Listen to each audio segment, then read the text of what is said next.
Hey folks, welcome back. I'm your host, R.R. Slugger, and I hope everyone's having a great Sunday today. Thanks for joining me here on this kind of spur of the moment live stream that we have going on. Let me know how the microphone is sounding. As always, every time I set up all the live stream equipment here, it's always a new novel setup. So if it sounds good, let me know. If it doesn't sound good, also let me know. Hopefully you're able to hear my voice right now. I'm gonna have a quick drink of water here.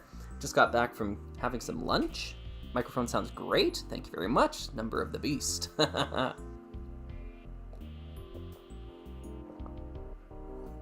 Microphone seems all right. That's good. All right is good. I really wish I had a. I was listening back to the previous live stream that we did last weekend. Can't remember.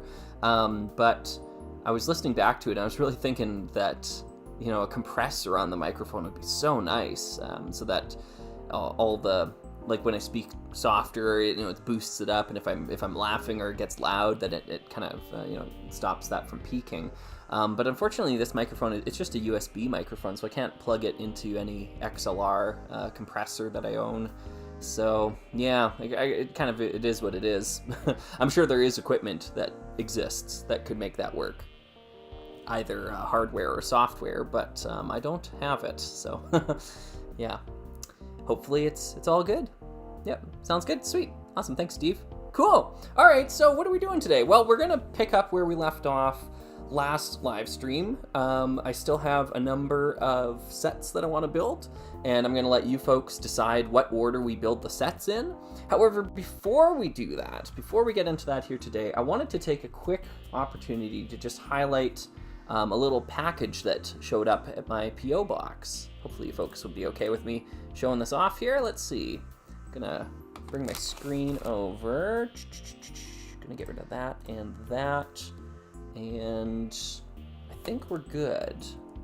Yeah, let's do this. Okay, cool. I also set up the camera, so hopefully it's not super saturated this time. It's a little bit more zoomed out, so we get a broader picture. But yeah, that's about the size I'm working with here. Basically the size of a Lego magazine.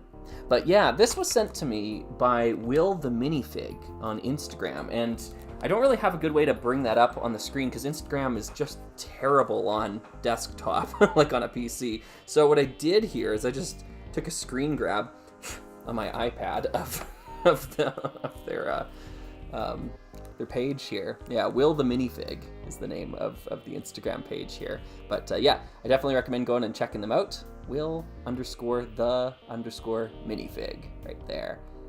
They do a lot of photography with minifigures out in the real world.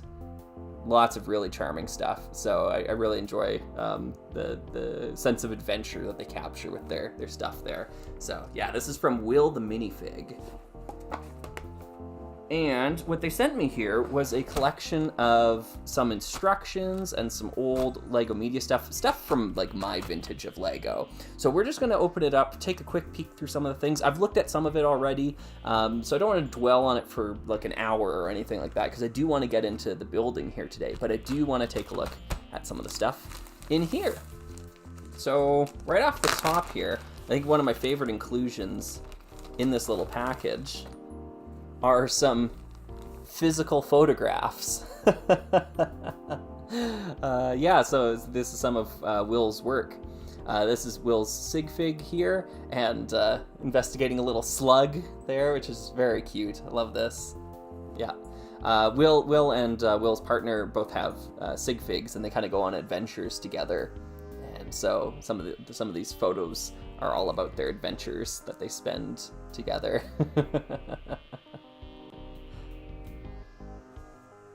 Yeah. I love this little Lego squirrel. They're super cute. Super cute stuff. I don't recognize some of the parts or some of the faces. I assume there must be some custom prints in here, but also a lot of this stuff is newer, so I don't know. I can't say for certain. Yeah, and this is an interesting minifigure technique. I've seen it before in brick films where you pop the arms out of the sockets and attach them separately so you get a little bit more range of motion from them. That's pretty cool. Yeah, this is a good one. Good gunslinger pose. I wonder if those are the, what's that movie called? The Lone Ranger. Yeah, the Lone Ranger pistols. I wonder. Yeah, so I'm a big fan of these. These are great photos. So that's probably my favorite part of the whole bundle here. These awesome photography. I have picture frames that are about this size, and I've got like a whole stack of them. I think I still have it. I need to go check. I bought them at a thrift store for like $1, so I might just start framing them and just hanging them up. Maybe do a little collage of pictures on my wall. Yeah. So this is cool. Anyways, I'm gonna set those off to the side. Thank you, Will, for sending me that stuff. There's a lot of other things in here. I just want to really quickly go through them as fast as we can, just kind of show them off. This is a cool thing. So this is Robo Riders, and I mean, Robo Riders is the albatross across my neck right now, because I know it's been a year since we did the Throwbots videos, and Robo Riders is obviously next. I have all the sets, or most of them actually. I'm still missing a few now that I think about it. So once I get those, I'm gonna have to look at tackling this. But the cool thing about this poster is that it's a combiner model. This is Onyx and Power, one of their combiner models. So yeah, I think it's kind of neat that it's on the poster like that. Cool. Anyways, I'm gonna fold that up. Let's just see what else we got in here that's super interesting. I'm gonna start with the small stuff. Smaller. Yeah, one of the Lego catalogs, of course. Going through, this is 1999, it looks like. Yeah, looks like 1999. Hey, there's some Rock Raiders. Sweet. Oh, and oh, interesting. Rock Raiders is like, oh, the pages are cut differently. I don't know if you can see that, but like some of the pages are cut a little bit shorter. Interesting. Oh, it's because it's, I get you. Yeah, it's this one. I use this image all the time. Yeah, this side. You've probably seen this in my videos before. 1999. And the Lego Maniac playing with the Chrome Crusher over here. Yeah. Oh, and there's some Throwbots off on the side. I never noticed that. That's cool. Sweet. And Lego Star Wars and Adventurers. This is great. This is a really cool spread. I'd like to get this like massive and then put it up on the wall. that'd be really cool. Wow, and Rock Raiders at the centerfold like that. That's really neat. Cool. Yeah, I mean there's tons of great themes in here. Yeah, you know what? I've used a lot of these scans before. Now that I come to think of it. Neat. Yeah, this one's in perfect condition. It must be just fresh out of the box. Clack Club. Oh my goodness, I'm not gonna be able to spell or pronounce that last name. Yo, I realized I have a lot of old mixed random Lego that is just wasting away in boxes in my basement. Can you recommend some place that I can give it away to? Oh, interesting. It depends where you live, I suppose. Like any thrift store will take it for sure, if that's something that you're looking at. But if you're looking at donating it somewhere, you could check with a local school, like a local elementary school. They might be willing to take it. Sometimes they're looking for those sorts of things. Yeah, that's an interesting conundrum. Some Technic competition. I don't think I own this one here. There's a lot of ninja instructions included in here, so I might need to start parting together some of these ninja sets. But yeah, a lot of spot the difference stuff in the old 90s style of instructions. It's like, here's this step, here's this one. You know, try to figure out what's different about them. We don't show you what bricks are added, or we don't point to where they were added. It's just how you build things back then. So, yeah. Cool. Very cute. Luke was asking, thoughts on the new Jedi Bob figure? Yeah, I'm excited. I'm excited for Jedi Bob. I'm not a huge fan of what they did with the fake weathering on the print. I wish they would have just done a more faithful adaptation of the character, but you know, I'm not going to look a gift horse in the mouth. I think it's all right. Yeah. This is Outback. This is a cool set. I probably have all the parts I need to build the landscape. I don't think I have all the parts I need to build the Jeep, though, so let's put that together. Yeah, this is cool. For a 90s set to be built upon plates like this, not base plates. Yeah, that's pretty rare back then. Now it's like normal, that's the norm, but that's a cool feature for this set. And I think it's got alternate builds on the back. Yeah, some of these are hilarious. I feel like I need to move this out of the way so you can see the contrast a bit better. But yeah, there's like an alligator carrying truck, an alligator in a pen. Super cute. Super cute. All right. Some other flyers. This is time cruisers, or time twisters, I should say. Sorry. Yeah. Little time twisters. Another ninja one here. I actually, you know what? I think I have this set. It looks really familiar. You know what? No, you know what? I was buying the parts to build this one, to part it together. So this will actually help me because I don't have the instructions for it. Ooh, alternate build on the back of that too. Cool. Cool. Yeah, Ninja is a neat series. Yeah. Another alternate build down there.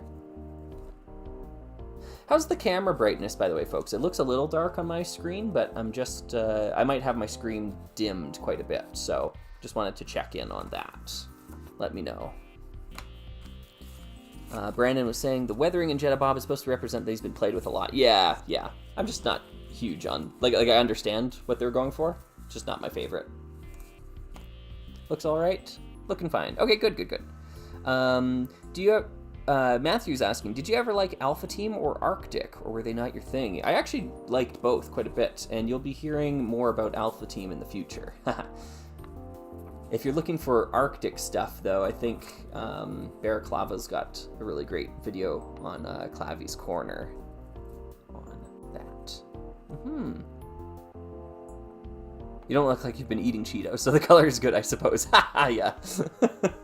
I was a little orange last time, yeah. And you know what I turned off this time? I turned off the auto white balancing, so I bet you if I... Do I still have the box here? Yeah, let's try it. All right, it's not going to turn orange. Yay! It doesn't turn orange. Yeah, so it was the auto white balancing that was messing up the camera last time around. So, should be good this time. Cool. Yeah, anyways, sorry, UFO, another ninja set. So, yeah, this must have come from a big ninja collection. Lots of ninja stuff in here. Extreme Team. I actually don't have this set from Extreme Team. I'd like to get it one day, the Wind Rider thing. Yeah, thingamabob. They kind of remade this in Lego Island Extreme Stunts. I don't think I had that one either, actually, now that I think of it. And another copy of this catalog here. Here's a cool thing. This is the freestyle poster. Now, this is something that I had growing up. I don't think I still have it, though. I had whatever set this came in. It's utterly massive, so there's no way I'm going to be able to show it all off. Let's just unfold it. That's a pretty good look, actually, you know. That's not too bad. But, yeah, freestyle was it was a thing. It was a real theme. And we got some crazy minifigure things going on in the corners here.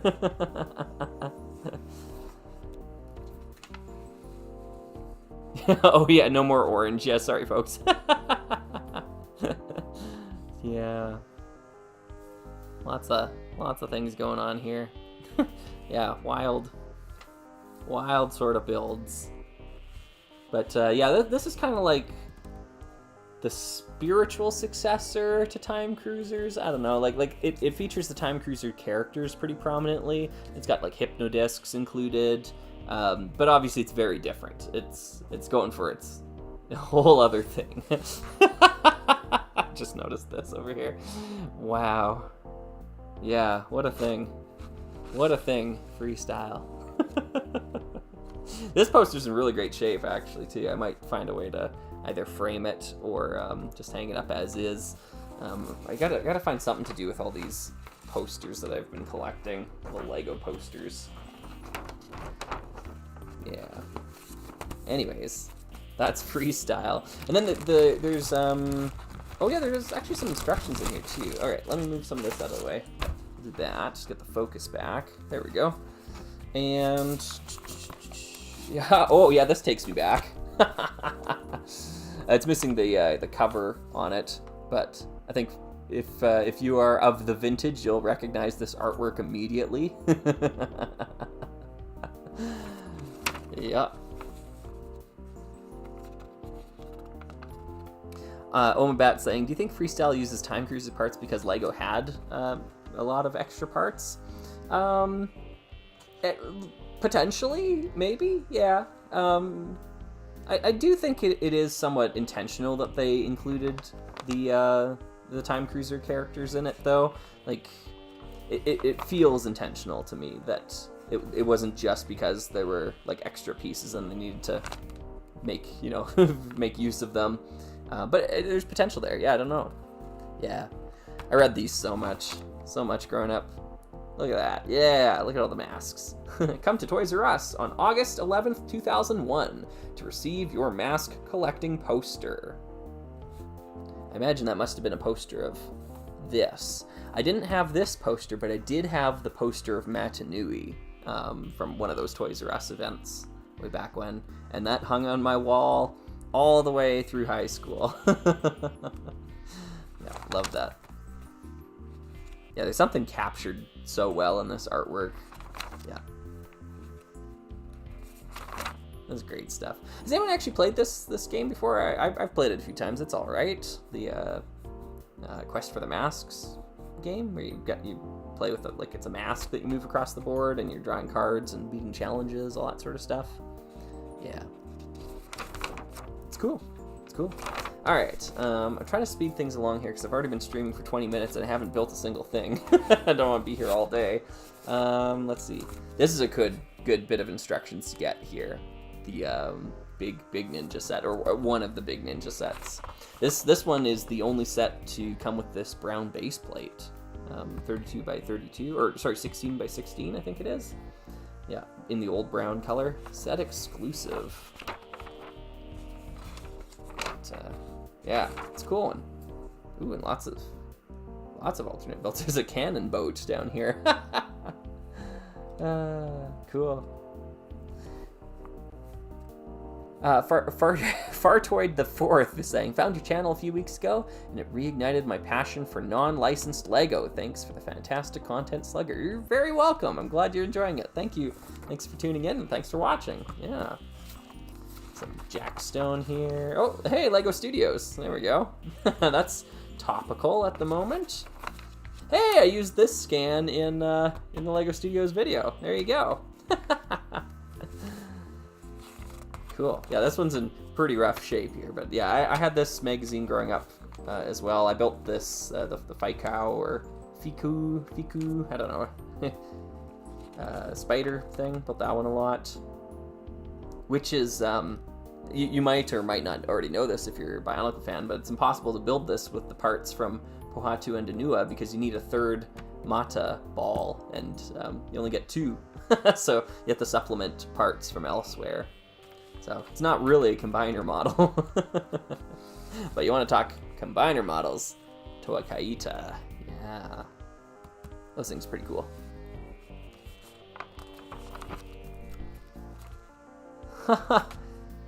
Oh, cool. I've never noticed this before.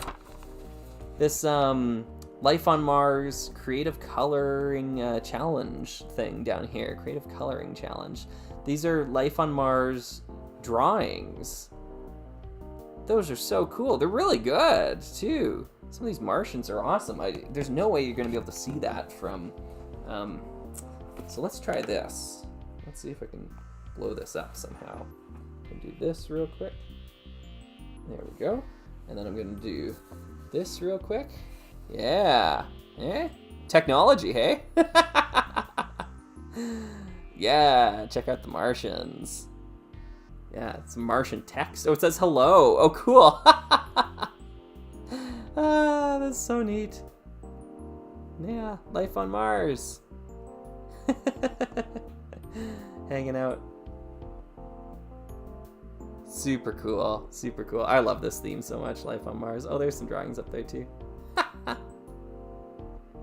Very neat.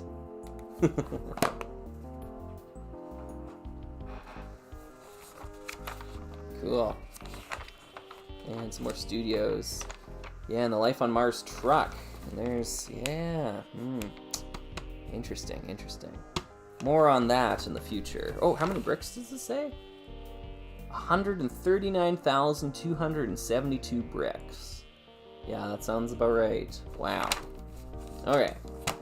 Alpha Team. This is actually one of the things I'm most excited for, besides the photos that I talked about here. But this magazine in really good condition. Mine is weathered because I read it so much as a kid, but this one is not nearly as weathered, which is great. But yeah, the Alpha Team issue. I read this so many times. Love the comic that is in here. There's something about the way that they show off the original Alpha Team sets that's just so intriguing.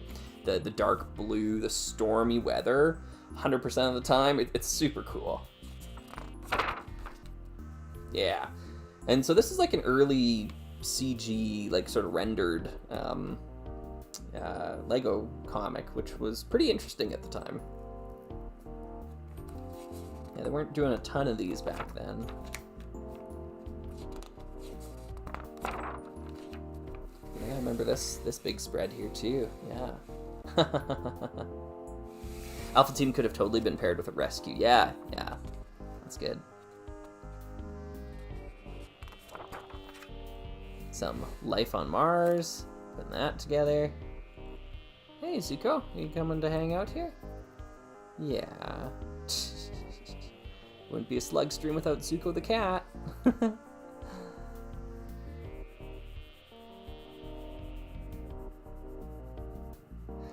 Sneed is talking about the Alpha Team sets. The original wave of Alpha Team sets are really interesting. The ones past that are pretty hit or miss for me because of poorly integrated Bionicle parts. Yeah, agree 100%. Yep. Lots of life on Mars. See, this is what I was talking about when I was talking about in that Sand Purple video. Like, life on Mars was like really heavily promoted. There was a ton of marketing behind this theme, at least within Canada, as far as I know. But yeah, it was like a huge push sort of theme. Okay, Zuko, yeah, you can't sit there. Sorry, buddy. Okay, time to go. Go on. Go on. Yes. Yeah. Some more Robot Riders, Lego Island 2, no thank you, and Bionicle. Yeah, this is cool. Like, exclusive, not available anywhere in the US until July. Exclusive way to pick up Tahu and Vakama early. The Bionicle Fire Kit. Enter the world of Bionicle. Very cool. Yeah. Okay, so anyways, that is our little excursion here, looking through these manuals. Sorry, I know a lot of it was like very brief. I was trying to flip through them quickly, but I want to get to building today, because that's why we're here. But yeah, thank you once again to Will the Minifig for sending this my way, to my P.O. box. I really appreciate it, and some of this stuff will be very useful for me in the future. So I'm just going to collect it all like this, and I'm going to bring up this on the screen right now. Choose Your Own Adventure 2. So, last time we were together, we built 40687 and 60439. So we built both of those 2 sets. However, I still have 4 other sets to go, and I'm not really particular about which ones we build today. I don't think we'll get through all of them, like I've said before, but we'll get through some of them, I hope. Yeah. Yes, Brandon, yeah, you're 100% correct, and you can actually watch them on YouTube, the Life on Mars stage production, yeah. All right, so here's what I'm gonna do. Sorry, before everyone starts just shouting numbers into the chat here, I'm gonna start a poll. I should have said that before everyone just started putting numbers in here. All right, so here's what we're gonna do. The poll is, what do we build? Question mark. And we're gonna do some options here. The option is not yes. So the first one will be 40715. Second one, 40716, I believe it is. Yep, 40716. Everyone's still just putting numbers in. 60441. That one being the only non-space set of the bunch here. And then 42 602, I think, is it? 42602. And YouTube, just as a reminder for everyone here, if you didn't see the live stream last time, YouTube only allows you to put 4 options in a poll, apparently. So I didn't know that, but last time I tried to have a poll where we had all 6 that you could vote on, so we weren't able to do that. So what we ended up doing was we voted on the first 4 of them, between the smaller sets, and then we voted on which of the bigger sets to build second. This time I'm just going to put them all 4 of them together. I don't care what order we do these in, but yeah, let's see what happens. So I'm going to put the poll up here. We'll let it run for a few minutes, and we'll see what people want to see. Last time I was shocked to see how many people wanted me to build the gift with purchase set 40687. I was just totally blown away by that, but yeah, that was the popular favorite by far.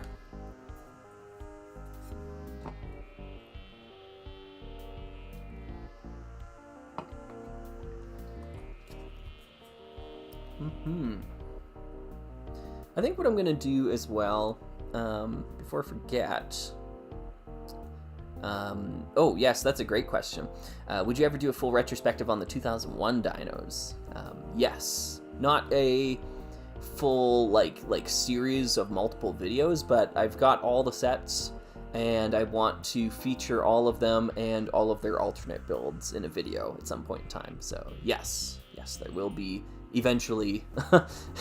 Nebulous, 2026, 2027, something like that. Yeah, there'll be a video about it. Good morning, Sam. Yeah. A YouTube enjoyer says, I'd like to ask you, what do you think about LEGO reintroducing some classic characters in regular City Line sets instead of CMF, like Basil, or how it's been done with Rocket Racer? Oh, that's a good question. That is a good question. Yeah, I mean, like, I like it.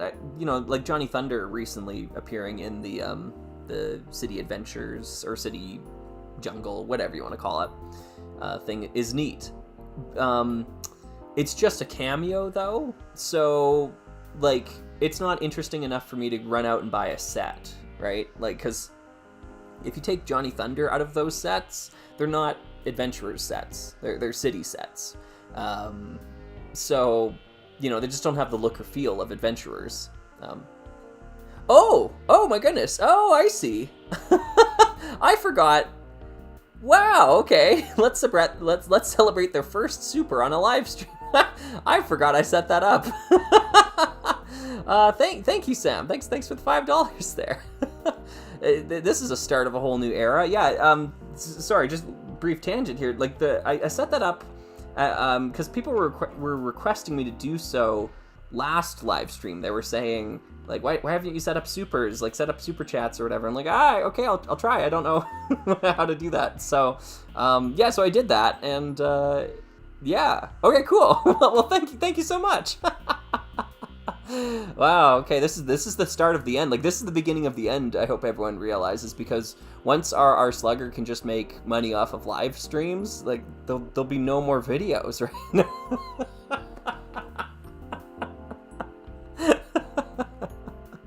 What's the incentive to make a YouTube video if I can't make money from it?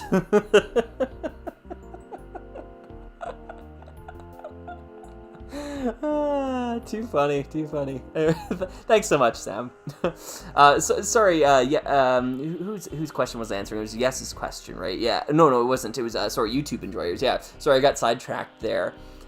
Yeah, I like both approaches, but honestly, my preferred option would be just to give us new original characters in original themes. Like, that's the best option to me. I know that's not one of the things you outlined there, but yeah. Yeah. Okay, cool.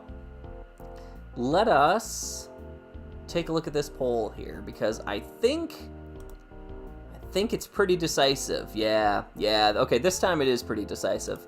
Looks like we're going to be building 42602 here. 42602. So let me see if I can grab that, and then I'm going to post a couple of things here real quick in the chat. There we go.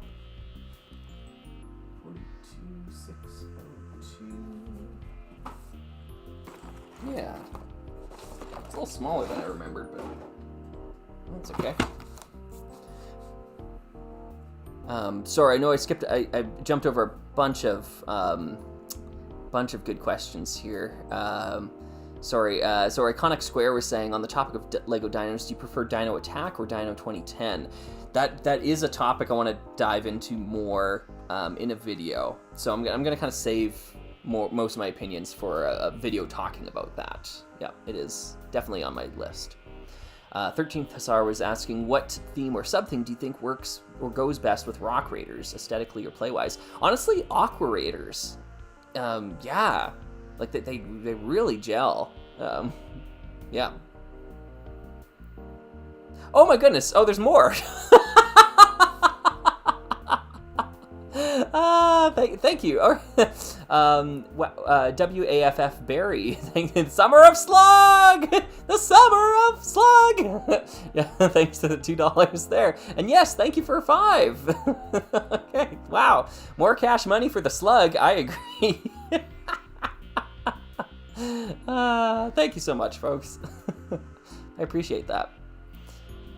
Tristan was saying, would you prefer remakes of old themes a la Rock Raiders, or get new sets in 2025, or entirely new in-house themes? I'm kind of more for the latter, honestly, because we've lost most of the colors and most of the design language of old themes, so I'd rather they just don't remake them.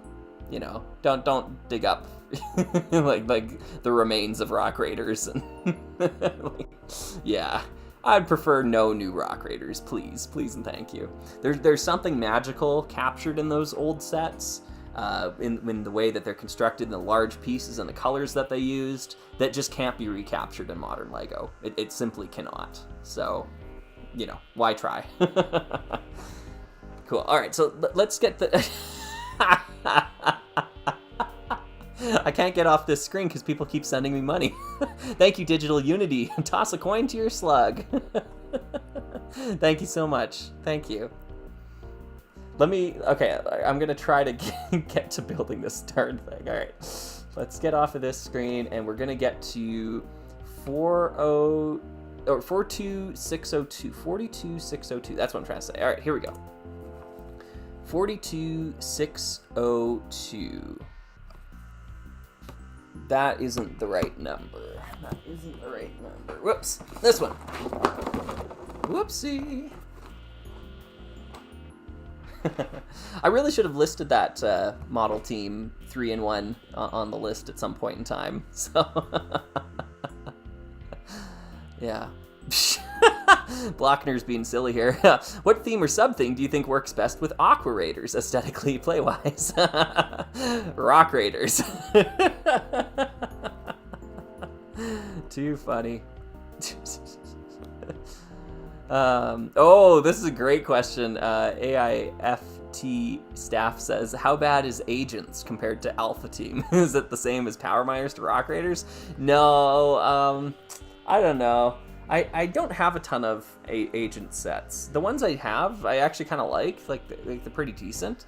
But like the difference between Power Miners and Rock Raiders is that like Power Miners is like really good sets, like incredibly well designed sets. Like the sets are awesome, and Rock Raiders is like good sets, but like a really good world that goes with it.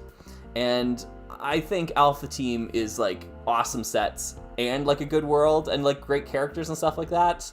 And I don't know if Agents is as good as like Power Miners in that comparison, if that makes sense. So, yeah. Toxic Adam was saying, one thing I forgot to ask about the SOS Discord. Does it go into hibernation after the SOS is over, or is it still active in the winter? Yeah, it is. Yep. We weren't sure last year what to do with that. I didn't intend on it being active in the off season. But folks loved it so much that they wanted it to stick around. So I was like, all right, let's we'll make it a full-time thing. And I guess I'm kind of glad I did in the end, because it's fun. It's great hang, and the folks in the server are all really genuine, nice people.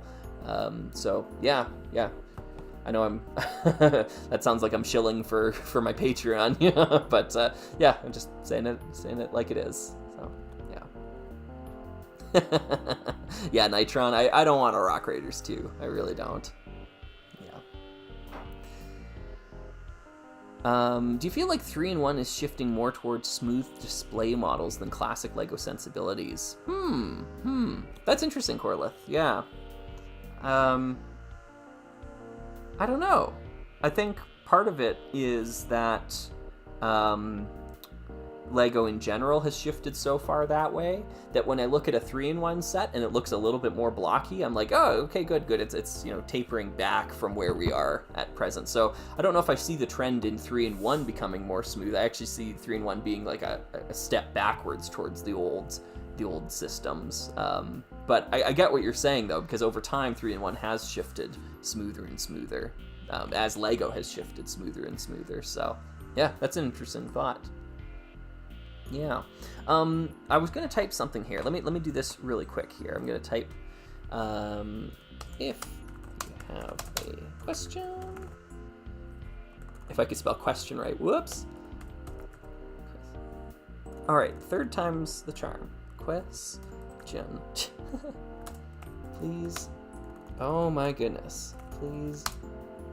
It's because the box is in the way here. I'm like reaching over the box trying to type on the keyboard. Please ping at r.slugger.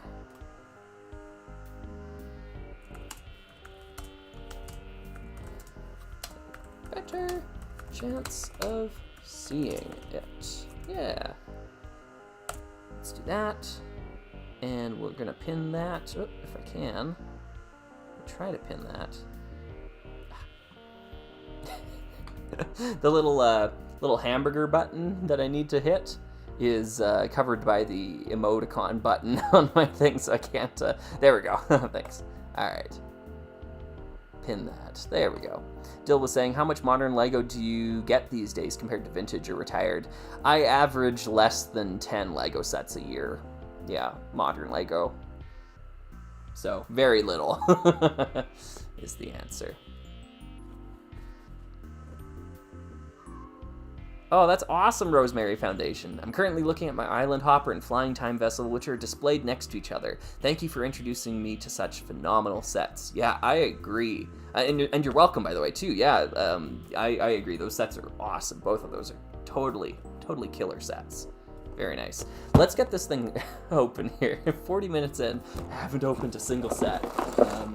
Let's start. So, big purple box. Love the colors. Love the big weird wheels and the transparent colors. I have a feeling I'm going to really enjoy this based on it being more spacey. Like more what I want to see from LEGO Space compared to the city sets. The city sets to me just feel very tame, very safe. This is taking some more chances. And the this terrain build over here, I'm really excited for. I love the blues there that are being used. Whereas in the city sets, they're all just using browns for alien landscapes, which I think this is a way better choice. Yeah, so let's crack this sucker open, and we'll start pouring this out. Haha! Thank you so much, WAFF Barry. Again, $5. As someone who grew up with Atlantis and Power Miners, do you prefer LEGO spiritual successors rather than reboots, or are you in favor of new themes? That's a good question. It's a really good question. I don't know which one I do prefer. I like spiritual successors. Yeah, like Power Miners is awesome for how it continues. Ooh, we got wheels. For how it continues Rock Raiders, in a way. But at the same time, like, new original series are good too. I like both. I don't know if I can pick a favorite there. Sorry, but yeah, I think both are really good routes to take, rather than like a reboot of a series, or a sequel of a series, that sort of thing. Yeah, I'll talk a bit about that in the Alpha Team series that we're going to be doing. So, yeah. I just wanted to jump back here to Andrea, who was saying, update on my exam. Oh, nice. I am reviewing all of Algebra 2 to get into college level class. Wish me luck. Catch you all later. Hey, good luck. Good luck. Study hard. That's great. Tristan, do you think there could be a new in-house theme that captured your attention as much as Rock Raiders, or does that modern design aesthetic make that a moot point? I think you're right on your second point there. Yeah, I just don't like the look or the construction of modern Lego compared to old Lego, and I don't see that ever being rectified, which is unfortunate. It's kind of sad, really. But yeah, like, I want my Lego sets to look blocky and to be mostly constructed of bricks, like using plates sparingly. Whereas with modern Lego, even something big like this, I already see like plates galore, plates everywhere. Everything is done with little 1x1 sort of details these days. Yeah, I'm just not a fan. It's not what I got into Lego for, and it's not something I enjoy from Lego. So, yeah. Yeah, oh well. I think if they did something space, like I don't think I'm actually that hard to please when it comes to like space stuff. It's the design language of modern Lego that I don't like. So, yeah. I think they could make something that would be interesting to me, but it would take a lot of cutting against the grain to put it, in a way. Let me move these guys out of the way here. I love the colors that I'm seeing in here so far. Yes, there's a lot of white, but we knew there was going to be a lot of white. Oh, little sticker sheet. Nice. Oh, sleeping bags. That's cute. Yeah, space logo. Gotta have the space logo. I'm gonna move the wheels off to the side. That's the new orange color, by the way. Very reddish orange. Oh my goodness. Okay, the questions are lining up here. I need to jump back for a sec. Ah! Oh my goodness. Oh, there's so many. Okay, Jerry was saying, what are your thoughts on Paradisa sub-theme of Classic Town? I wish it wasn't as expensive so I could actually get into it. That's my opinion. I love the vaporwave look that it has. The seafoam green, that sort of stuff. I love it, but it's so expensive, way too expensive. So I don't have any. Oh no, I've got one. I've got the horse ranch and like the little horse trailer thingy. Maybe that's 2 sets actually. So I have a little bit of Paradisa, but yeah, it's too expensive. Pound was saying, is there any way to join the Discord without joining your Patreon? No, it's just a Patreon reward at this point in time. Red Starfire is saying, a good stream is one where we all forget time and lose focus on the planet of the stream. Yeah, that's right. Well, you came to the right place for that. Ambleen Store was saying, if I were to donate the required amount for the Discord server on Coffee instead of Patreon, would I be able to join it? Yes. I've been doing that for anyone that contributes. What is the Patreon at? Is it $20 right now? Yeah, so $20 or more, or 20 USD, I should say. Anyone who does that on Coffee is getting the link to the Discord. And actually, someone sent me a pretty sizable sum of money on Coffee. So, I like, if you send me a lot of stuff, I'm willing to bend over backwards and ask like, okay, what type of videos do you want to see? So that they've had some input on hopefully the next episode of. So you want to get into ... that series, which is one that takes a lot of time and effort to make, but after the summer I'll dive back into some of those again. So yeah. Digital Unity was saying, I've been making a couple small Bricklink orders again, and I wanted to know what your favorite thing is you bought off of a Lego resale site is. Oh, interesting. So like Bricklink, what would be a favorite Bricklink purchase? Gosh, there's been so many. I have over 100 Bricklink purchases in my saved category thing. There was a seller in Canada. I mean, most of my purchases are from folks in Canada. There's a seller, I think Bob's Bricks. Bob's Bricks was the name of the seller. He had a lot of really great sets in good condition. I don't think he really posts there anymore. I was following his store like a hawk, trying to get most of the sets that he posted, but they were all in really great shape. And there was a seller, actually, you know what, this is probably a better answer. There was a seller that lived in Edmonton, Alberta, that posted on Bricklink that was selling all of their old gray parts, And over a couple of years, I just bought them out because the way that they were selling it is they were selling it in bundles. Like it was like, I have like 526 2x2 gray slopes, and I'm selling all of them. And if you want any of them, you have to buy all of them. Like you couldn't like just buy 20, you had to buy 526. So now I have a bag of 526 2x2 gray slopes.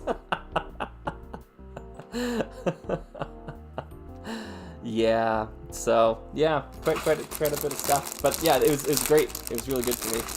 I'm gonna continue catching up here a little bit on some of the questions because they've been really great so far, but I'm also gonna start assembling some things as I go, and then I might at some point just have to say like, okay, I'm just gonna jump back to the present with the chat, because sometimes it just gets too far out of hand for me to catch up organically. And I actually have some questions for you folks today as well too, so we'll get to those eventually.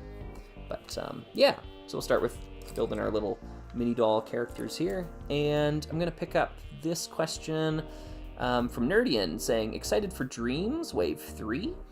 The Baba Yaga giant, oh yeah, that's right, yeah. Yes, there are a couple of sets I would love to get. That one you're talking about, the Crow one, is actually really cheap, like cost-wise compared to like the size of it. I was really surprised, so I might be interested in that one. And there's a smaller one that I want. It's kind of like a 3-in-1 looking thing. When did those come out? Is it August? It must be just around the corner. I feel like they announced them months ago, but yeah. Tristan says, what's your favorite post-2003 Bionicle set? That is a good question. I really liked Toa Lacan and the Kikanalo. I had that one growing up, so I might pick that one. A lot of those Titans from that era are superb. It's just the Toa Metru themselves that aren't. So yeah, there's tons of good stuff from that era of Lego Bionicle, I should say. Just not the Metru. ATI or AIFT staff agent's story may surprise you. You see, Chase failed at least 2 chases in 5 sets missions. Oh, interesting. Cool. Couch Potato was asking, did you see Bob's spaceship from the new Star Wars sets? Yeah, it reminds me of early thousands Lego. Yeah, like it's similar, but it also has like 500 pieces in it, which is like not at all typical. So yeah, there'd be way less detailing on the wing, like that the delta that it has. Yeah, there'd be way less detailing if it was true like old school Lego design. Yeah, that set would be no more than 200 pieces in 1999. Let's see here. Aclean. Oh my goodness, I'm sorry. Aclean. I'm gonna go with that. Do you have an opinion on the view that Ninjago has been monopolizing ideas that would have otherwise had their own independent themes? Mechs, for example. Yeah. I think that's probably a fairly accurate viewpoint. Kind of the way that like City is like such an umbrella for like we're building, you know, Lego City sets that are space, you know, like that doesn't make any sense. But from a marketing standpoint, it makes a lot of sense because remember, like Lego isn't selling us the sets, they're actually selling the sets to like Walmart. Like Walmart's buying the sets, and Walmart knows that City sells. Like it's a theme that they know. We see this in the Transformers world quite a bit as well too. It's why like every wave of Transformers has an Optimus Prime or a Megatron or a Bumblebee. It's because like those names are big names that like any, you know, bean counter at Walmart will recognize and be like, oh, okay, good. They're selling us something that will sell. Like it won't just sit on a shelf forever. So yeah, I think that's an important consideration. Zen was asking, what do you think of 4+ sets? To me, they smell of 2000 sets of old with the simplistic play features. Yeah, they are a bit more simple. And I like that about them. They're also like way too expensive for what they are, though. So I'm kind of torn on it. Like 4+ is usually like the kiss of death when it comes to like the price tag on them. Like I sometimes think they're at least 25% too expensive. So I don't know. Yeah, I don't have any of the modern 4+ sets, but yeah, I'm gonna jump ahead here. Pick up a few of these other ones. Yeah, some of these are some of these are big questions that I don't know if I'll be able to answer. Yes was asking, what are your top 5 Lego colors? Like, I don't have that information handy, you know, like I can't just come up with that on the spot. Yeah, that would take a little bit more thinking, but I can list a few that I really enjoy. Obviously teal, like from Rock Raiders. The original purple color from Technic Competition purple, which is also the same place that turquoise comes from, like teal, I mean. And the old grays, like those. Like, these are all things that I feel like you probably already know. Slugger enjoys those colors, so yeah. Actually, you know what? I don't need these instruction booklets up here. Let's move them a bit so that I can put on stickers to this thing. Hi, Piez was saying, do you use a teleprompter? That's a good question. I don't have a teleprompter. What I do is I type out my scripts. Actually, do I have one handy? Yeah. Here we go. This is what I do. So I type up my scripts and, you know, like physically type them up, print them out, and then as I read them, I hold them out in front of me and read them this way into my microphone. And as I go, I like fold them more and more so that I just have a little bit of it in front of me. And then when I'm done, it's all folded up, so it just goes right in the recycling bin like that. That's the system. That's the system. Yeah, if it works, it works. That's right. Funny.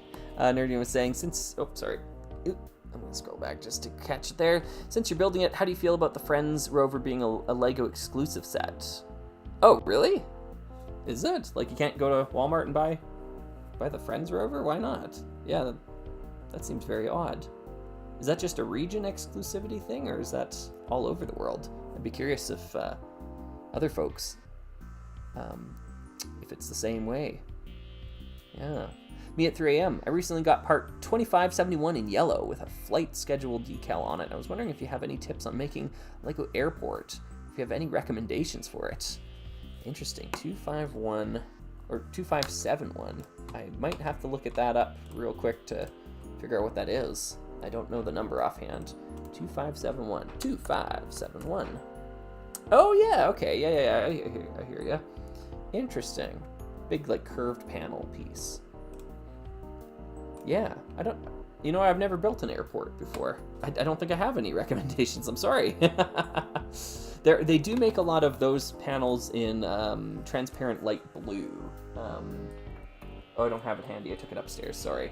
I had some, I bought some just the other day, because they're useful pieces. You never know when you need to put some windows on a Lego building.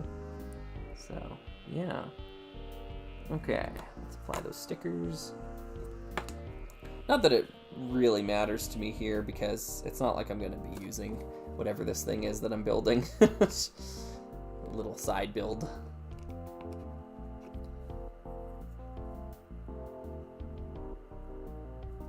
Yeah.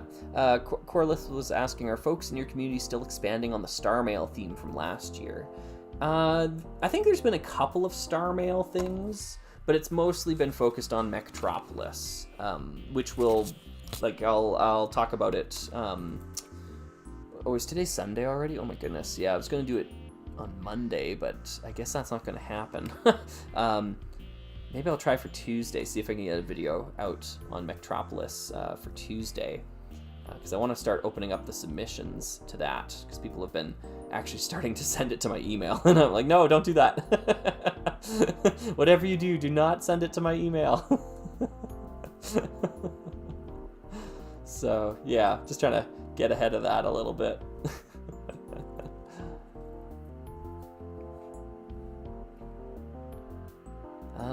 Oh, Digital Unity had a would you rather question, which I thought was interesting. Would you rather only be able to buy new sets and no retired sets, or retired sets and no new sets? Oh, that's an easy question. Yeah, like, for me, like, new Lego is kind of like, I could take it or leave it. Like, a lot of the stuff is like, it's fine. It's okay. Yeah.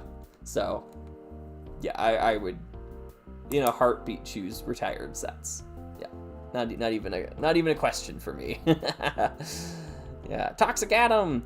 I never took you as much of the gamer type, seeing as you recently moved to Linux. But are there any non-Lego games you're a fan of? Yeah. I used to be like a huge, like, video gamer. I'm gonna play games all the time. Because I grew up in a small town and there was just like nothing to do. So, yeah, video games was kind of the only answer. So, yeah, I played a lot of video games. A lot of, like, PlayStation 3, PlayStation 2 era stuff.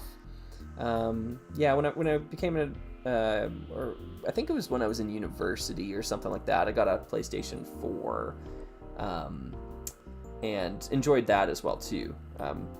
So, in terms of games, let's see if I can sum up one game from every one of those consoles and try to give some recommendations. So PlayStation 2, I don't know if I can choose Red Faction for all three of the the systems, but yeah, I love the Red Faction series, all of them. Yeah, they're all great. So Red Faction or Time Splitters, that's another good one for PlayStation 2. Yeah, I like those ones. Oh, you know what? Here's a great one. Great pick. Zone of the Enders: The Second Runner for PlayStation 2. Zone of the Enders: The Second Runner. Probably my pick of the best story told in a video game. Yeah, at least my favorite story. I love that game. Zone of the Enders. So there's a good recommendation for you. That's PS2. For PS3, Red Faction Guerrilla. Criminally underrated game. Better than most, like, GTA clones. Better than some GTAs. Better than most GTAs. Better than all the GTAs. Red Faction Guerrilla. Yeah. And for PlayStation 4, it's easy for me. It's Prey. Prey 2017 or whatever. Fantastic evolution of the System Shock 2 kind of gameplay formula. Kind of mixed with, like, the modern Deus Ex game formula. Super big fan of that. And it's one of the first games I played on that system that felt like it validated the need for the PlayStation 4. Because a lot of games, like, can exist at lower resolutions, and they're just the same, like, it doesn't matter. But there's a lot of gameplay stuff about that game that only exists because it's such like a high resolution system that you can look at the certain things in the environment and like read the signs on walls and stuff like that. Like, yeah, really great stuff. Tristan Lee's like, you're a System Shock fan? Heck yes. I've never played the first one though. So I should say I'm System Shock 2 fan. I've never played the first one, but I played System Shock 2 for the first time, like, as an adult. I imagine it was during my time in university as well, but yeah, I was like just blown away at how good System Shock 2 is. Like, and it holds up 100%, and it's so influential. Like you see all the stuff that like have you ever picked up an audio log before in a game, right? Like, that's System Shock. System Shock did that. Like, it's because of System Shock that we have, like, audio logs in games. Or like, it's just, there's so much about System Shock that's just so amazing. Yeah. Oh yeah, Arcane. I know. Yeah, I'm bummed about it because, like, it was such a great company or developer for a while there. Yeah.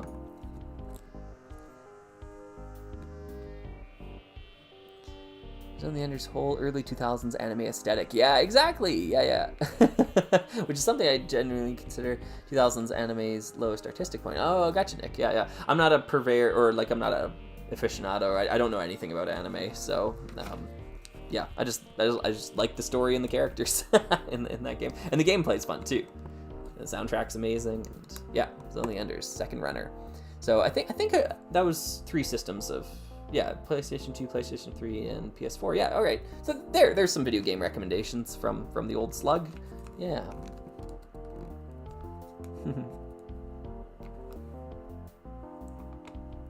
Enjoy your 22 big ones. Oh, did I miss something? Did I miss? Oh, I see. No. Oh, okay, gotcha. You're doing the math there. I understand. All right. Back to this. Oh, is it top chat? What do I want? Live chat. All messages are visible. Some messages, such as potential spam, might not be visible. Interesting. Okay. All right. Well, I guess we'll keep the potential spam out. Sorry, I'm learning how to use YouTube for the first time here. Yeah, Tristan, I really want to try it. I don't know what systems it's on, though. I don't know if I own any of the systems that it plays on. Did they release it for PS4? Because that's the most modern system I own, so I'll have to look into that. Twin Mulligan was saying, I've been listening to a lot of Primus, Korn, and Limp Bizkit recently, and I'm curious to see if you have any thoughts on them as a music teacher or composer. Yeah. I don't know much Korn or Limp Bizkit, I'll be honest. And actually, I don't know much Primus either, but Les Claypool is an amazing bass player, really cool person, and I really only know of him because of his affection for Rush. So, yeah. Geddy Lee does a small series of videos on what service is on? It's on Paramount Plus, I think, called "Are Bass Players Human?" And his first episode is with Les Claypool, and it's a great series and really good first episode too. They just seem like such genuine people. Yeah, so it's cool. Red Panda was saying, big fan of all the content you make. I love how much work goes into your videos, and your music is so good. I started watching this Summer of Slug, and I can't stop binging your videos. You stream? Well, thank you so much, Red Panda, and I'm really excited that you're enjoying everything so much. I feel like there's a huge back catalog of things, to watch, and I really do strive to make videos that don't have a expiration date on them. Like, you can enjoy them hopefully forever. So that's a big thing about my channel, is that I try to make the videos timeless in a way. So it's not like Lego news or Lego leaks or anything like that isn't relevant a week later. But yeah. And I sometimes live stream very irregularly, but I want to do it a little bit more this summer. I mean, like, that was the goal, but I mean, like, gosh, the summer's like half over already. Isn't it crazy? Like, I'm already at the point where I'm looking at my big list of topics for the Summer of Slug, and I'm having to make tough choices. Like, I'm saying, like, okay, well, I won't have time to do this. I won't have time to do this. Those sorts of things. So I'm just trying to prioritize getting at least, another 5 or 6 out that are top priority. I finished up a few scripts yesterday. I think I recorded 4 additional scripts, so I've got another bank of videos to build off of.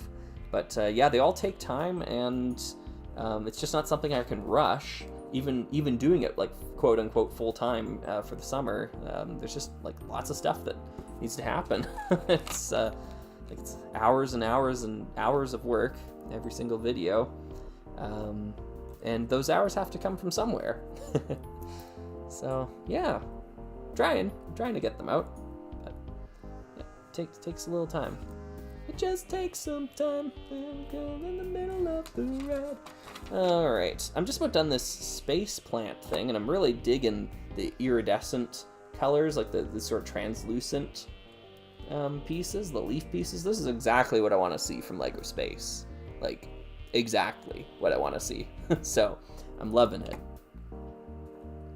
Oh, I see. I need to build the the stem of this thing here. I'm going to try to catch up on some of the questions here. Folks, feel free, if I missed your question, feel free to repeat it.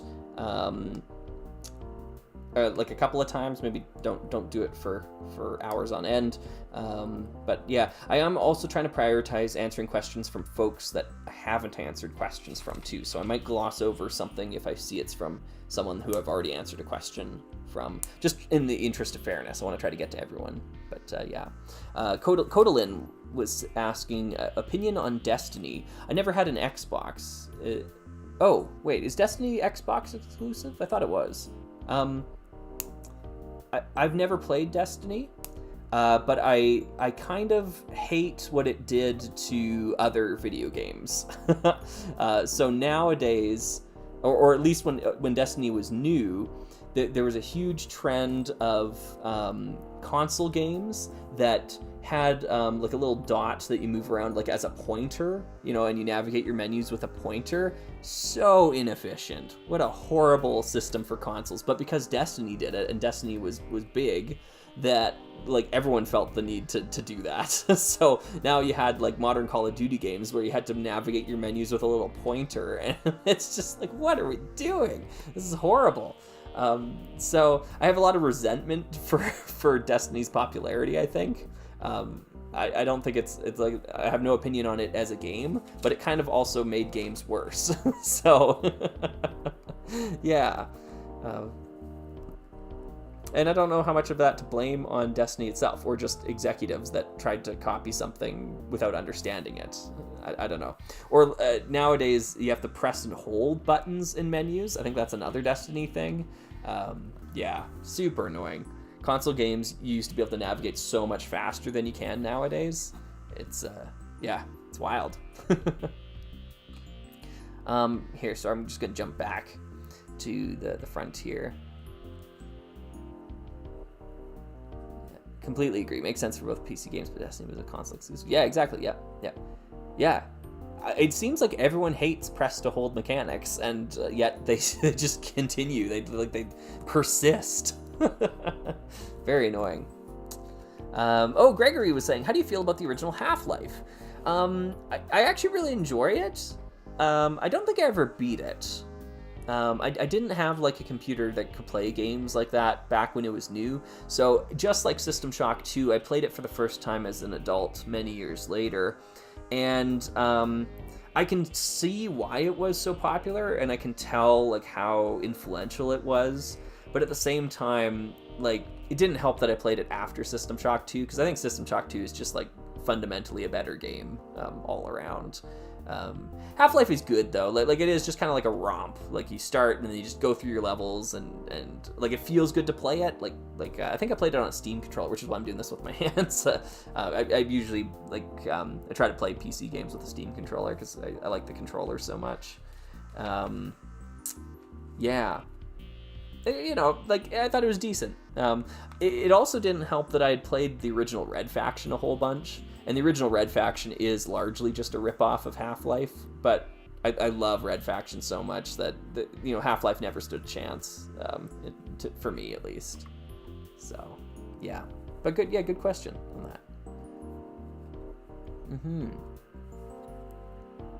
that. Holding buttons is just an accessibility issue as well too. Like, it's just bad. Yeah, I agree. Yeah, the Steam controller is underrated. Yeah, I agree too.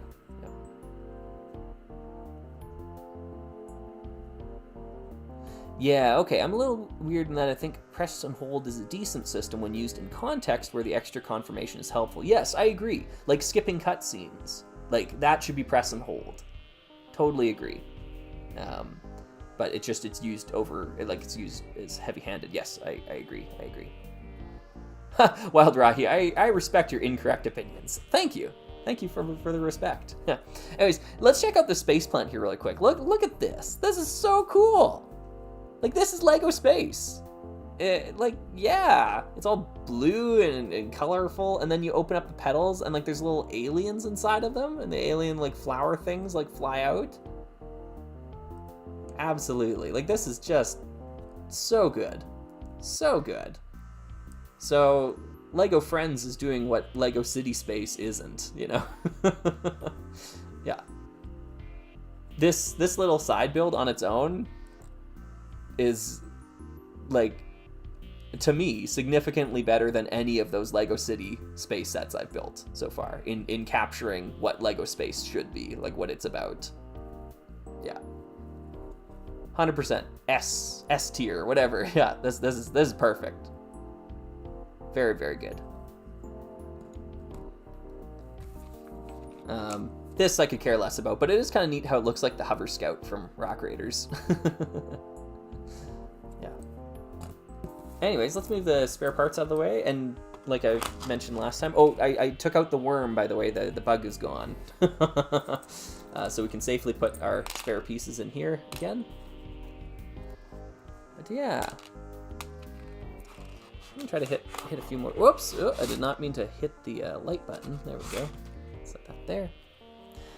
Have you ever played the Traveler's Tale Lego games? I'm a 2000s baby, so I nail those games at a pace most concerning. I've played, I think, one of them, which was Lego Star Wars when it came out. I played it on the PS2. Really enjoyed it. Fantastic game. But once you've played Lego Star Wars, do you really need to play any of the others? Because they're kind of like all the exact same. It's like buying a new Call of Duty installment every year. So, yeah. Tristan, yes.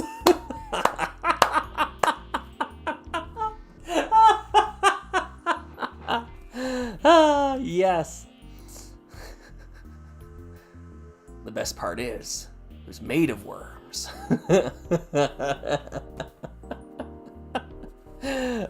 System Shock 2. Yeah, man, I love System Shock 2.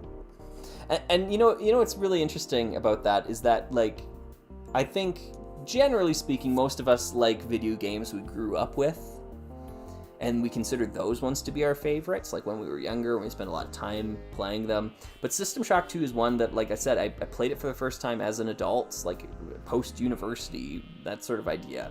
And, like, it is up there in those, like, top 5, like, video games of all time for me. Like, just, you know, so incredibly good. Yeah. Love it, love it. And you know, like, System Shock 2 is so good that it makes Dead Space worse. You know, like, I tried to get into Dead Space after playing System Shock 2. I'd never played Dead Space before. And I tried, and then I got to a point in the game where I'm like, man, this is just so much like System Shock 2. I'd rather play System Shock 2 right now, so I turned it off and played System Shock 2. Like, yeah. Maybe Dead Space is, like, maybe they're good games on their own or something like that. I'll never know, though, because they're just too much like System Shock. And System Shock is just better, so, yeah. Oh, well.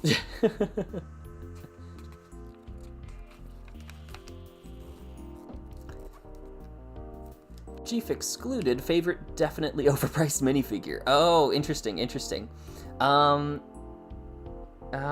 Favorite most overpriced minifigure. That's a good question. I'm gonna pick, there's a couple from 90s space that I would choose. Dr. Kelvin from Ice Planet is really expensive compared to the other Ice Planet minifigures. And Cassiopeia from Life on Mars, I guess that's not 90s space, but Cassiopeia from Life on Mars is really expensive compared to the other Martians.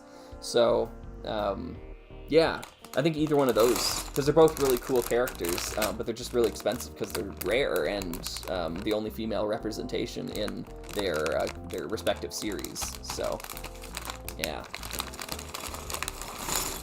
Okay, let's get this thing going. Smit.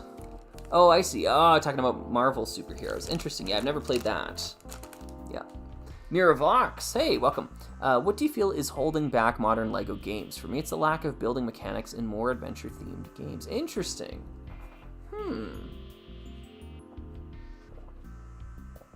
That's a good point. I'm really out of touch with Lego games, like modern Lego games. So I don't think I can actually weigh in with an informed opinion. But for a long time there, what I think was holding back Lego games, and maybe it's still true, I don't know, was the the inflexibility of breaking away from the Lego Star Wars formula. Because Lego games before Lego Star Wars were all fundamentally different projects, and they had just different mechanics. There were different types of games, like everything was radically different, so you were getting a huge variety. But then Lego Star Wars was such a huge hit, and there was potential just to take that and then just keep doing that. And that's what they did. So it really made the whole genre of Lego games stale for me. So I didn't have any interest in Lego games. I still don't, to be honest. Yeah, I don't know what it would take for a modern Lego game to, yeah. Hey, oh, cool, awesome. Wow, Lord of Dragons. PLN, that's a foreign currency that I do not understand, but the number 100 is a big number. Thank you. I'm so happy you opened Super Chat. Now I can support you. Oh, well, thank you. Thank you for amazing content. You are a huge inspiration for many of us. Thank you so much. Yeah. Yeah, I mentioned at the start of the stream here, but yeah, I turned them on because folks were asking me to turn them on. So, that sounds wrong. No, I activated the super chat function, or I figured out how to activate it. Figured out how to switch it on. Can I say that? Is that okay for YouTube? I know. Well, I'm blushing now, so. But thank you nonetheless. Polish money, nice. Well, thank you. Yeah. I don't know if I'll keep them on outside of the summer. A lot of people are saying that I should. Like they're telling me, Slugger, like it's okay to accept money during your live streams.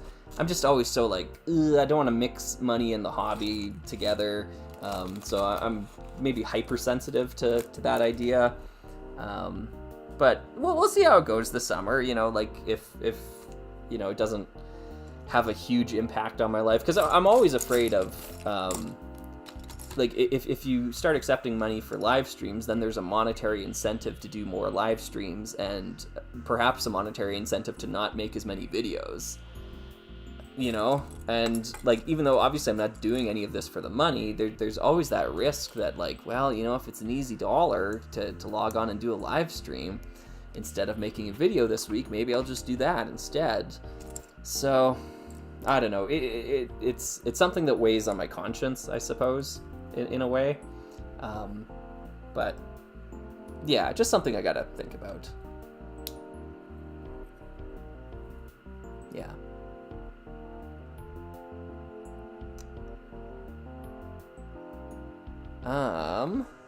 Oh, okay, so here, sorry. Looking at Joni Young's question. Is it like a two-part question? I'm not sure I understand it. Joni Young. Oh, imagine getting trained like this for some of the 90s space themes. Oh, yeah, I know. Wouldn't that be awesome? Yeah. Joni Young was saying VS versus SS pitcher. Who wins?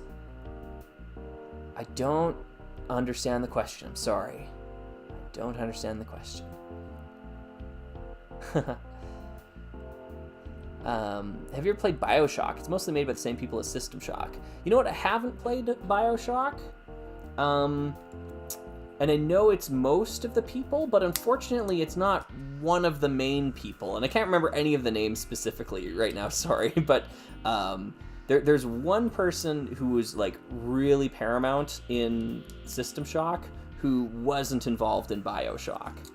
And the general consensus I've heard of BioShock is that it's like, it's not an immersive sim the way that System Shock is, or like the Prey or Deus Ex, like those games are immersive sims. And BioShock is like kind of using that sort of like skin or veneer, but doesn't have like the essence of what makes an immersive sim an immersive sim.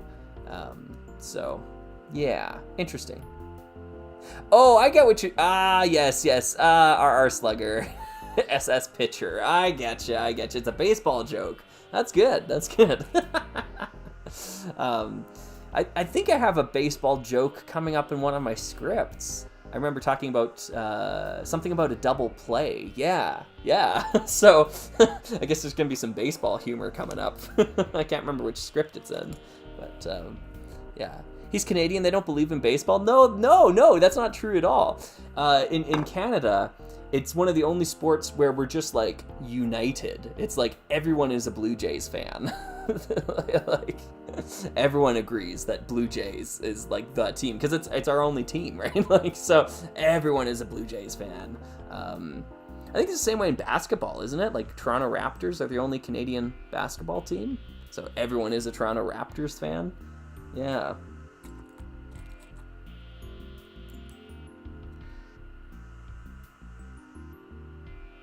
Oh, cool. Tristan's asking, did you know that Shodan's voice actor is in a band called Tribe? You know what? I had read about that before, but yeah, she's amazing. She's great in that.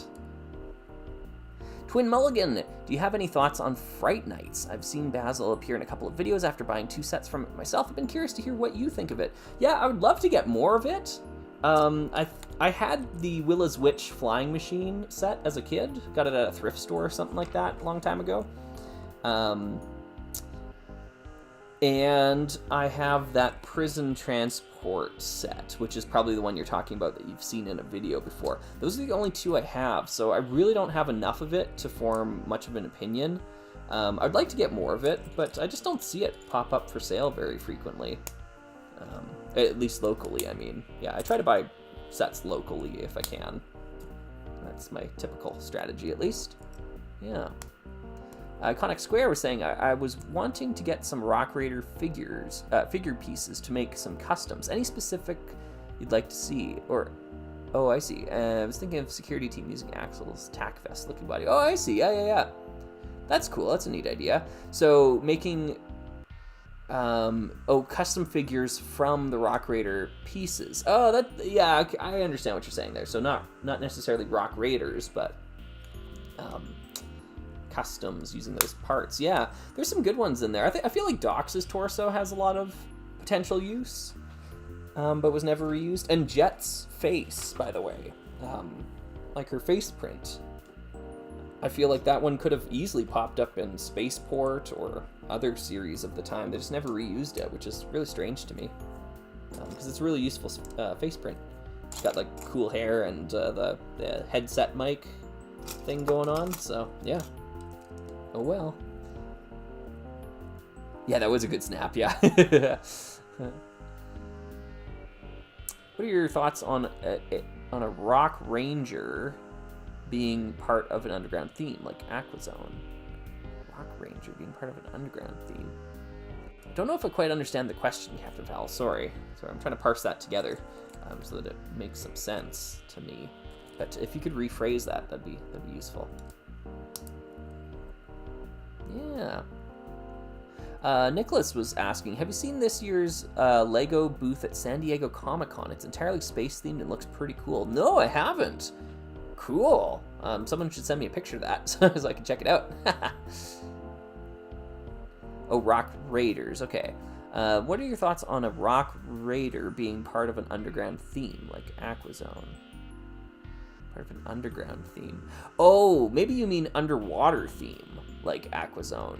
Because I'm thinking like Rock Raiders is already underground. I don't understand what what the question is. Yeah, if they were part of an underwater theme, that'd be cool. Yeah, I could definitely see like Bandit actually. Yeah, Bandit should be popping up in a Aqua Raiders set. That'd be cool.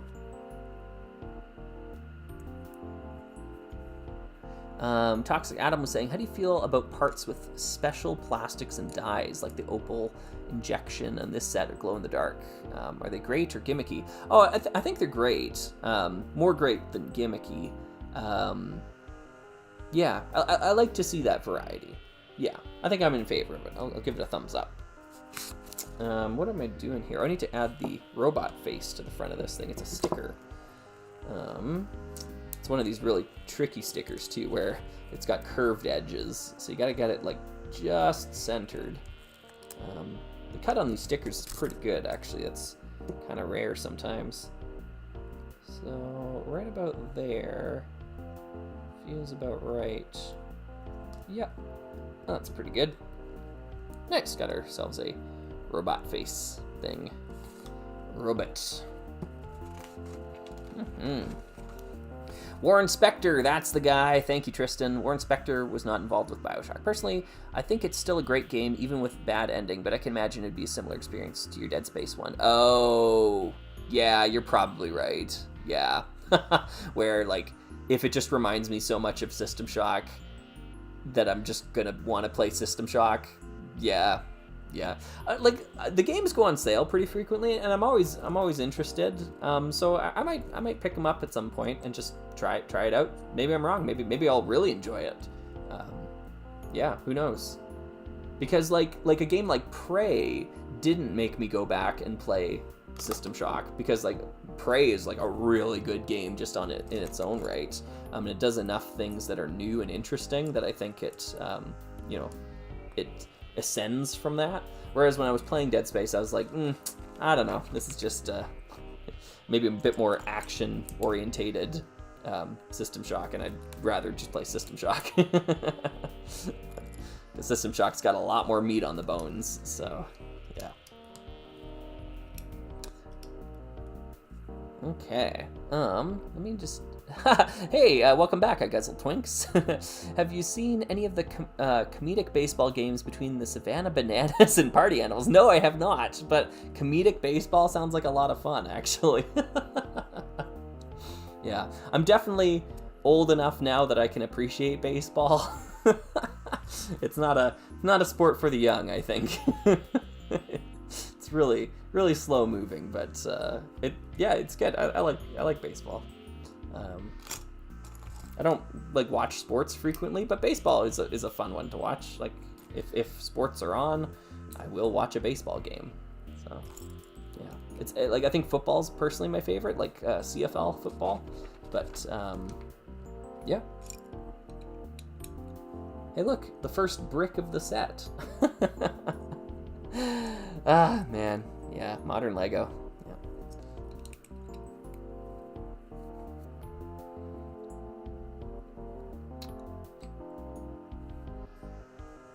Car Simplified Steve, have you ever played the original 2006 Prey game? No, I haven't, and I think they delisted it, so like I can't buy it anymore. It's not for sale unless I track down a physical copy. It looks interesting, like I've seen footage of it. Yeah, it looks really neat. It has nothing to do with the new Prey. I don't like all they did is they just reused the name. They didn't carry over any concepts or characters or story or anything. It's just they're both called Prey, so yeah. And unfortunately, I think that was a bad call, especially with Prey 2017, because I think Prey is a bad name for the game. I think there was a better title for it. Like I don't want to spoil the game, so I'm not gonna talk about the ending or anything like that. But yeah, like once you go through it all, and you understand like what the game is about and all that jazz, because it's very different than what is like on the surface about it. Yeah, Prey, just like in retrospect, it's just I don't know if that was the right name for this experience. So yeah. Oh, Nerdy saying BioShock is very much a brawler, barely any puzzles, but the combat is like a precursor to Dishonored. Oh, interesting. Well, that is a good like that vouches for it pretty well, because I really enjoyed the Dishonored games, actually. I have, I think, all of them, and the DLC on a physical disc, because they released the DLC, like the Death of the Outsider, on a physical disc for the PlayStation 4, and I was like, well, yeah, heck yeah, I want that. So I have that on disc too. Yeah, Dishonored, that's a cool game series. Dishonored 1, I think, is like more or less better than Dishonored 2. Like the whole way through story and characters and levels and stuff. But Dishonored 2 has more peaks to it. There's more levels that stand out in my mind as being like, wow, that was incredible from Dishonored 2. Yeah, I think honestly the apex probably of Dishonored was the DLC for the first game where you play as Dowd? Is that the name of the character? Wow, it's been a long time since I played those. I don't remember. But yeah, I think the character's name was Dowd. I think that's the best Dishonored ever was in that DLC. I kind of feel similarly about Borderlands. We talked about Borderlands on that last live stream we did, where I think the apex of Borderlands is the General Knox DLC from the first game. I think that's the best that it ever got in terms of gameplay mixed with like story and humor. Because by the time they got to Borderlands 2, it was just like beat you over the head with the humor of the game, and like a lot of the jokes don't land. Whereas in the General Knox DLC, it's more reserved, and I think more of the jokes land. So, yeah. Yeah, Ben, I agree. And the voice that they chose for Corvo in Dishonored 2 is not at all the voice I would have chose for Corvo. I know that voice actor has been in a lot of things, but I kind of think that their performance in that game is just genuinely bad. So yeah, it makes playing as Corvo really difficult because you got this talking protagonist that just isn't putting in a good performance. So yeah. Oh, Gregor's saying, "Woo, Borderlands 1 fan." Yeah, Borderlands 1 is one of my favorite games. Probably one of the games I've played the most ever. I'm just not huge on the rest of the series. I liked 3 well enough, and I liked 2 well enough as well, but they have a lot of issues. I think 2 has a lot of gameplay and balancing issues, and 3 has a lot of story issues. So, yeah. I like the way that 3 plays, though. It plays pretty well. It's a good return to form sort of feel to it. So, yeah.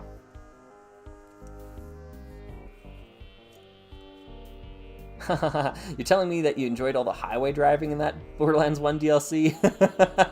Yeah. You know what? There's I think there's something about large worlds that I enjoy in video games.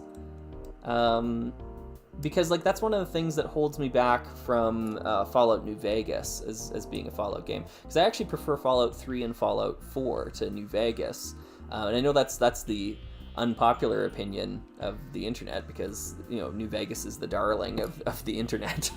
But yeah, I prefer those other games because the world design is more vast, more explorable. Yeah, so. Yeah, Borderlands is definitely a game where I sometimes like to just go wander and get lost in the world. Yeah, because it's a good, like, handcrafted world. It's fun to explore it. So, yeah, that General Knox DLC is a lot of fun in that regard for me.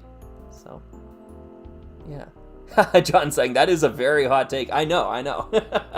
Oh, you're right. I should have brought the thing up. Yeah. Sorry, everyone. I guess I should have done that. Yeah. Yeah. Too funny. Yeah, Twin Mulligan, I don't think I've ever played those ones. Sorry. Yeah.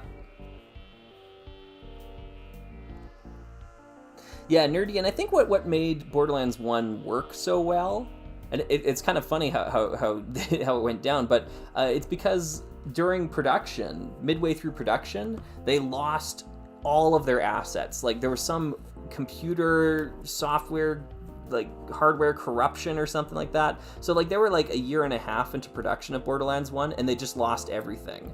And so they couldn't recover it, and they had to just, like, oh no, what are we gonna do? Like, plan B, okay, cell shade everything so it's less demand on our graphics department, because nothing was gonna be cell shaded in the original Borderlands design concept.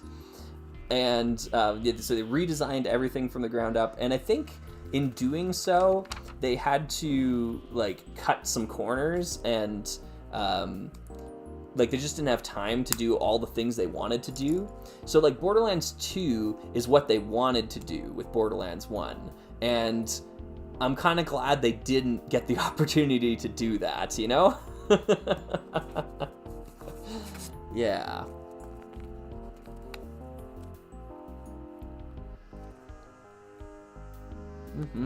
Nick was asking, have you ever played any horror games? Not really. Like, I think System Shock 2 and Prey both have some scary elements about them. There are some spooks in them, but they're not dedicated horror games. Yeah, so I don't think I have. But I have definitely thrown my controller down in fright playing both of those games before.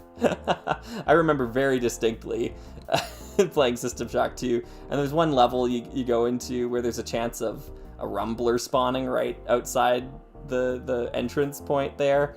And I was playing it on my couch on the TV or whatever, and had the controller in my hand and loaded up the level, and it just comes boom, boom, boom, running right for you. I'm like, oh my goodness! Chuck the controller away from me. And it got me good. I was just laughing. It was such a good fright. Yeah, Prey's got a couple of jump scares like that as well too in it. So yeah, if either one of those count as a horror game.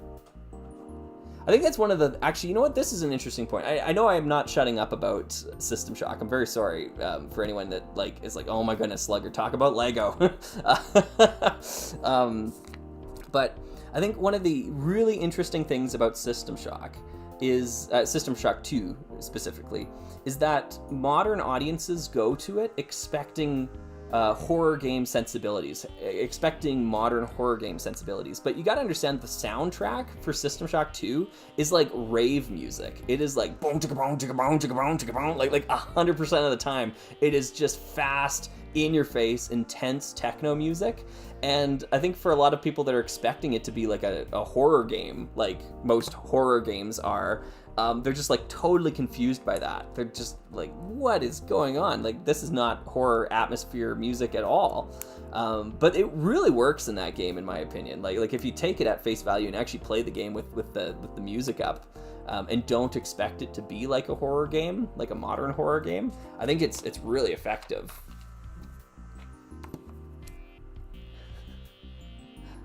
Lego System Shock, yeah. That's funny. Electromistress is saying, I'm going to use this moment to throw in a Signalis recommendation. Interesting. Dill's asking, were you ever into the Ratchet and Clank series? No, I've never played them. Sorry. Yeah, I know they were PlayStation. Like, that's a good guess, like, to say, okay, Slugger was a PlayStation player, so maybe they played Ratchet and Clank. I never played Spyrius either, before anyone asks that question. Never played that one. So, sorry. Yeah. Nerdy saying, did you ever play any of the From Software games? Something else by the Soul, or in the Souls genre? Yeah, like, I talked about that a little bit last live stream, but by and large, what holds me back from those games is the game design, like the fundamental conceit of this idea that you need to die multiple times to learn the pattern to progress to the next thing. I just don't have the patience or the self-hate to want to suffer like that. I think I've really tried a number of From Software games. I think the one I got the furthest in was Dark Souls 3, but eventually I just run into the point of the game where I can't progress easily, and I'm just not willing to sit and like work in a video game to learn how to beat the boss or whatever it is. So yeah.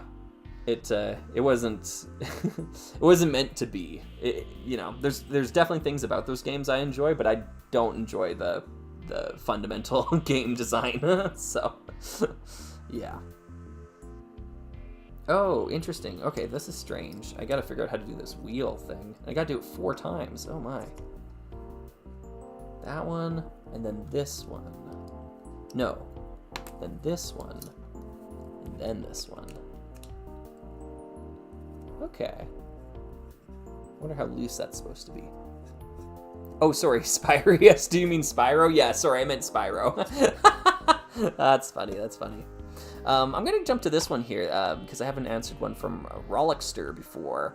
Have you ever played the Crisis series? As strong Bionicle vibes. Oh, interesting. Super soldiers with special powers on a tropical island, a huge ship underground. Part 2 in a city, Part 3 in a ruined city. Very interesting. Yeah, that is strong Bionicle vibes, isn't it? I've never played Crisis. No, might have to take a look at it at some point in time. Hey, Zuko. Yeah. Oh, you're reminding me to drink some water. That's a good idea.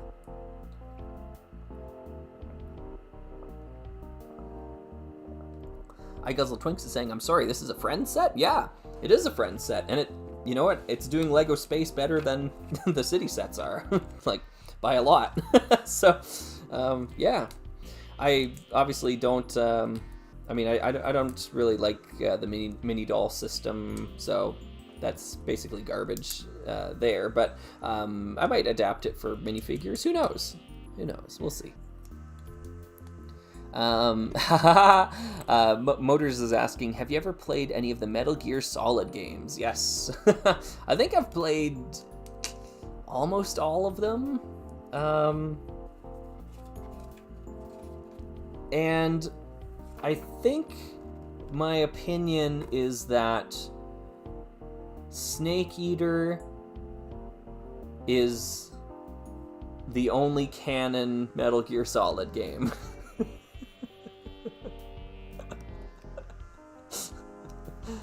Yeah. Snake Eater is the only canon Metal Gear Solid game. You can quote me on that.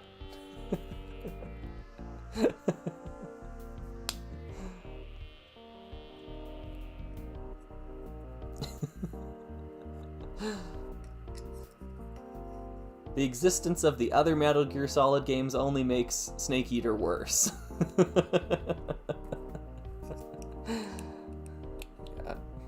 Why is it called Snake Eater? Yeah, I don't know. Hot takes left and right. Yeah, I don't know about that. Like, I think it's pretty universally agreed that Snake Eater is the best one. And the best thing about Snake Eater is that it's a prequel that can totally exist outside of the other Metal Gear games. It can absolutely exist independently. Yeah, and it was very smart for them to set it in the past so that you can't ruin it as much as like Phantom Pain wants to ruin it. Yeah, but as long as you consider all the rest of the Metal Gear Solid games as non-canon, then Snake Eater's fine. It's perfectly great. And Snake Eater existing and taking much of Kojima's attention away from Zone of the Enders made Zone of the Enders 2 a better game. So, actually, yeah, that one deserved a hot take, yeah. Like, I like a lot of what Hideo Kojima does, but his importance in making those games good, or the reason why they're good, is so overinflated. Like, Konami was well within their right to shut down Metal Gear Solid 5's production. Like, yeah. Hey, Brad's Bricks. You've got a check mark next to your name. That's cool. I don't know what that means. Yeah. Nikolai was asking, what's your opinion on Lego Marvel? And waving. Hello. Hi, good to see you, Nikolai. You know what? It's probably the same as my opinion on Marvel. And my opinion on Marvel is just, I don't really care for it. It's just not something that interests me all that much. So, yeah, Lego Marvel just doesn't, it's not really for me. Sorry. Yeah. I don't have any of their sets, and I haven't really watched any of the movies of Marvel either. So, yeah. Apple was saying, do you know of any other sets with many trans purple parts for Friends Space style mocks? No, I don't. Like, I feel like this is the sub-theme you gotta buy into if you're gonna get those colored pieces. Yeah, they're great. I wish the purple was the color that the city space sets used for their cockpits and windscreens and whatnot. It's a great space choice. And it's unique, too. We haven't had trans purple, at least to my knowledge, in a space theme for like vehicles like this. So yeah, great choice. Okay. Digital Unity, aside from your beloved Rock Raiders, as darling as it is, we know it's number one. What are your top 3 retired themes? Oh, interesting. That is tricky. That's a tricky one. I don't know if I can like number them, but definitely ones that come to mind are Life on Mars. I really enjoyed Life on Mars. It's one of my favorite themes. I really like the original Wave of Alpha Team. Like really like that series as well. Time Cruisers is definitely one that I'm a big fan of now as an adult. Galador, of course. Those are ones that you've heard me talk about on the channel before, those last 2 at least. But like, yeah, Alpha Team ranks up there. Really enjoy that one. And I'm trying to think of one that I've become a fan of like as an adult. Yeah,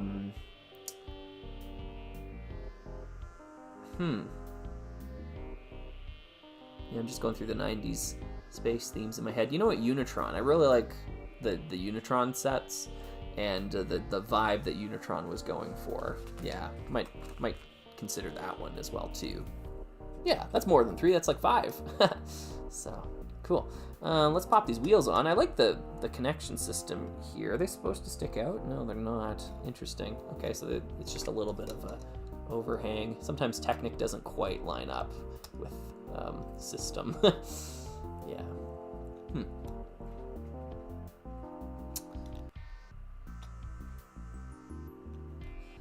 Oh, I see. Captain Fallon was asking, what are your thoughts on Rock Raiders going to be part of a bigger underground theme? Oh, I see what you're saying. Yeah. Yeah, like I think they had really high hopes for Rock Raiders.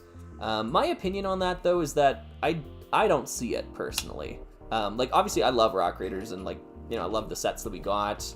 But like underground mining as like, you know, a theme that like could be like multi like sub themes and like a series, like I'm not seeing it.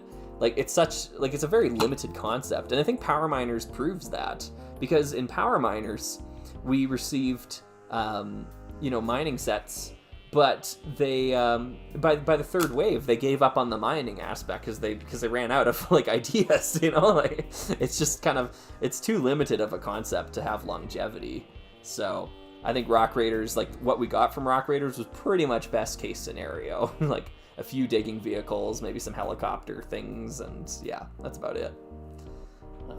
Yeah, it's cool. Like it's really fun and awesome, but there's not that much you can do with the idea. And I think Lego themselves proved that later on. So yeah, yeah. Nikolai was asking your thoughts on the new City Johnny Thunder. Yeah, I like his cameo, but it is just a cameo. So I'm not like over the moon about it or anything like that. It's, you know, if you take Johnny Thunder out of those sets, they're not adventurer sets. They're you know, city sets that exist with an adventurer's character in them. So yeah, I think there's a big difference between the look and feel of an adventurer set and the look and feel of those sets. So just my personal preference there. Okay, I've got an extra 1x4 here, and this is worrisome because that means I missed it somewhere. It's too big for it to be a spare piece. So we gotta go back. We gotta find it. Where did Slugger forget it? Oh, I'm not seeing it. That could be very bad. Those are the only... Uh-oh. No. Yes. No, I'm good. I'm good. I've got them.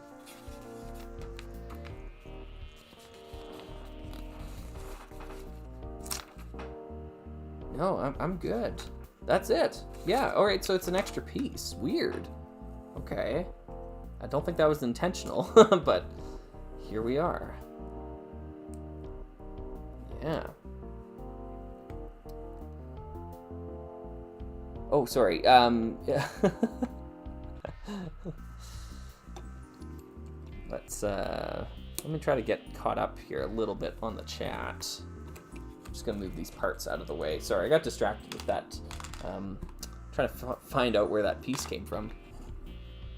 Yoba was saying, what subject did you take the furthest? Music, I would say. Music's probably the right answer there. Ruby! Rock Raiders could work again in a space exploration series, each wave looking at a different alien environments and perhaps even alien cities, maybe expand upon the crew with aliens. Like, yes, but if it's mining vehicles, then just everything's gonna have a drill on it, right? Like, I don't know. I think Explorians has potential. Like what you're describing to me, that sounds like Explorians. And I think that series has a lot of potential. I just don't think Rock Raiders really realistically had the potential that LEGO at the time was seeing in it. Like, build a few digging vehicles. Maybe some things have drills, some things have like saws on them. Like, basically what we saw with Power Miners is, I think, the extent of the whole concept. There's not that much more to it. Yeah. All right, book 3. Whoops. Ah! Light. There we go. JAJ Productions are Slugger on the subject of the Jungle Explorer city sets. 2 of the other minifigures look a bit like Harry Kane and Pippin Reed, in my opinion. Yeah, I saw that. I'm really torn on it because, to some extent, I feel like it's people seeing what they want to see in it. And there's nothing wrong with that, because, like, if you look at that and you're like, hey, it looks like Harry Kane, then great, that's awesome. I feel like we're being maybe a little generous there. There's a similar example here, and I'm gonna bring this one up. In Lego Dreams, the TV show. Whoa, Slugger's talking about Lego Dreams. There's a scene where a pizza delivery guy shows up, and he's got like a shirt with a pizza on it, and a lot of people on the internet were saying, "Oh, it's Pepper! Pepper made an appearance in Lego Dreams," and I'm just kind of sitting there like, no, the people who made this show have never played Lego Island. They have no idea who Pepper is. Like, it's just a pizza on a shirt. It is not Pepper. That's just like a coincidence, and we're seeing what we want to see in that moment. But like, no, Lego Dreams is not written by people who give a darn about that sort of era of Lego, or potentially any era of Lego.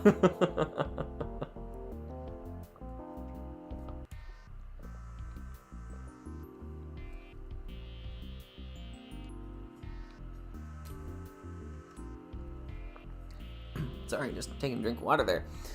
First time I've been in a live stream, says Yama Hummus. What are your opinions on the Insectoids theme? Yeah! I never had any Insectoid sets as a kid. Oh, by the way, welcome to the live stream. Yeah, welcome. I never had any Insectoids as a kid, but I have nearly all of them constructed now as an adult. There's just so many little tiny sets that I still need to make sure I've got all of them, or track down which ones I haven't built, that sort of thing. And I gotta say, I was really pleasantly surprised by them. They're like big and chunky, like really solid feeling sets. So yeah, I'm a fan of that. There's definitely things I like about them, and there's definitely things I don't like about them. Yeah, by and large, I think Insectoids is highly overlooked. But you really, really, really have to be careful when buying them secondhand, because the wing pieces use the old homemaker style finger kind of joint things, and those are terrible. And because they're made with like transparent blue plastic, they break really easily. So yeah, like you got to make sure you're getting one that's in good condition, because they're not good parts. And it's really unfortunate because they missed out on the Rock Raiders style ratchet joints by 1 year, only 1 year, and we could have had beautiful wings for our Insectoid sets that would still be in perfect condition all these years later. It's such a shame.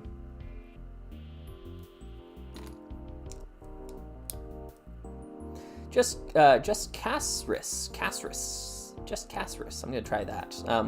Hey there, Slugger. I was recently talking with a friend about series we had, and she mentioned Exoforce, which is a series I'd never heard of. Oh, interesting, let alone seen. So I was wondering what that is. You need to check out a video series from Battle Peak. Battle Peak is the name of it. Actually, I'll just type it in real quick here. Battle Peak.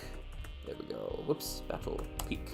Yes, very cool mech series, and Battle Peak is a YouTube series that talks about Exoforce, as sets. So yeah. Nikolai saying, do you think Adventurers should get a revamp? Yeah, at this point it'd be a revamp because they already revamped it with Pharaoh's Quest, I think is what it was called. It's very unlikely. Given how apparently the Indiana Jones sets sold pretty poorly, and the what am I trying to say? The appeal of that sort of era of adventurers is probably just not something that kids these days care about, and there's the problematic colonialist concepts that are introduced in it as well too. So I don't know. I think it's probably not in the cards. So the thing they're doing right now with that Lego City jungle thing with Johnny Thunder is probably the best we can expect from them. Just because they really want to play it safe these days. So yeah, can't really blame them. Yeah. Are these the controversial helmets that don't fit minifigure heads? Oh, interesting. Let's find out. We'll take an astronaut, and we'll stick the helmet on. Oh, yes, they are. Yes, they are. Okay. Yeah, these spacesuits do not fit minifigures, apparently. Darn, that's too bad, because they don't really fit mini dolls. I was thinking, as I was putting it on the other one, I was like, wow, this is a bad fit. It just doesn't feel like it fits well. Yeah. I think the mini dolls and like the accessories and everything are pretty much easily the worst part of Friends. There's a lot of other stuff about Friends that's way better. But people fixate on minifigures so much more than I tend to. So I understand if minifigures are like, oh, it's really important that the minifigures are, good in a set. For me, it's less so. It's like, whatever, who cares?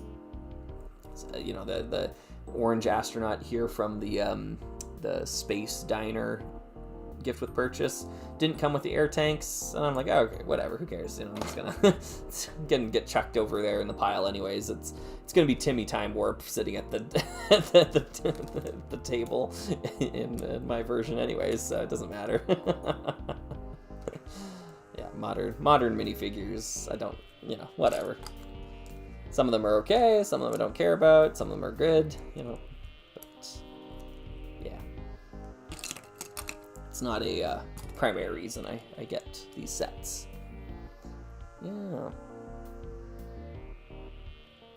Let me just jump back here real quick. Oh, interesting. Zeke was asking, what are your thoughts of the Avatar The Last Airbender sets? It felt like such a lost opportunity. Yeah, nowadays especially. Because like back then, I don't think the series was as popular as it is now. Yeah, it seems almost crazy that they haven't jumped on that a little bit more. Yeah. Because, like, not only are, like, folks older now, and, folks who grew up watching the kids' cartoon, but now there's, like, a Netflix show about it as well, too. So it's, like, arguably more popular than ever. Yeah, you know what? Let's do one of these, too. All right. This will get me crucified on the internet. All right, here it is. The animated Avatar: The Last Airbender show isn't as good as folks make it out to be. Still quite good, still quite great. Isn't the apex thing that it's often considered. And I'm going to add to that, The Netflix show, the live action show, it does some things better than the animated show. There are some aspects about it that I liked more than the animated show. Woo! Spicy. Jerry Goblin says the movie was better than both of them.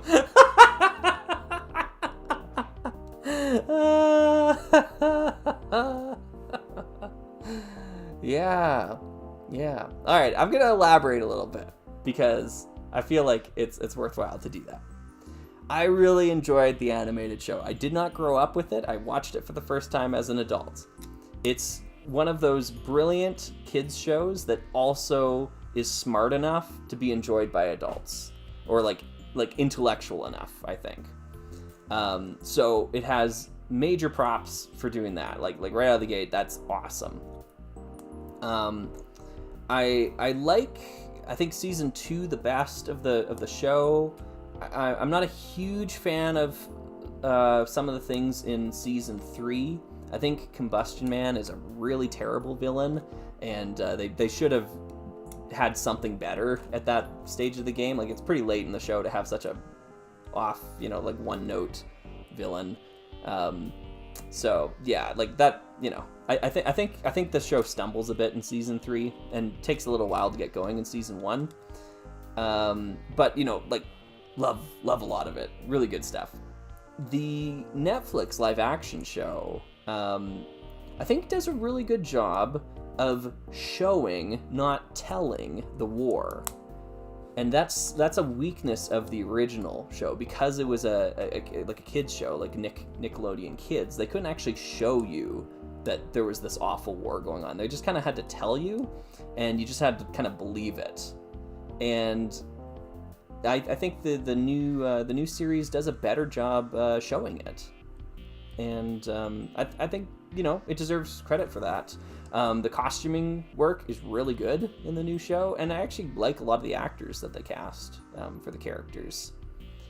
So, yeah.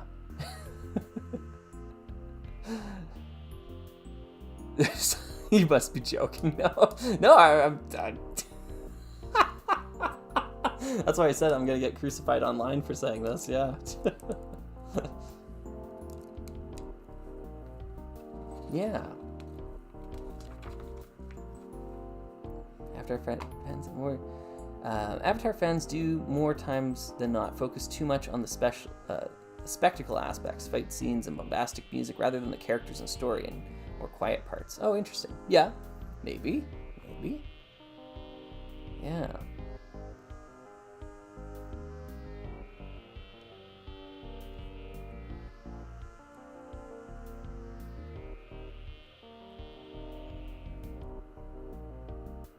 Yeah, I think I enjoyed the Netflix show. It's definitely not better than the original, but I think both exist and both have their strengths and weaknesses. Yeah. kind of crazy how having a neutral opinion like that is like blasphemy. No, you must hate the Netflix show. $2 for the hottest take I've ever heard. Oh, interesting. Well, thank you, John.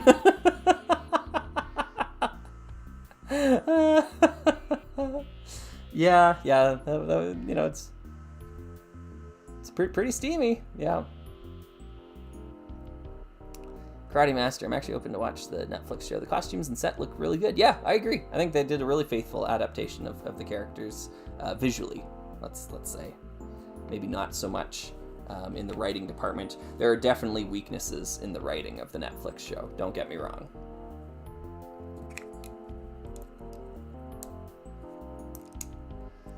But some of the decisions were very smart. Yeah, good, effective. They paired a couple of plots together in a way that I thought was really clever. Because if we're making a live action show, we don't want, or I don't want to see the exact same story told the exact same way. So yeah, I liked a lot of the changes that they made. See ya, Piez. Yeah. Yeah, that's right, Brandon. Yeah, they were at the Calgary Comic Expo, which we went and saw. So we got to see a bunch of the actors in person. Met a couple of them as well, too. It was cool. Yeah, a lot of Canadians on the show, so I guess I'm biased. Hey, Sock! Yeah, can catch another live stream. That's good, that's good.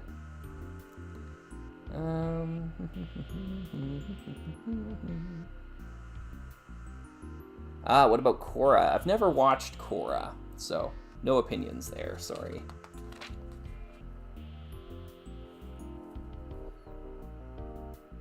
Oh, thank you, Joey, thank you. I can't believe I forgot that. Crazy. Okay, so what is this? 42602. 42602. Oh my goodness. Well, I'm only like 3 hours late on putting this up on the screen. Thanks for the heads up, Joey. Darn it. Yeah. Cracker's asking something about... yeah. I don't have an opinion. I love his work. Yeah. Zeke, I'd like the Netflix show less if they didn't make Iroh so weird and off. He's one of the best parts of the cartoon. He's definitely different in the Netflix show. Yeah, I'm not gonna lie. I'm a really big fan of the actor they cast, though, and I know it's a different take on the character. But yeah, like the actor does such a bang up job. I was resistant at first too, especially when I heard his voice. I was like, that's not Iroh. But yeah, he won me over. So yeah.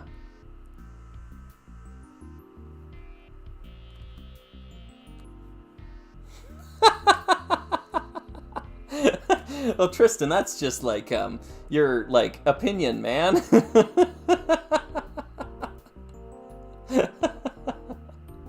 I think the backlash to that show has been hyperbolized to the moon and back. It's crazy to me that people honestly think that. Yeah.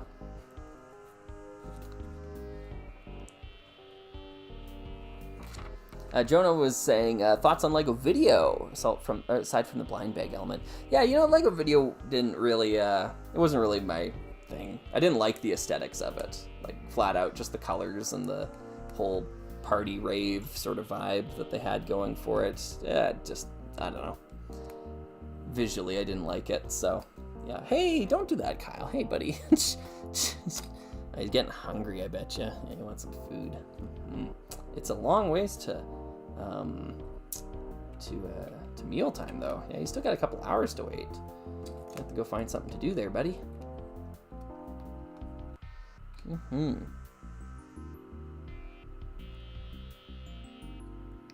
Let's see here.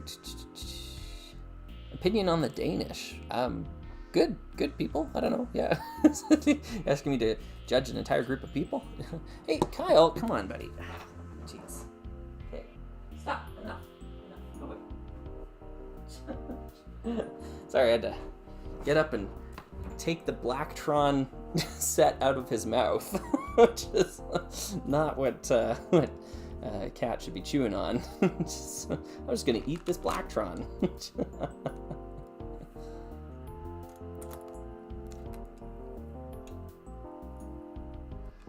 Yeah, there we go. You're welcome, Cracker.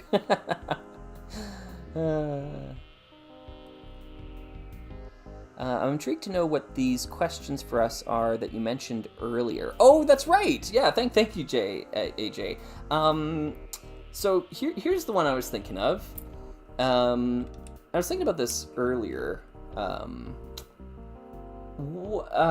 So often we talk about film scores, like the music for a movie, and we talk about it in terms of like, what is your favorite film score? Like, which movie do you love the music from, or whatever?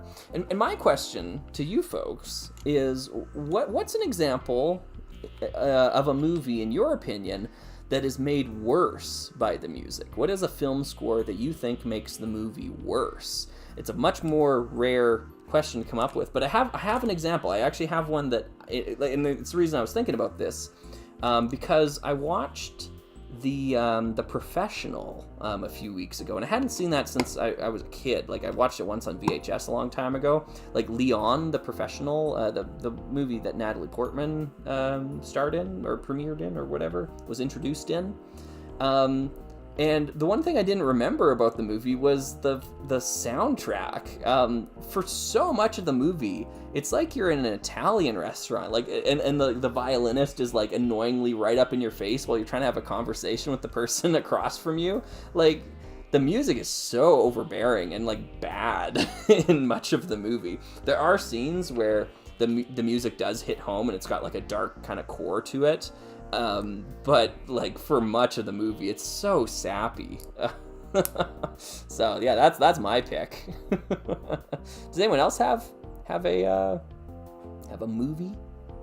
Oh, Hoovy Bear saying most Marvel movies with their generic action score. Yeah, definitely missed potential in that sort of stuff. A lot of temp music being used. Oppenheimer. Oh, interesting, yeah. That's not actually a bad pick. In that vein, I would say Dunkirk as well too. I didn't like the score of Dunkirk. Yeah, just nonstop dun dun dun dun dun dun dun dun dun dun. Yeah.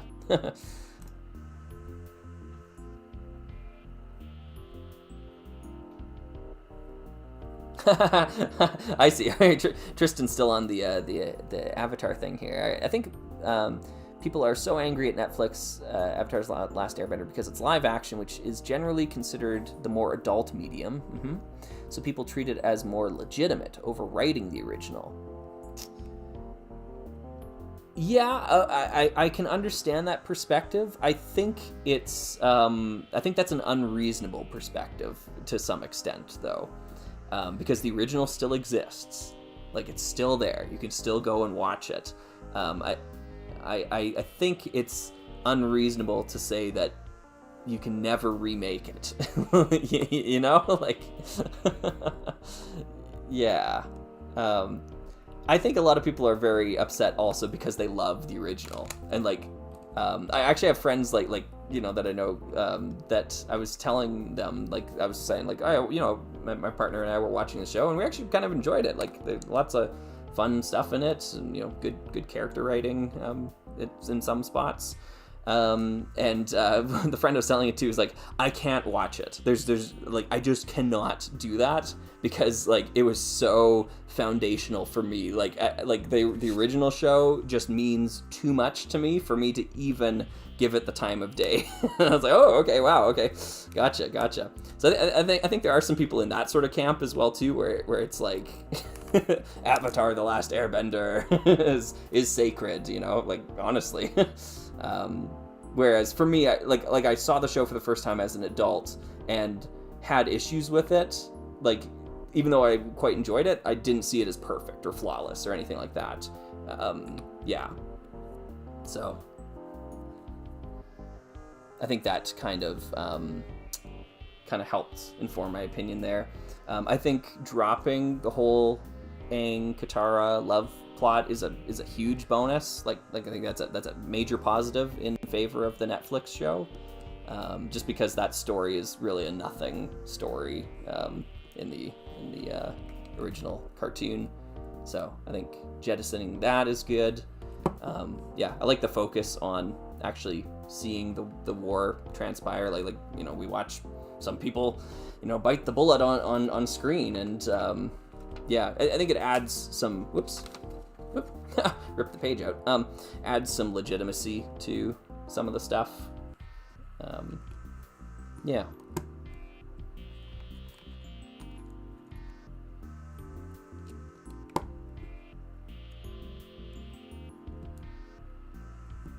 Yeah, like I get what you're saying, Tristan. I disagree with treating that as a legitimate argument. Yeah.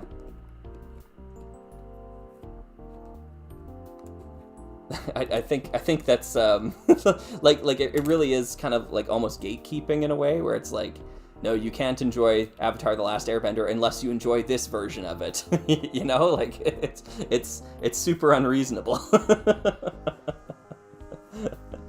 And yeah, it's a very emotional argument. Let's put it that way.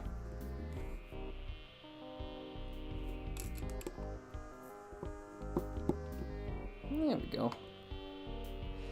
Dill was saying, you mentioned it before in your videos, but what is your inspiration on Lego or your opinion, sorry, on Lego Star Wars? It gets a bit of disdain today, but the first 10 years or so are some of my favorites to collect. Oh, interesting, yeah.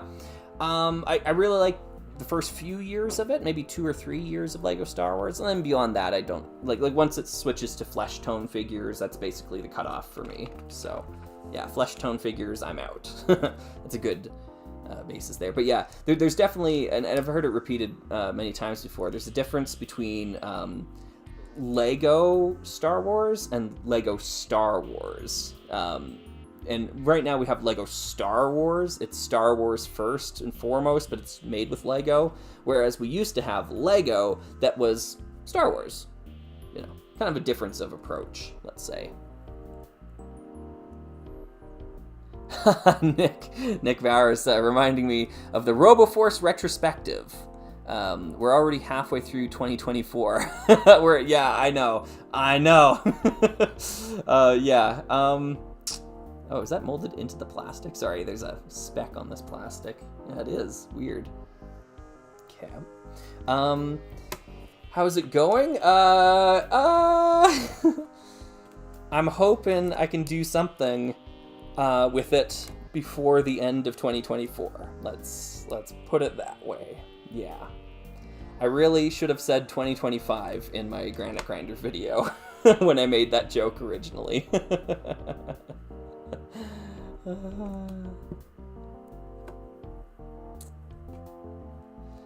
Cracker saying, opinion on the expensive used napkins, aka sales.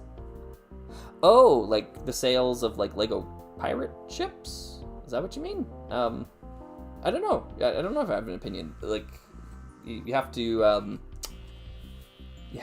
make sure they're in good condition when you buy used pirate sets. Yeah. Yamahamis is saying, will the RoboForce retrospective come sometime during the Summer of Slug? No. I can guarantee that. 110% can guarantee it will not happen during the Summer of Slug. Yeah. JJ says, yeah, Lego Star Wars versus Lego Star Wars is a really good way of explaining it. Yeah, and it was a gradual shift over time. There's no, like, you can't draw the line in the sand and say, this is the year that it changed, because it took a long time.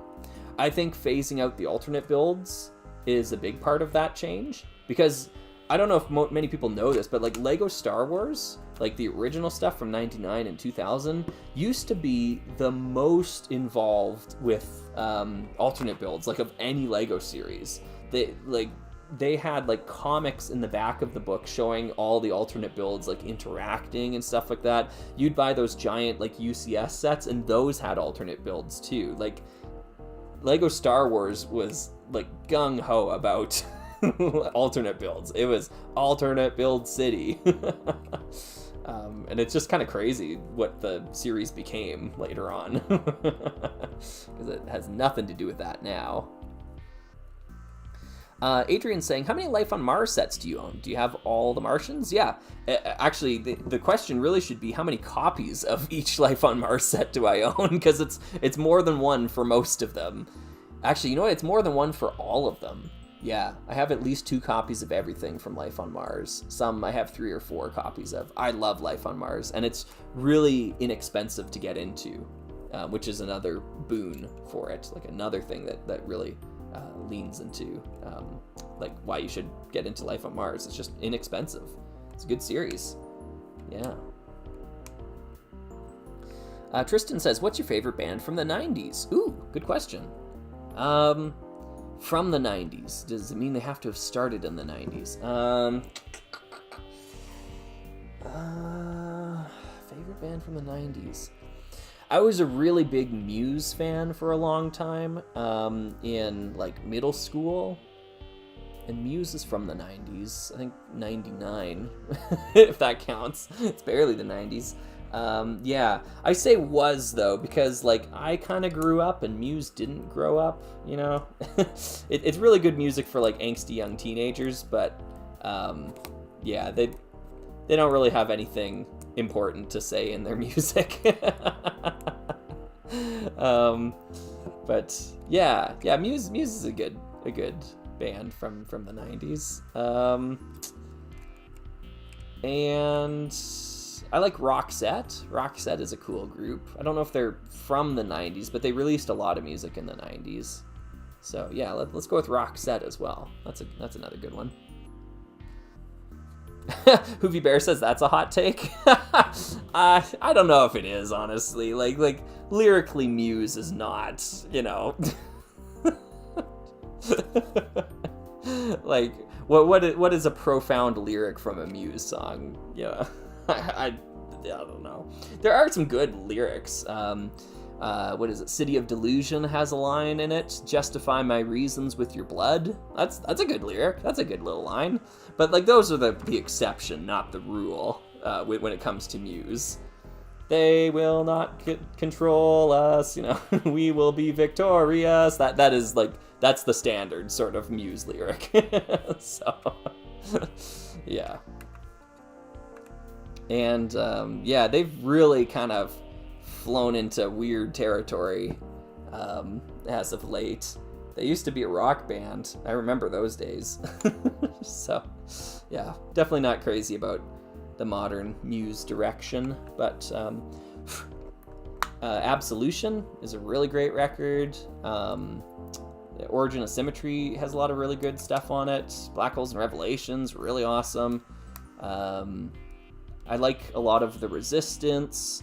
There's some stuff on Second Law that I enjoy, and I think Drones is kind of like a rock and roll travesty, so...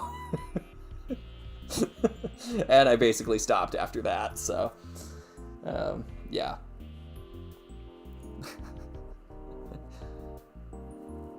Yeah, I too was a huge middle school Muse fan, of course, yeah, and that's the best time to get into Muse, and then get out of Muse. Yeah.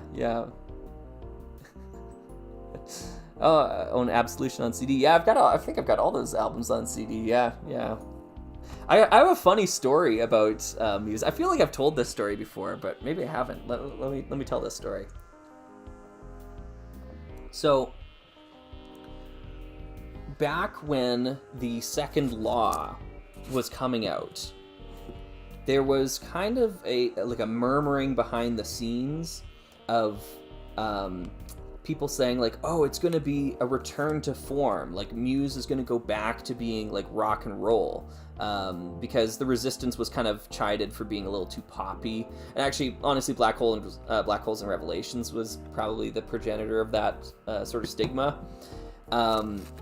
So there was this kind of murmur, this rumor, you know, it's going to be back to rock and roll. And I was like, okay, that's cool. And then one thing that Muse did, as kind of like a way to hype up the release, is they actually live streamed the first 2 songs off of the album. That being, what's the first song called? Supremacy, and Madness. And I remember tuning into this live stream while I was in university. It was before I was going to one of my classes, so I didn't have much time. And my university internet was terrible, like so slow. So I had to kind of like tune in and like let it render and like kind of like accumulate, you know, a little bit of, you know, the loading bar or whatever. And then I played a bit of it and I got to hear basically the first 90 seconds of Supremacy. And the first 90 seconds are like rock and roll. Like big bombastic bow bow bow bow bow. And I'm thinking like, oh my goodness, like the rumors were correct. Muse is back. This is amazing. And of course then I had to close it down and go to class, and then, you know, I never thought about it. And then it wasn't until later that I heard the whole album. And like, no, most of it is like madness. You know, like that sort of stuff with like the dubstep and like, we were so close. So there's like 1 or 2 actual like rock tracks on that record, and then the rest is all just modern Muse dance garbage. So, but they had me in the first half. They certainly did. I'll admit.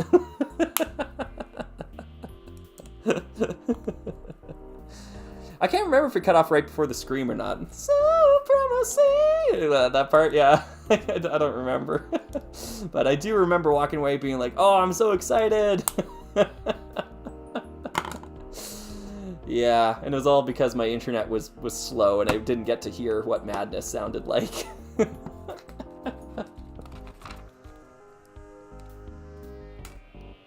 Cool. This is cool. Little rover pod. I like the curvature of the cockpit area here. It kind of works. Yeah, it kind of catches on these pieces. Maybe I've got them pressed into the studs too far. That's better. Yeah, that's snappy. Welcome to Slugger Sings. Yeah. Sweeterino says, will you ever make a classic Castle retrospective like you did for Time Cruisers? It's so insanely unlikely, and the real reason why is that I just don't own Castle sets, and they're too expensive to justify buying them at this point in time. Yeah, I think I'm the wrong slug for the job on that one, sorry. Same with pirates and stuff. Yeah. Tristan, I agree. Yeah, my falsetto is also only as good as it is because of Muse. Because I used to sing a lot of Muse songs back in the day. Yeah. Muse and ELO being the other band that uses a lot of falsetto that I listened to growing up. Yeah, that's cool. Yeah, it just kind of pops on there. Sweet. Space F91 says, Muse had like 5 years of good music in them. Sadly, that 5 years ran out somewhere around the back half of Black Holes.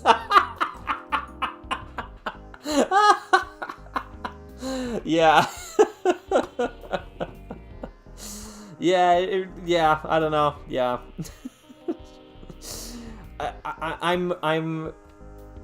I went through the 5 stages of grief as a Muse fan. I really do think I did. And I'm at the point of acceptance, just being like, they're not what I want them to be, and they never will be. So it's okay. It's whatever. If you know, Matt Bellamy wants to run around on stage with, you know, like rave glasses on and wearing ridiculous outfits and singing like pop songs, then power to him. Whatever. You know, he let me down, but that's okay. I remember being very upset about Drones, the album Drones.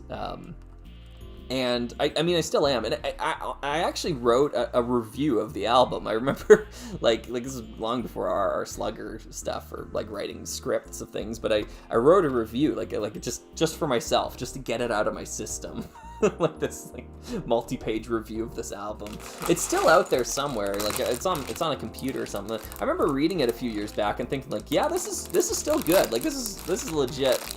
So you never know. Maybe one day I'll actually turn that into a video, like on a different channel. Like it's not an RR Slugger topic. No one cares about Slugger's opinion of Muse. But yeah, I kind of still feel this, or I have this belief somewhat, that if you are one of these huge rock artists like Muse was, like in today's day and age, you kind of have an obligation or like a responsibility to continue rocking, right? Like you have the means, you have the public attention, you kind of should still like be a rock band. And yeah, you know what the biggest tragedy of Muse is that they have Dominic Howard, who's one of the best drummers in rock and roll, like alive today, and they've reduced him to like hitting like dance pads, like little drum pads with the little stick, do ta do ta do ta, like doing that sort of stuff. And this guy's phenomenal. Like yeah, really, really sad. So, sorry, this got taken over by a Muse discussion now, but yeah, obviously I've had a lot of strong opinions about Muse before in the past. Apparently I still have them. They're still in me somewhere. But yeah, the same thing happened to Electric Light Orchestra, the band I was talking about earlier, ELO. They have a really fantastic drummer, had, way back in the day, Bev Bevan. Really great drummer. And same thing happened. They got really pop heavy, and then eventually he was reduced to just hitting like 80s drum pads. And yeah, it's sad to see. So, yeah. Oh, see ya, Winged Porpoise. Sorry, yeah, see ya. Thanks for hanging out with us. Oh, hey, Kyle. Are you gonna come on camera? No? Or are you just gonna bump into things? Kyle's here. He's in the vicinity. He's just not on camera. Yeah. You have the means to rock. Exactly. Yeah, they have to keep rock alive. I agree. Still, Jeff was saying Bill Bruford is my favorite drummer, especially his King Crimson years. Yeah, Bill Bruford is awesome. I love the stuff that he did in Yes. Like songs like Starship Trooper would just not be the same without his jazz flourishes. That being said, I personally prefer Alan White in Yes, but I think there's a strong argument either way. I think they're both great, both fantastic drummers. Yeah.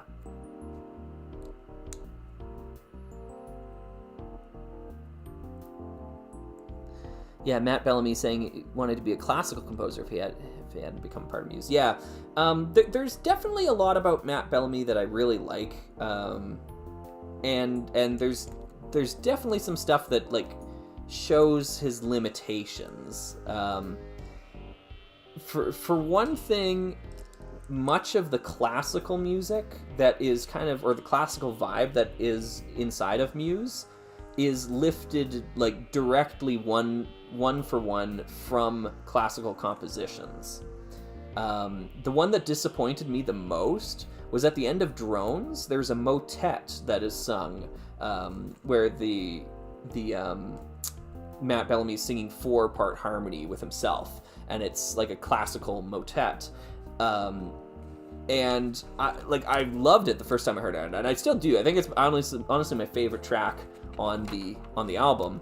But part of the reason why it's so good is that he didn't write it. It's directly lifted from a classical composition. So, it's just like, well, come on,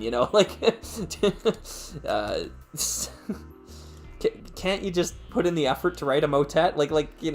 Just write one. Why do you have to steal one? So yeah, he just took the whole harmony and melody from, I can't remember the name of the composition, and just changed the lyrics. That's all he did for that song. And then he gets to call himself the composer of it, because it's a classical piece, and it's common, public domain or whatever. Yeah, and it's just not true. So, yeah. Mr. Lego Player, will you do a face reveal? Yes, someday. Probably not on the main channel, though, if I'm being honest. I don't want to spoil the voice without a face thing for people, because I know that is a big thing. Like some folks like to listen to podcasts and never know what the person looks like, because everyone comes up with their own mental image of what a person kind of looks like, yeah, I don't want to ruin that, so I don't think my face will ever be on the main channel. I don't know if it'll ever be on Slugging Around. Maybe there's a mysterious third channel that will pop into the ether, and Slugger will be face to face with you folks there. But yeah, I want to respect people's boundaries with that. So, yeah. Let's see here. Alan White was Oasis's second drummer? I had no idea. I had no idea Alan White played with Oasis. But Alan White was a huge session musician too. Like Alan White played the drums for John Lennon in the Yoko Ono Plastic Band, or the Plastic Ono Band, or whatever, you know? Like he plays the drums on Imagine. You know, it's just like mind-blowing stuff. It's like, wow, okay. Not that anyone's listening to Imagine for the drums, but, you know, it's just still cool that you're, like, there for that piece of history. Yeah. I did not know that he played with Oasis. That's cool. Yeah, kind of a jack-of-all-trades drummer. Oh. Is it supposed to have a yellow pin? Why are these out? What? What? What? Why? What? Why would it have a yellow pin on one side and a black pin on the other side? That is so strange. The yellow pins don't have friction. But the black pins do, so you still have friction. Is it just to reduce the amount of friction? That is utterly bizarre. Never seen that before. Weird. Weird, weird, weird. Let me just jump back here real quick. Tristan was saying, yeah, same with Butterflies and Hurricanes and Space Dementia. Yep. And what's it called? Collateral Damage. It's just Chopin from what is that one? The Resistance. Yeah, it's the one that comes before Guiding Light, I think, on that album. Wow, I'm really testing my Muse knowledge. I haven't listened to Muse in so long. That's funny. You a big Daft Punk head, Slugger? Fartoid asks. Not really. Not really. I respect Daft Punk, though. I respect them as musicians. It's just not really a genre that I like to listen to all that much. But, yeah.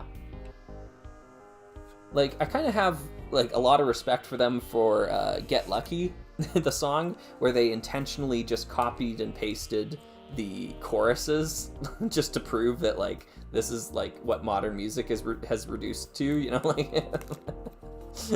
That's kind of fun, and kind of funny for them to be doing that, but yeah, I think by and large, like, I'm not really a big fan of listening to, like, techno sort of stuff, techno adjacent things.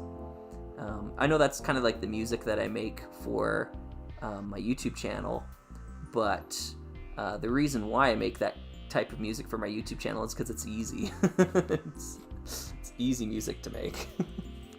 You don't need a lot of talent to make techno music. I'm sorry. I'm sorry if that breaks some hearts, but yeah, it's just kind of like, yeah. It like, to me, it's kind of like almost like the blues. Like, it's just, there's a bog standard way to go about doing it.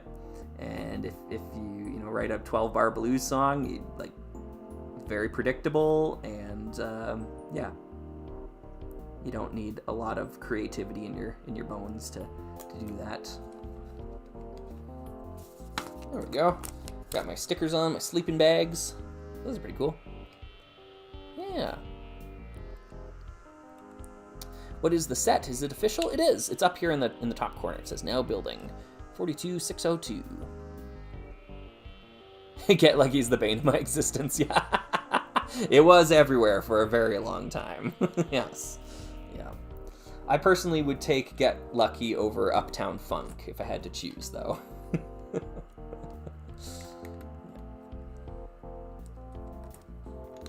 Okay. I don't know if I listened to that whole album there, Nerdian. Yeah. Yeah, very experimental stuff, though. Yeah.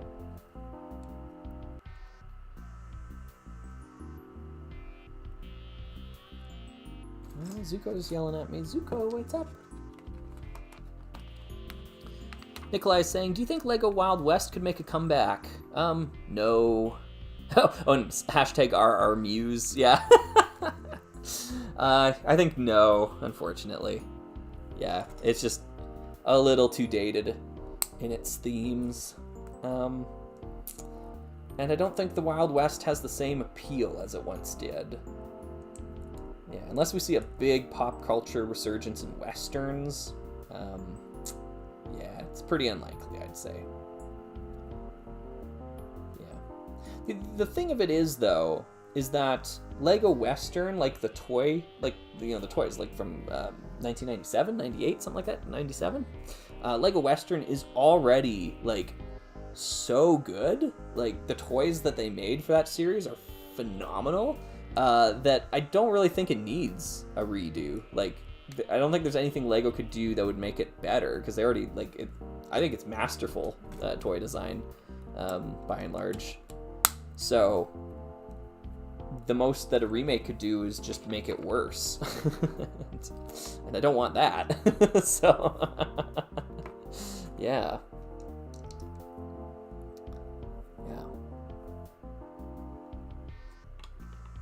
Okay, I'm gonna add these. We got some more bricks, finally. Here's some bricks. I'm gonna try to point them out when they pop up. Dill says, I guess it's a coincidence because the Imagine Alan White is not the same as the Oasis Alan White. Oh, really? Oh, it is a coincidence then. Okay. All right, good. Thanks for clarifying. Yeah. Okay, so Alan White is just kind of a common name for a drummer then. I never would have guessed that. Yeah. I mean, he really did play with a lot of groups, so it really did seem plausible to me that he'd played with Oasis. But we're talking about two different people here, both named Alan White. Cool.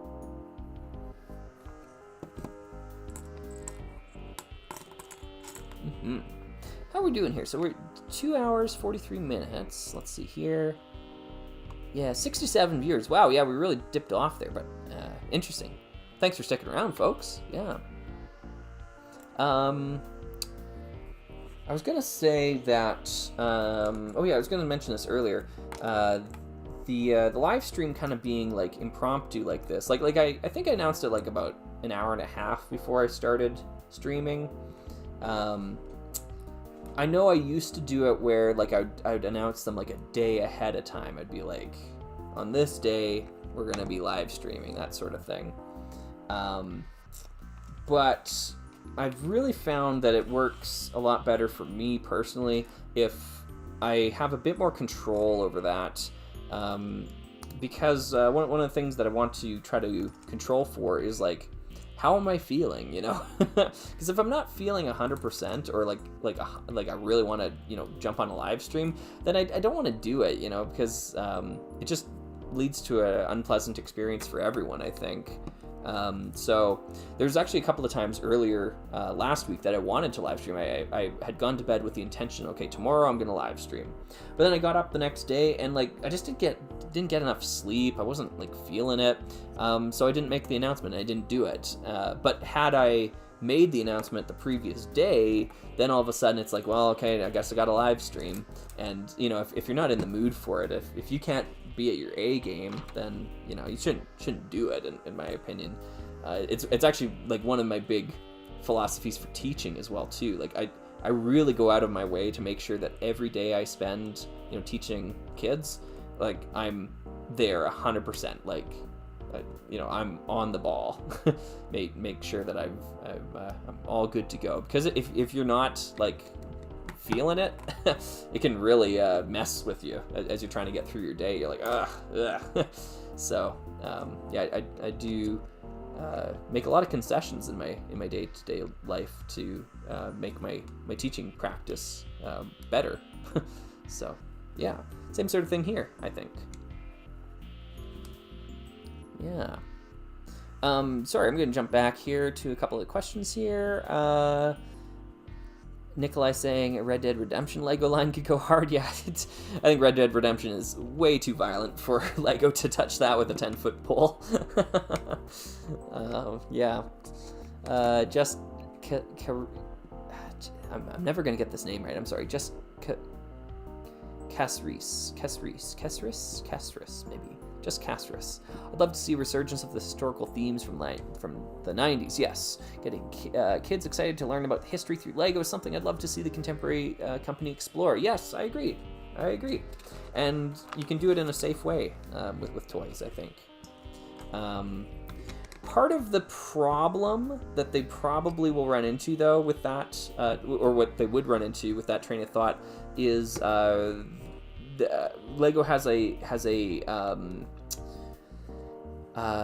an interest in representation of, you know, what am I trying to say? Like diversity in their sets. And part of the problem when you look at history is like a lot of history, especially like European history, is just like, you know, white men doing things.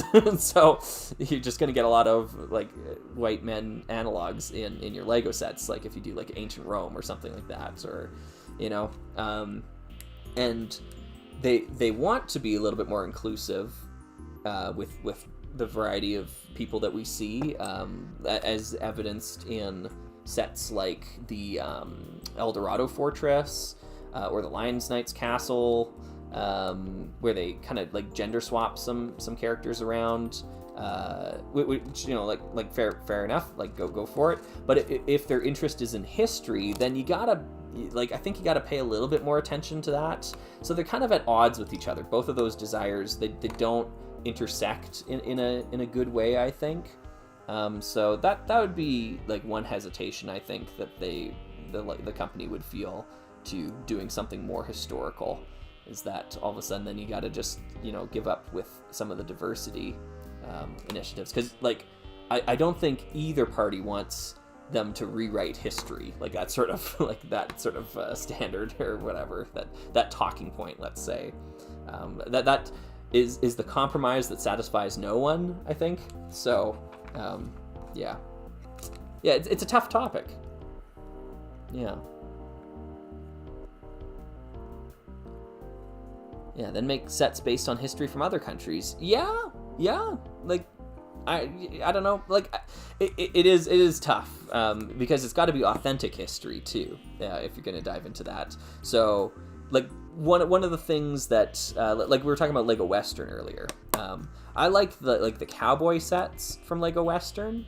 I don't really like the Native American sets from Lego Western, and like, I don't think someone named like Yorn should be making you know, Lego Western sets about Native Americans, because there's a lot of like cultural things that are wrong in those sets. Like one of the big ones I point to is there are teepees represented next to totem poles. That is just not accurate, like, at all. the you know, the cultures that had teepees were largely totem poles were largely coastal regions, and they didn't live in teepees. They lived in longhouses and you know, Mi'kmaq lean-tos, those sorts of things.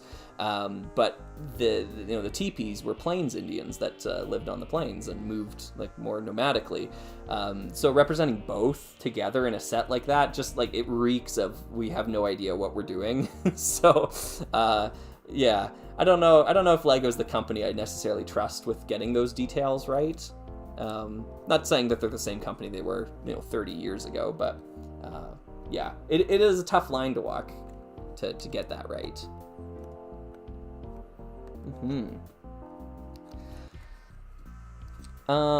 Let me jump back here real quick. Are Mega Bloks like kryptonite to a slug? No, I don't think so. But I did remove the Mega Bloks from the Lego collection, yeah.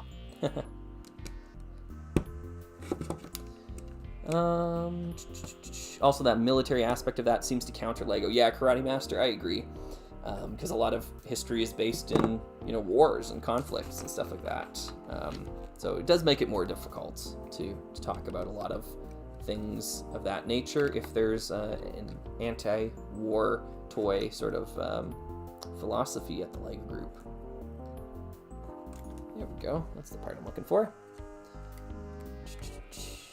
Okay, now the chat's picking up. All right. let me jump back here real quick. Let's see here. If Lego had to drop a licensed theme, which one do you think should go? Pretty easy pick for me, CNA Saito.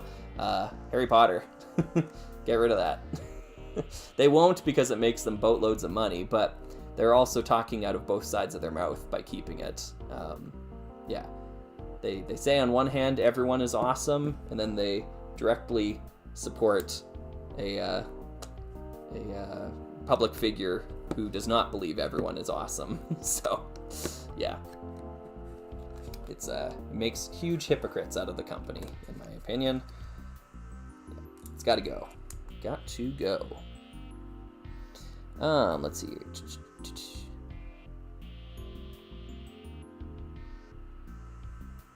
Yeah, Wyatt Varley saying the Native American representation in the old Western line's pretty brutal. Yeah, I agree. Yeah, so I don't have any of those sets. And you know what? It's yeah, it's kind of interesting because I really like one aspect of the Lego Western themes. Like I like the cowboys and stuff. But the other stuff.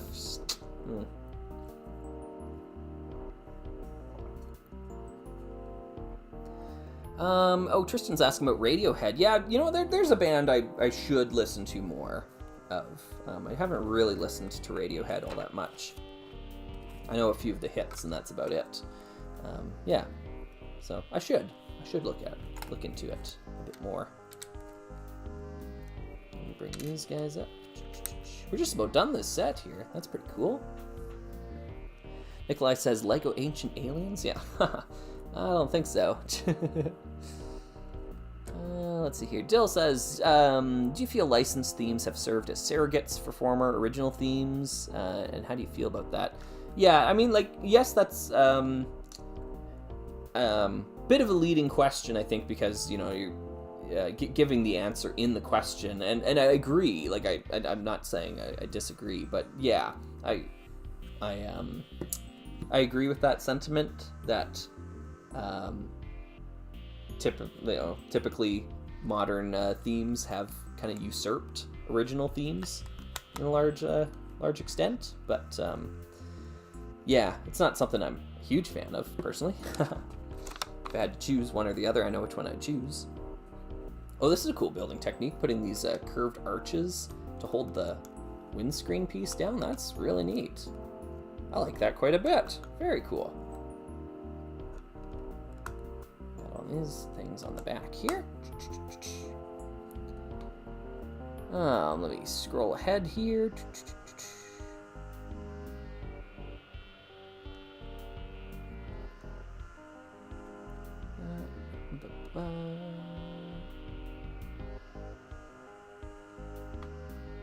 Jude was saying, is it necessary to get those details right? I think it's important to differentiate between historical depiction and the Western projection, which also takes place for themes like Castle or Vikings. This is true. Yeah, I agree. I get what you're saying. There is room for both, I think, because it's one of the things to talk about in the Orient Expedition series that I'm doing, right? In that, yes, there are things they could have got right, like better. They could have done better. At the same time, we don't want to just, you know, slam these toy designers for getting a detail wrong in a plastic toy. Like, it is just a toy at the end of the day. It's not a historical document. It's not a true depiction of history. It is just a toy. So we need to have some leniency on that side as well, too. So it is a nuanced thing. I don't think it is necessarily it has to be this way or it has to be this way. Yeah. That being said, like, you know, depictions of Native Americans incorrectly is a bit of like a loaded topic. So, you know, I think there's definitely something to be said for like, we probably should have got that right a little bit better than we did. Yeah, you know, just as a specific example. But yeah, like, I mean, like Viking helmets having horns, like, yeah, you know, yeah, go for it. Like, it's not a big deal, and it is the more like cultural, or sorry, the more what am I trying to say? The more common depiction of Vikings, even though it's not historically accurate or whatever, you know. Oh, this is strange. Oh, weird. It just kind of, I thought it would click in, but it just kind of rolls around there. The piece doesn't actually have anti-studs there, so you need this part to secure it. Like so. Interesting.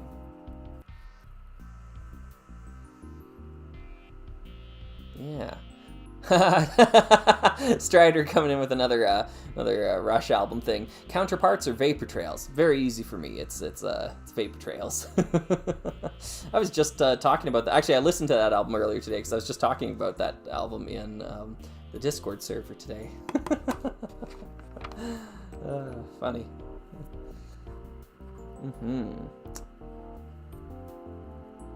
Let's see here. Sorry, I'm just gonna.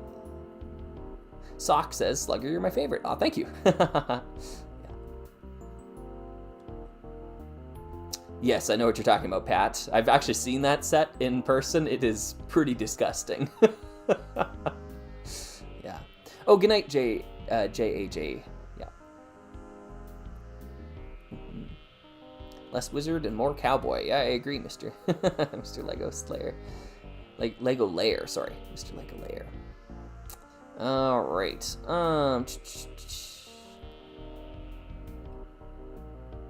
What is one license you would want in a theme? One wave only.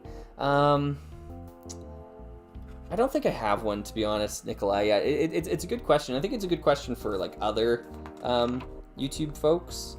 But for me, I don't like licensed themes in general. So yeah, I don't think there is one that I'd like to see. That's a great building technique. Nice. And then I guess you pry it open from the side here. That's cool. Like this little space pod. Obviously, I'm not crazy about white being a primary color here, but I like purple being a primary color. That's cool. Tons of leftover pieces. We'll just chuck those in our leftover pieces bin. And then we'll bring this part of the rover out as well, too. Yeah, so that just attaches on the back. Very cool. Yeah, I dig it. I dig it a lot. And it's got steering on it, just like the old rovers of yesteryear did. No suspension, but that's okay. Yeah. Solid and sturdy. Likes to roll. Rock and roll. That's a pretty good turning radius, actually. That's not too bad. Yeah, okay, I'm getting the feel for it now. It's kind of hard to steer because what I'm expecting as I'm moving it here is I'm expecting this back part to align with the rear wheels. There's definitely some older space rovers. I'm thinking of like the Celestial, what's it called? Celestial Forager from Mtron, I think, is like that. You have a bit more control over the steering. This one just feels a little bit more random. Yeah, we just got to get used to it. But yeah, this is a good return to form for Lego Space. This feels good. Looks good too. Good hatch. Some space beds, which is cool, and they flip up as well. I mean, you won't be able to see any of this really, but there's like workstations, so you can like alternate between the two different things there. There's a little space dog, cat, dog. Yeah, it looks like a dog. A little space dog goes in there. And the whole thing is attached to that those modular things, so it should be able to connect to some of the other Lego Space stuff. Oh, you know what? I have that somewhere. We just built that. Where did I put that? I might be able to find it, actually. Yeah. Might be able to find it. No traction. Yeah, that's right. Yeah, it's all big chunky plastic wheels. Just like the old space rovers had, mostly. Yeah. Let's do this then here. I want to take a quick break. Where are we at? 3 hours? Yeah. I feel like I could probably build one more here today if we want to do one more set. I'm not sure. Do folks... I guess I'll ask, yeah, does anyone want to stick around for another set? Anyone interested in building one more today? You can say no as well too. I'll just go do something else. But yeah, if people are down for another hour or two, yeah, one more. Yeah, go for now. Getting late. Yeah, that's fair, Motor. Yeah, yes. One more. Yeah, okay. Yeah, let's do one more then. I've got nothing better to do. Yeah, neither do I. So. Oh, it's half past 12 there. Yeah, okay. Nice. See ya, Space. Yep. Start my day. Thanks for the stream, Slugger. Yep, you got it. Yeah. Build a Metropolis. Yeah, I know, eh? It's just like stream fun. One more song. Oh my goodness, the amount of times I've heard that in my life. Topmost flavor. You know what the secret is, by the way, for any musicians out there? The secret is you make sure the last song you play, like when people are saying, one more song, right?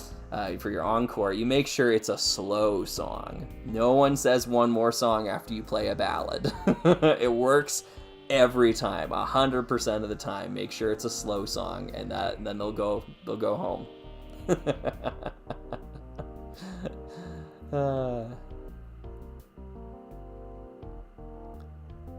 Good. Oh, I'm gonna build a Lego set along with you. Good. Sweet. Okay. Some people are gonna go grab breakfast. One more set. Yep. Yeah, I don't think. Yeah. I was trying to explain that to some folks. They're saying like, "Oh, you should build the monorail on live stream." Like, I have like 40 centimeters by 40 centimeters to work with. If you can come up with a way that I can build the monorail on a live stream, I mean, you let me know. But I'm not seeing it. So. Oh, thank you, Mr. Lego Lair. You were surprisingly inspiring. All right, so let's take a quick break then here. Folks can grab some snacks, do whatever you need to do. I'm gonna use the bathroom quick, and I'm gonna grab I'm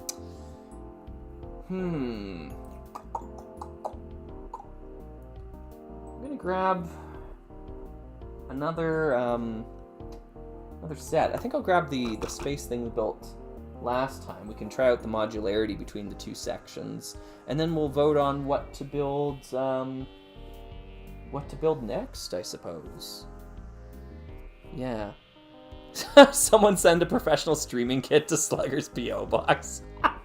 I think they'd have to hide themselves in the box though too, because I need a professional to set it up for me. I don't know what I'm doing here. Like too funny. All right, so let me grab the I guess we could turn those things off now because we're not building that before I forget. And the interlude, let's find that. We'll be right back. That's what I'm looking for. Good. We'll be right back.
Okay, and we're back, I think.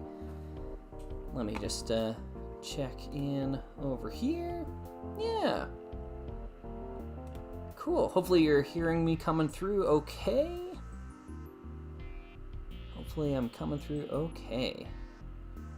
Guess who's back? Back again.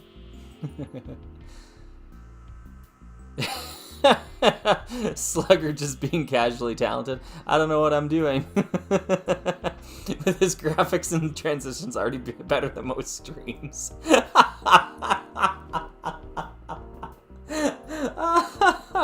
I don't know about that, but just kind of have a looping thing in the background. I did spend a lot of time setting this up in OBS. Yeah, so well, thank you for the compliment. I just don't know if I agree or not. Yeah, with my Logitech mouse, and I think it's a Logitech camera or Logi whatever. Yeah, just a webcam, whatever. Blue Yeti microphone, I think. Yeah, so pretty you know, entry-level gear here, but I am an entry-level YouTube streamer, so I think it's good. The king has returned. Is Trickbricks back? Thanks, still Jeff. Thanks. Yeah. Maybe casually being more willing to put in the effort is more apt. Yeah, I think so. There's a lot of stuff I do like to put effort into. Anyways, we built this last time we were together here on our last live stream. This space thing, pretty cool set, all things considered. But I brought it out here because it's got the airlock feature, which, by the way, is not new for this year of LEGO Space. Just like so people understand this. I get this, like, people telling me this all the time, like, oh, the new airlock feature. I'm like, this is not new. This is from the 2019 LEGO Space series. Like, it was already doing this. The same idea of, like, you have, whoops, oh dear, I broke it. You have different modules from different sets that can, you know, combine together. Like, that's not new. They did that. They did that already. It's cool that they're doing it between series, like different series. So now you've got this, like, Friends module. Whoops. Oh, the space dog. Got this Friends module on the back of the space base. Like, that's kind of neat, I guess. I guess you could attach this to the back of the rover thing. Yeah, that actually works out pretty well. So you got your flying ship. Whoops. Got this flying ship kind of attached to the back, so it becomes like a transport for the flyer thing. So, yeah.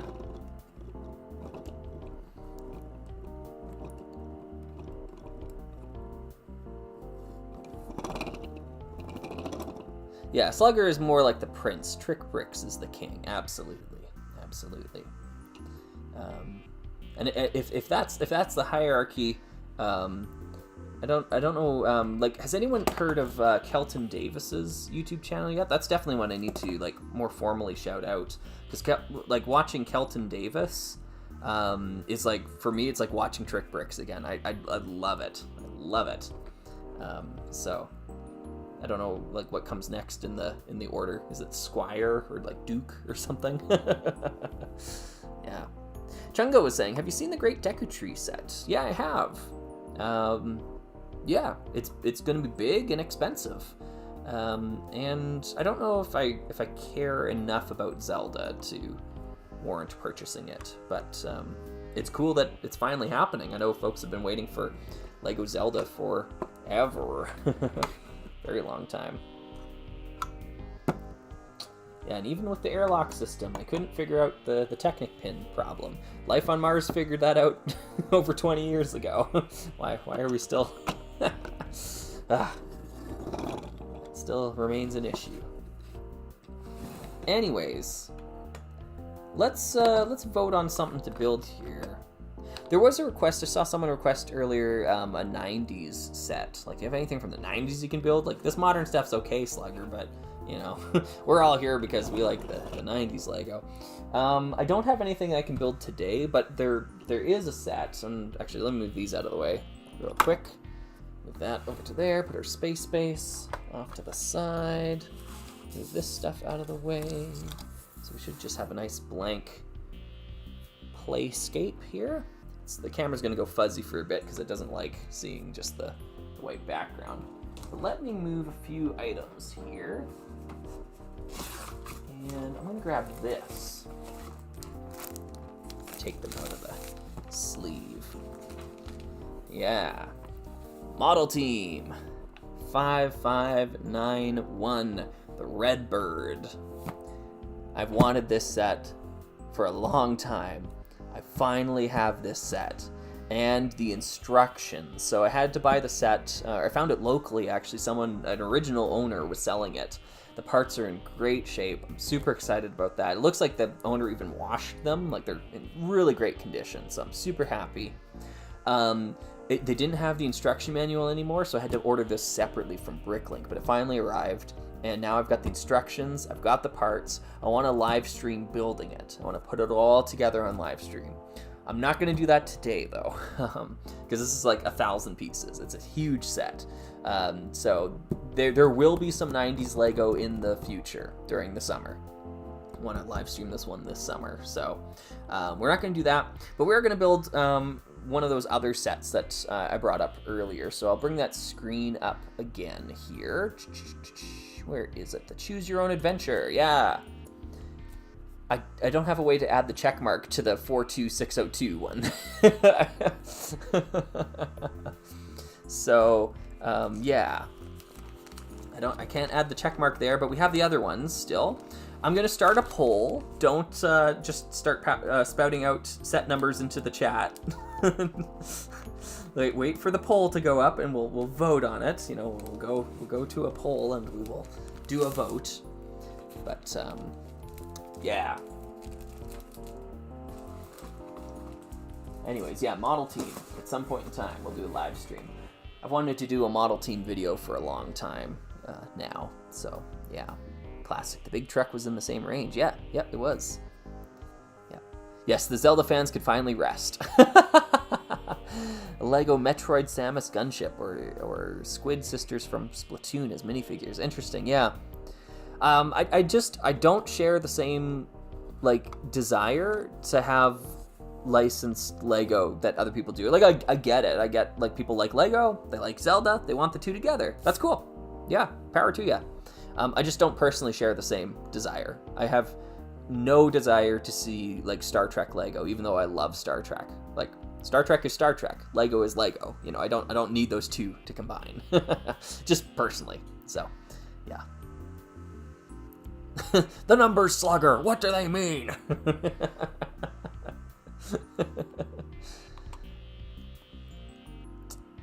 All right. So let's get this poll set up here. Oh, I feel a sneeze coming on. Uh-oh. Excuse me. All right, there we go. Got that out of my system. Let's start a poll.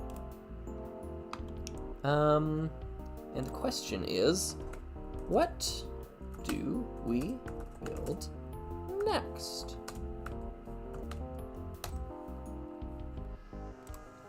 And our choices are 407-15,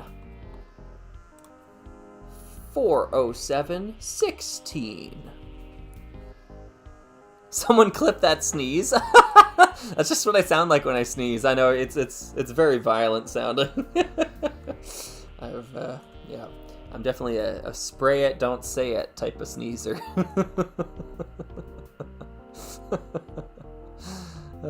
Too funny.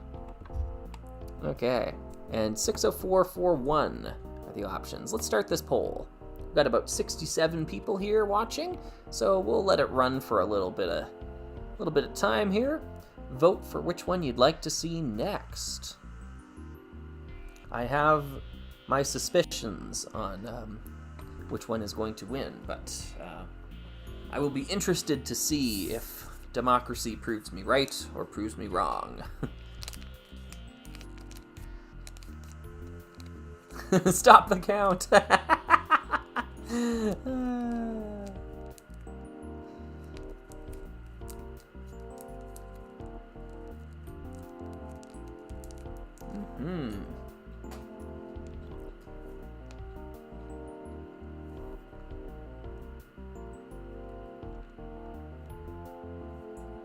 Zuko's here as well, too. You just can't see him, but he's sitting dead center under all the lamps, because he loves to do that. A slug has sneezed in Lego City. Achoo!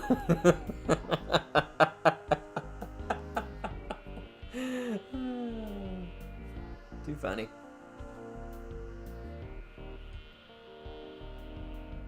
Mm-hmm. What we got going on here? Oh, not too much. Interesting.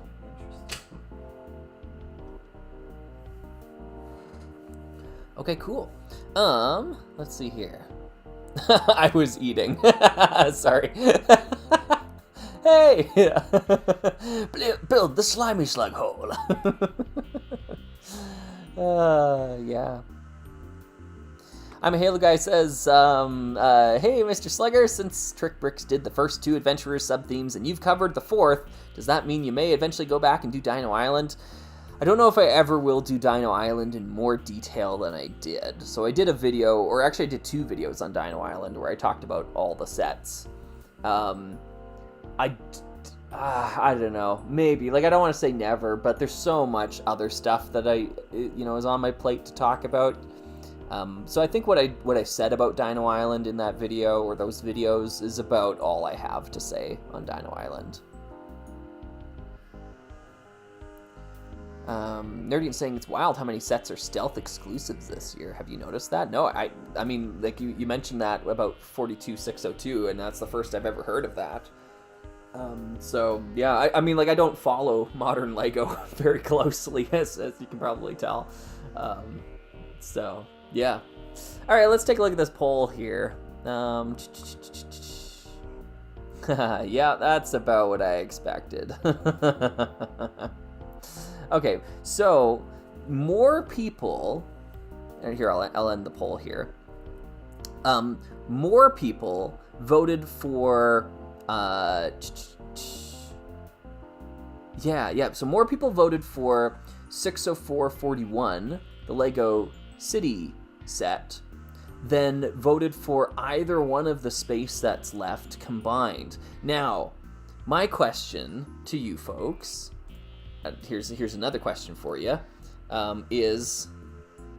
Oh, hi, Zuko. Sorry, excuse me, can you get out of the camera? Alright, here's my question. I'm going to bring both of these guys out here. Now, obviously... Alright, come on down. Alright, thank you, buddy. Obviously, a lot of people voted for these still. Like, half the people watching voted for them. But for the other half that didn't, what is so uninteresting about these sets? Because I'll be honest, I feel very similarly. What is it about these sets that isn't interesting to you? Or maybe I'm projecting a bit. Because I bought them because I was like, okay, I should give this a try, because they're actually doing, like, aliens and things like that. But they've sat here unopened since March, or April, or whenever they came out. And I'm, like, in no rush to open them. What's uninteresting about these? I'm curious. I can't see what they're supposed to be, says Real House. Yeah, that's fair.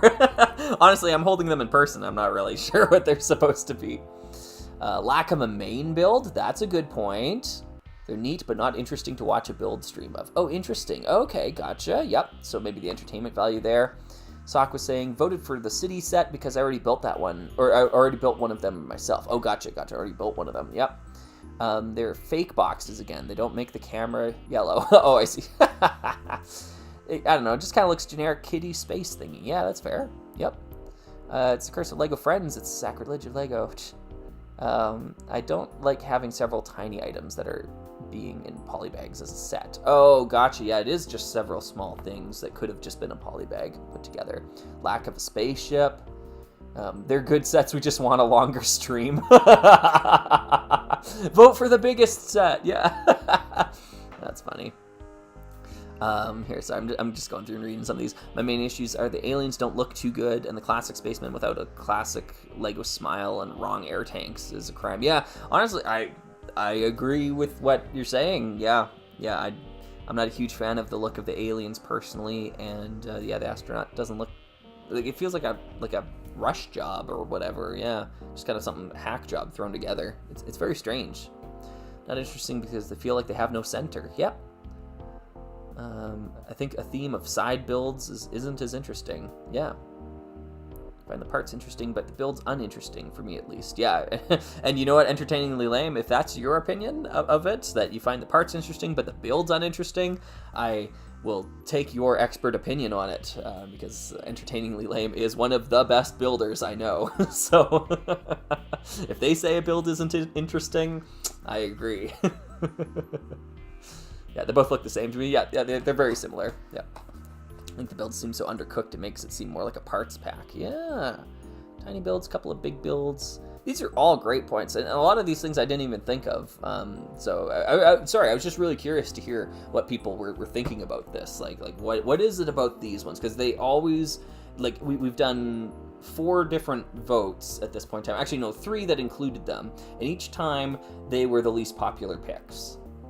Yeah. I thought that was curious. I just wanted to know. So, yeah, they feel more like a terrain pack. Yeah, that's fair. Bunch of small builds. Yeah. Yeah. Oh, adventure. What? Oh, dang. What adventure did we choose? We didn't actually choose either one of these adventures. The adventure we chose is this adventure. So I'll get these guys out of the way. This is the one we chose. And I'll put it up on the screen here as well, too. 60387. So we're going to build this adventure. 60387. Let me put it up on the screen here. 60387. Boom, boom, boom. There we go. Now, I bought this one, not because it's a Lego space set, because, you know, it isn't, but because it reminds me so much of Extreme Team, the 90s theme. So much so that I honestly seriously considered, you know, just buying it and then recoloring it for Extreme Team, like redesigning the set for Extreme Team, which is something I might do still. So we'll build it and we'll see what it really looks and feels like, if there's value there or not. But yeah, I love the suspension with the elastic bands. Totally Extreme Team. Love that. So yeah, it'll be cool. Cool to see.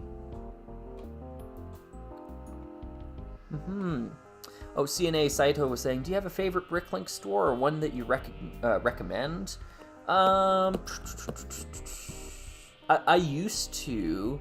Like I mentioned a couple earlier on stream. One of them, Bob's Bricks from Canada. But he doesn't really post anything new onto the site now. I think he's kind of run out of his collection, so I don't know if that one's a really good recommendation or not. He just had a bunch of sets that were in good condition, that I bought. So they belong to me now. So he had a good store until I bought him out. Yep. Okay, cool. Let's see here. Extreme! Yeah, whoa! Extreme! Meet the Extreme Team! Yeah. I can't believe that video kind of blew up. Like that one is one of my few that like has expanded. It's got over like 100,000 views. And like now everyone online got to hear my horrible and like embarrassing like radical voice at the start. Oh man. You never know which one of your videos is gonna really take off, but the noble art of studless base plates is definitely one of those.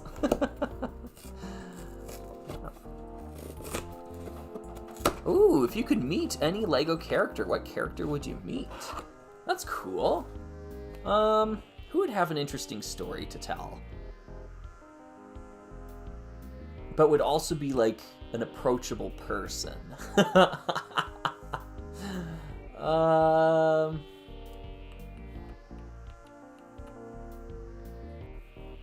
I think Bandit from Lego Rock Raiders would be a good hang. You know, just hang out at a bar or something with them. You know, sit across the table, chat about things. Yeah, that'd be a good one. Johnny Thunder would probably be pretty cool hang as well too. I'd have a tough time understanding him through the accent though, I think. Yeah, those are good. I was thinking Dr. Cyber, yeah, but he's so eccentric. That might be just kind of like an annoying person to be around. I don't know. Yeah. Yeah. These are cool tires. Wow. Yeah, I like those. All right, let's dump them out. But whoa! The tires are loose. We got 4 of them, which is good. Oh, the Infomaniac. That'd be great. That's a good one. Although, again, bit of an eccentric person. I like hanging out with chill folks, you know. People that are a little too high strung. Yeah. Not my favorite folks to be around, but yeah. Okay, what do we got? Another sticker sheet. Got a couple of sleeping bags. Cool. And only 2 booklets this time. Wow, look at that.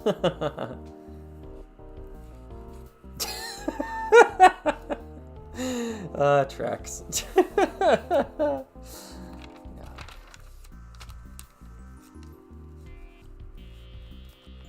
I would meet the slug. That's fun. Alright, let's get this started here. Bag number 1, numero uno. Otherwise known as the junk that is the side builds that I don't care about. This is definitely one of those times where I could just skip that bag entirely and be perfectly happy and just build this, because that's why I bought the set. I bought the set for this, not for this. Like a little tent thing and just junk. Yeah. What a great way to eat up 50 pieces that you didn't need to. I want this. That's what I want. Yeah.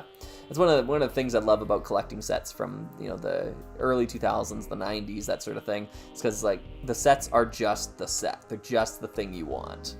You don't get all this other schlock that you don't need. Like, this is all getting taken apart or put in a bin afterwards. But this is the cool thing. That's why I bought the set. I bought it for this. I don't know.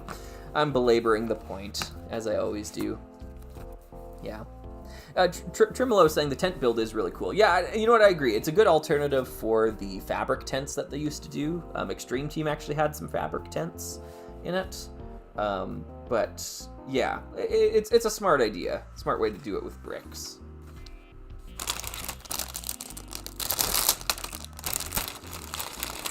Okay.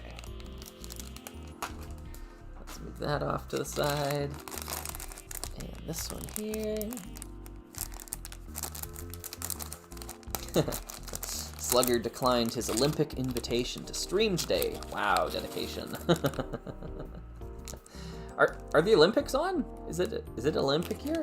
It's 2024. Yeah, I guess that means there are Olympics. Interesting. Wasn't even thinking about that.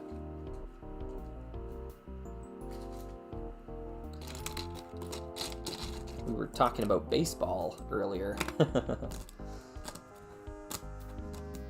Yeah, that's curious. Yeah, these are pretty gummy feeling.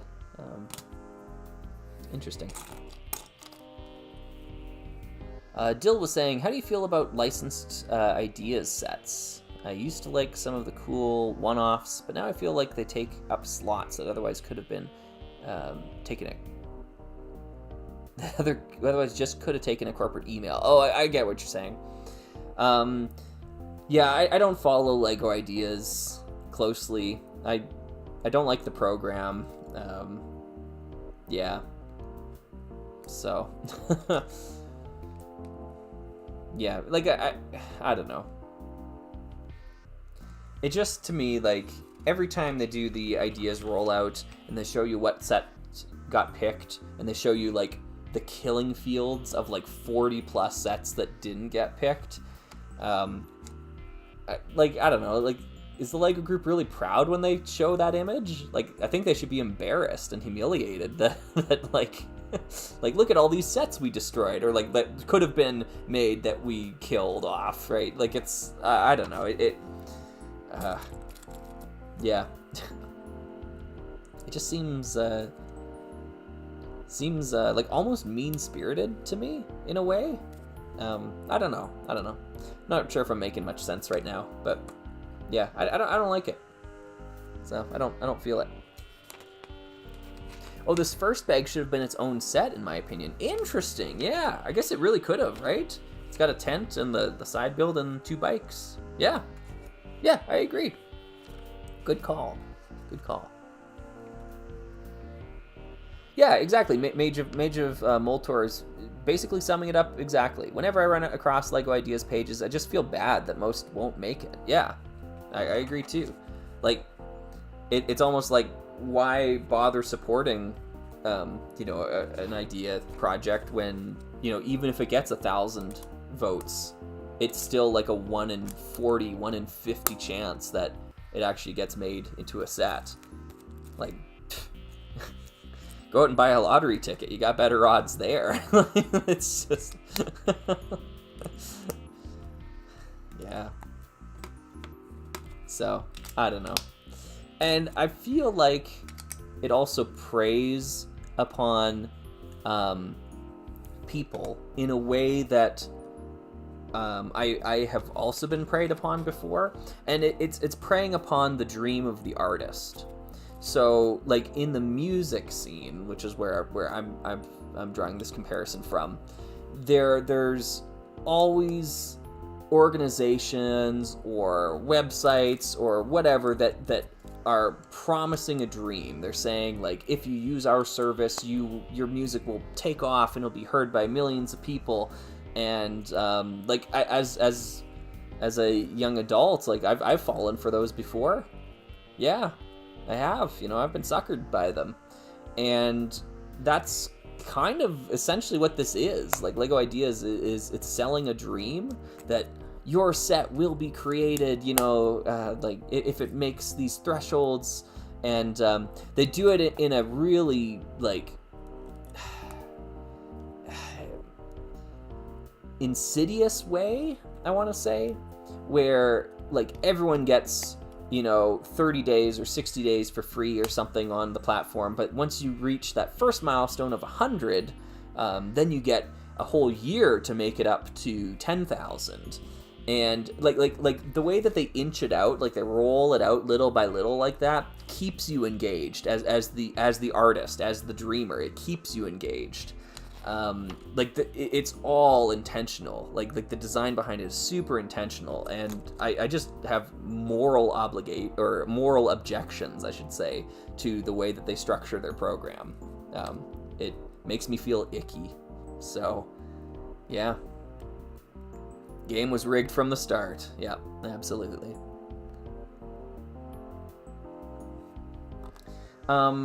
Sorry here, I'm just gonna jump back real quick just to check in on a few of these things. Yeah.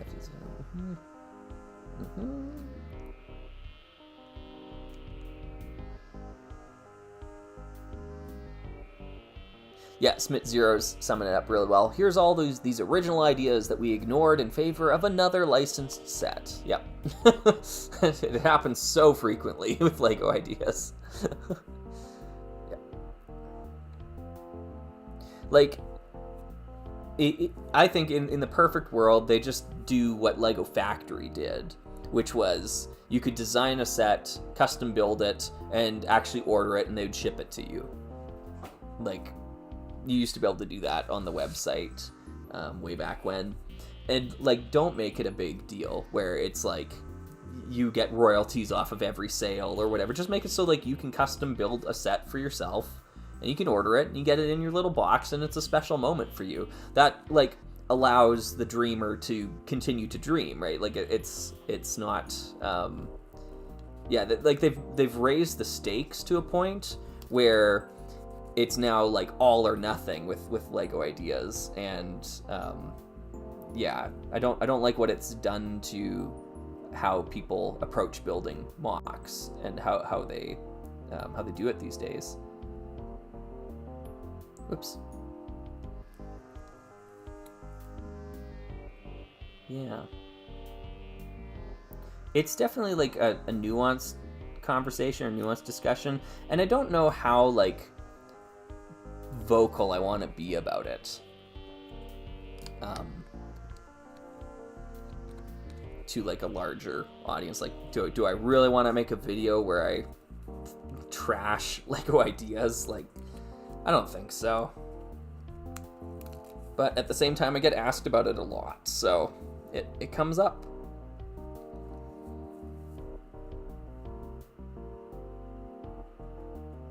Sorry, I'm just focusing on getting these stickers right. There we go. That's pretty close. Yeah, not bad. Sleeping bags, those are cool. Okay, cool. Oh, Jedi Bob says, do you have any opinions on Johnny Thunder's return in the new city theme? I personally hate it. Oh, interesting. Yeah, I think my opinion's much more lukewarm than that. To me, it's like, I mentioned this earlier on stream, but I'll say it again here because it bears repeating. To me, it's just a cameo, and it doesn't make the sets adventurers. Like, you take Johnny Thunder out of those sets, and they're not adventurers sets. They're just City Jungle sets, like the same as City Jungle has been in the past. The adventurers vibe isn't there. The characters aren't there. You know, it's not in the right setting. He feels like he's like stepped out of a time machine or something. It's really bizarre. But at the same time, I don't hate the inclusion because, like, yeah, it's nice to see the character again. I like, you know, it's cool. Yes, it is like nostalgia pandering or whatever, but it's not.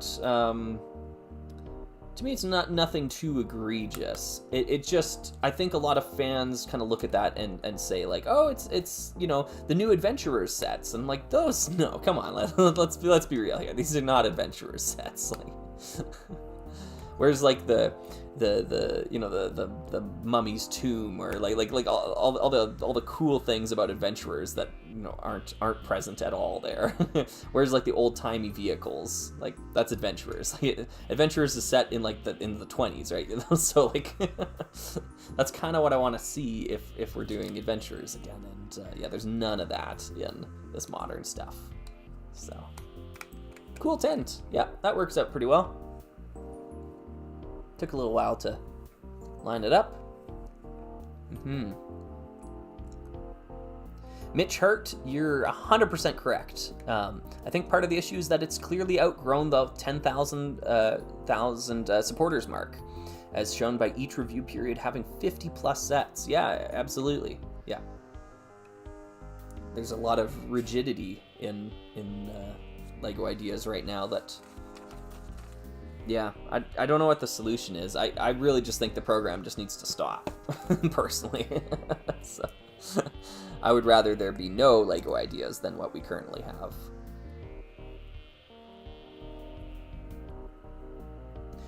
Dill says, the Bricklink Designer Program feels like what ideas should strive for.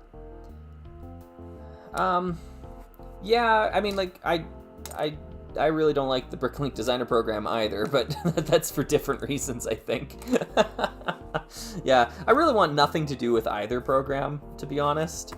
And it's tough because I want to support the creators on these projects. I do get requests from people saying like, hey, can you like tell people about my ideas project or my Bricklink Designer project? And it really sucks to say no. Like it really hurts to tell them no after they've put in so much effort into these sorts of things.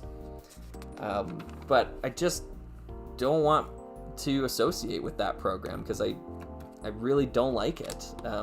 So yeah, it's a tough call.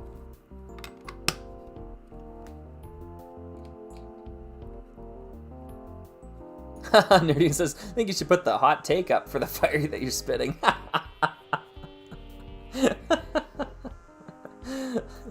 I suppose, but it's also kind of, you know, I don't know if it's necessarily a hot take to share my moral objections with things.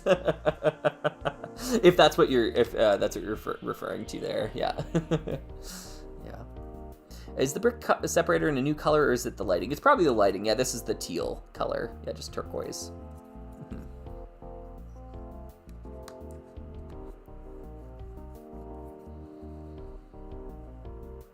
Yeah, I hear what you're saying, Mitch. Yeah, 50,000 or 100,000. Yeah, just because Lego's more mainstream now. Yeah. And then the crazy thing about Lego ideas is, like, whether you win or lose, Lego owns your idea that you submit. So they don't have to pay you later on down the road if they don't want to.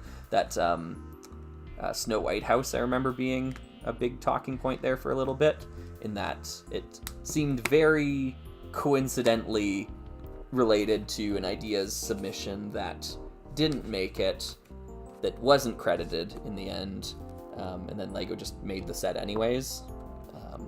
Yeah, I don't know all the details on that though. I only saw just kind of headlines of it, so I'm out of my element. You're out of your element, Donnie.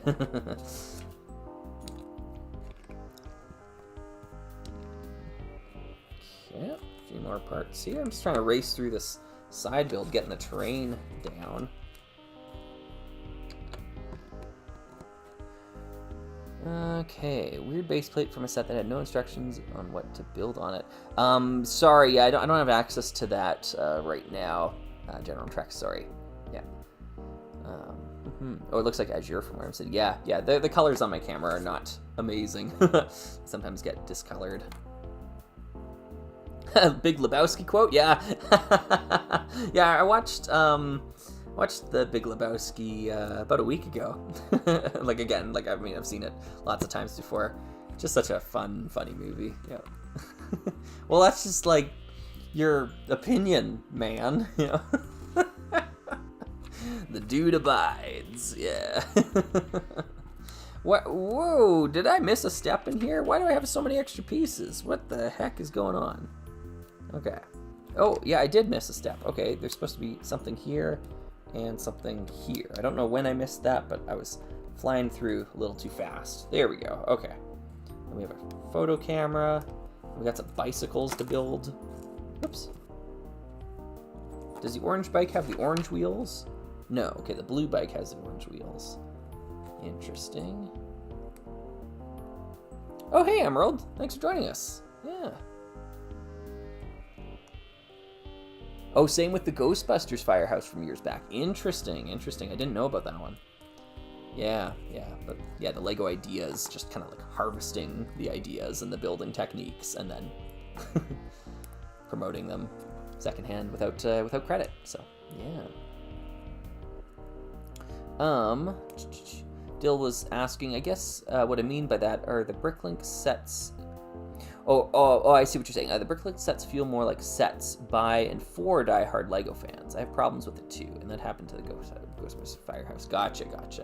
Yeah, that's fair. Yeah. I still think, like, in an ideal world, you just switch back to Lego Factory and just make it so that people can order custom sets if they want to. And of course, there's like a premium, like there was back in Factory too. You paid more for the set than you typically would if it was a retail set because it's a specialty item. But that allows people to design and build things the way they want to, and then also get pieces that they want, and they get like a little souvenir of the whole experience. Yeah. But obviously Lego, or the Lego group I should say, sees value in Lego ideas. Otherwise they wouldn't keep it around if it wasn't giving them value. So yeah, I think, you know, like Pirates of Barracuda Bay is a product of that, but you know, most of the set was fairly substantially redesigned. Cool, got the bikes, and they got rocks they can drive over. Yeah, anyways, so we got the side build here. I'm just gonna take all the junk that comes with it and throw it off to the side. I like these campfires, by the way. This weird like X plate piece that they have now makes for really good campfire builds. I had one from a different, like a 3-in-1 camps set or something like that. So, yeah. Franco was asking, what set are you building? It's actually right up here in the corner, 60387. Jedi Bob says, do you have any interest in themes like Indiana Jones or Pirates of the Caribbean? I'm going to say no, because flesh-colored figures. I just don't like them. And they're licensed themes. I'm not really into licensed themes either. So, yeah, I'm just going to say no. Big old no on that. Oh, this is cool. I recognize this backpack piece.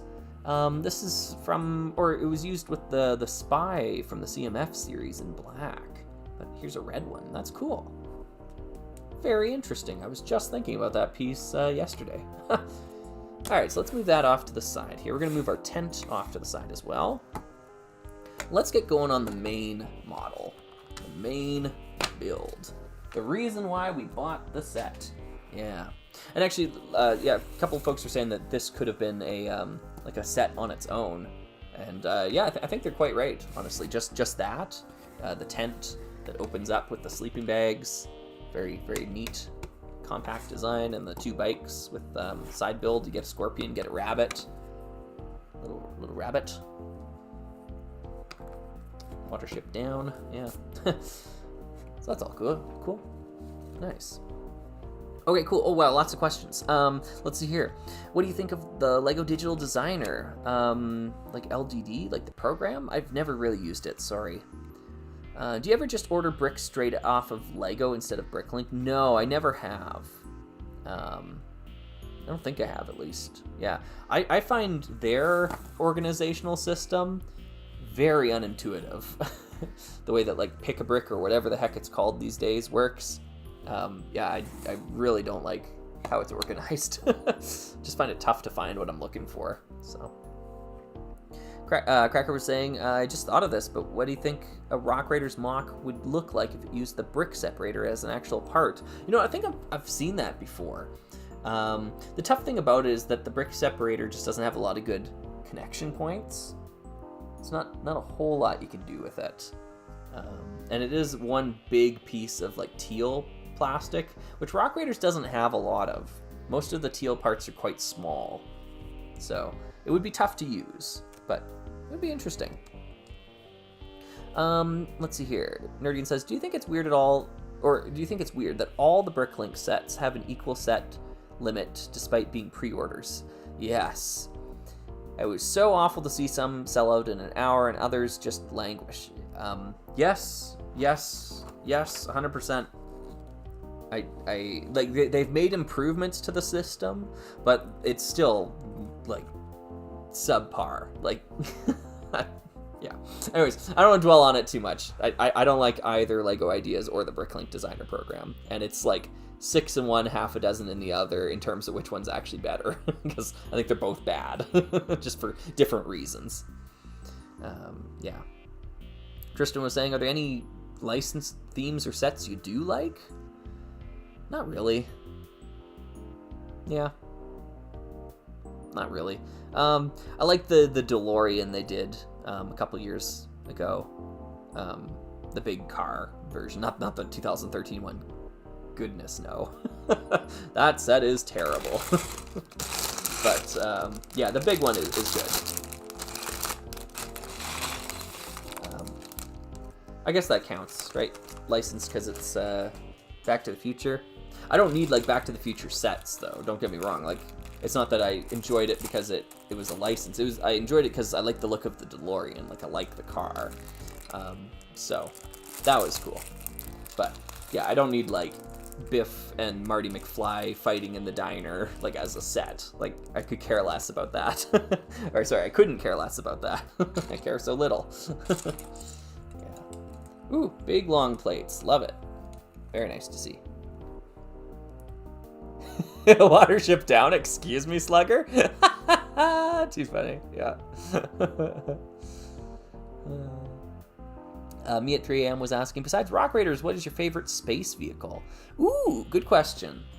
I've got some picks. I don't know if I can say one of them is my favorite, but here are a few options. The Solar Snooper from Space Police 2 is a big favorite of mine. I got that one way too late in life. Like, I only recently just got it, like, last year or something. And I was kind of like, Where has this set been all my life? It's so awesome. The Solar Snooper. The Celestial Forager from Mtron. That's another one that is like super awesome. The Crater Cruiser. Actually, you know what? No, I might change that. Excuse me. The Crater Cruiser from Unitron is pretty good, but I think Starhawk 2 is a little bit better from Unitron. It's another cool one. Yeah. Yeah, those are some good picks, I think. You can't go wrong with any of those sets. The Unitron one is really expensive, but the other two are pretty affordable. Yeah. Let me jump ahead here. Oh, I skipped a few. Oh, no, I'm good, actually. Yeah. Nitron says, I virtually saved a lot of money with the online Pick-a-Brick, but yeah, their brick naming is too different than Bricklinks, plus standard shipping orders take a month to arrive. Yeah. The other thing, too, I might just be misunderstanding the system, but I don't see, like, effective color, like, names or, like, ways to categorize by color. Like, I haven't used the system, like, hardly at all, but I really struggled with that. Like, I was trying to find, like, a certain part of a certain color, and, like, I just couldn't find the information I was looking for. It just seemed like it wasn't there. It's very bizarre, but I'm willing to bet that's user error more than anything. Yeah, the Solar Snooper's so worth it. What a great little set. Yeah.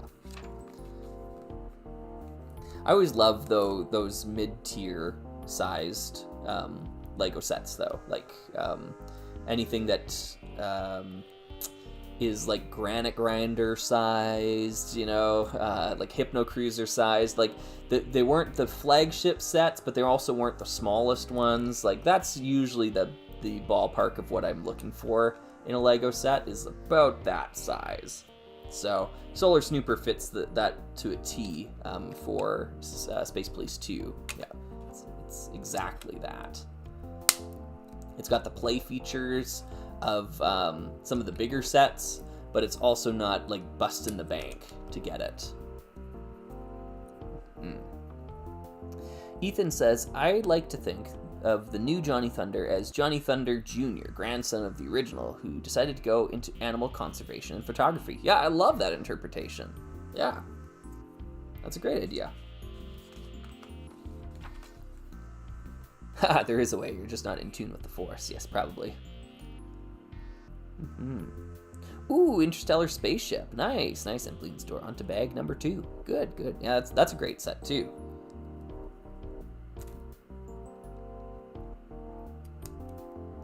These suckers in. This is a very sturdy foundation that I'm constructing here. Very atypical of the Lego I typically build. But yeah, this is like, oh man, that's beefy. That's a beefy build. Let's pop this into here.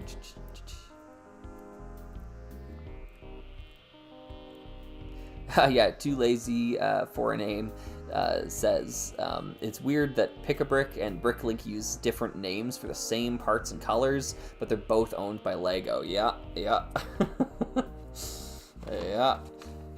Heck, you know what? It's weird that they're both owned by Lego.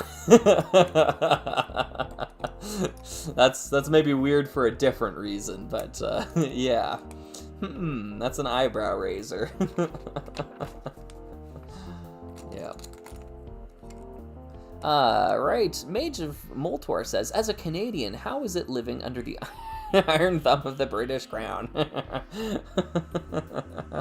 Rule Britannia. Yeah. It really doesn't impact my life all that much, although we do hear about the royal family more often than I care about, just through like public discourse or whatnot, because we are a constitutional monarchy. So yeah.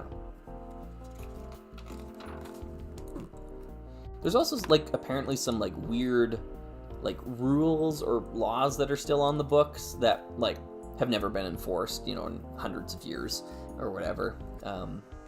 I remember there being something about like the Hudson Bay Company needing to have like beaver pelts available for like the Queen if ever she visits, like those sorts of things. Mr. Legolair says, I'm actually perplexed by how easy it is to keep watching your stream. Yeah, you know what? I've actually experienced the same thing, which is very strange for me to say. But like, I'll go back and rewatch the streams to try to catch up on like comments that I missed when when it was going live and I wasn't able to read them all. But I often find myself just getting engrossed by that, and then like the general flow of the conversation is usually like insightful or engaging in a way where it's because the way that the chat and I guess myself, like, we bounce topics off of each other, so we're not dwelling on any one topic for too long, and we talk about a variety of things, and it's just kind of fun to go back and like listen to it all. Yeah, I don't know.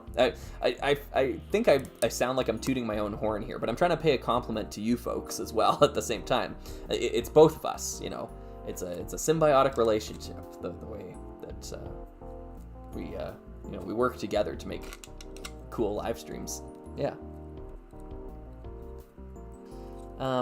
Any thoughts on doing a stream of building and programming a Mindstorm set live? No, sorry, no interest in doing that. Not because I don't like Mindstorms, because I actually have programmed one of those robots, but I am so inadequate when it comes to tech stuff, so unbelievably inept, that I don't want to just embarrass myself live on camera. I know that might be fun for you folks, but it's not fun for me. Yeah. Yeah.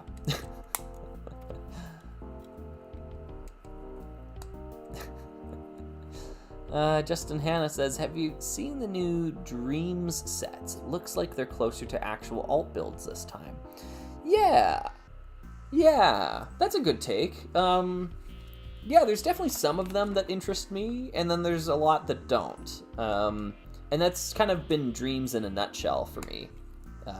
There's certain aspects of them that I like, and then there's just aspects that I don't like, and I won't be buying as a result, right? Same thing with the first wave of LEGO Dreams. I bought the sets that I wanted, and I didn't buy the ones that I didn't want. So when this new wave comes out, there are a couple that I'm looking at them like, yeah, I want to get that one, or I want to get that one.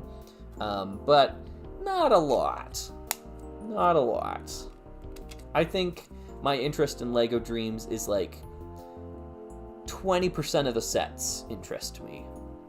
I think that's about the benchmark there, which is, to be fair, much better than most modern LEGO. I think most modern LEGO for me is below 10% of the sets interest me.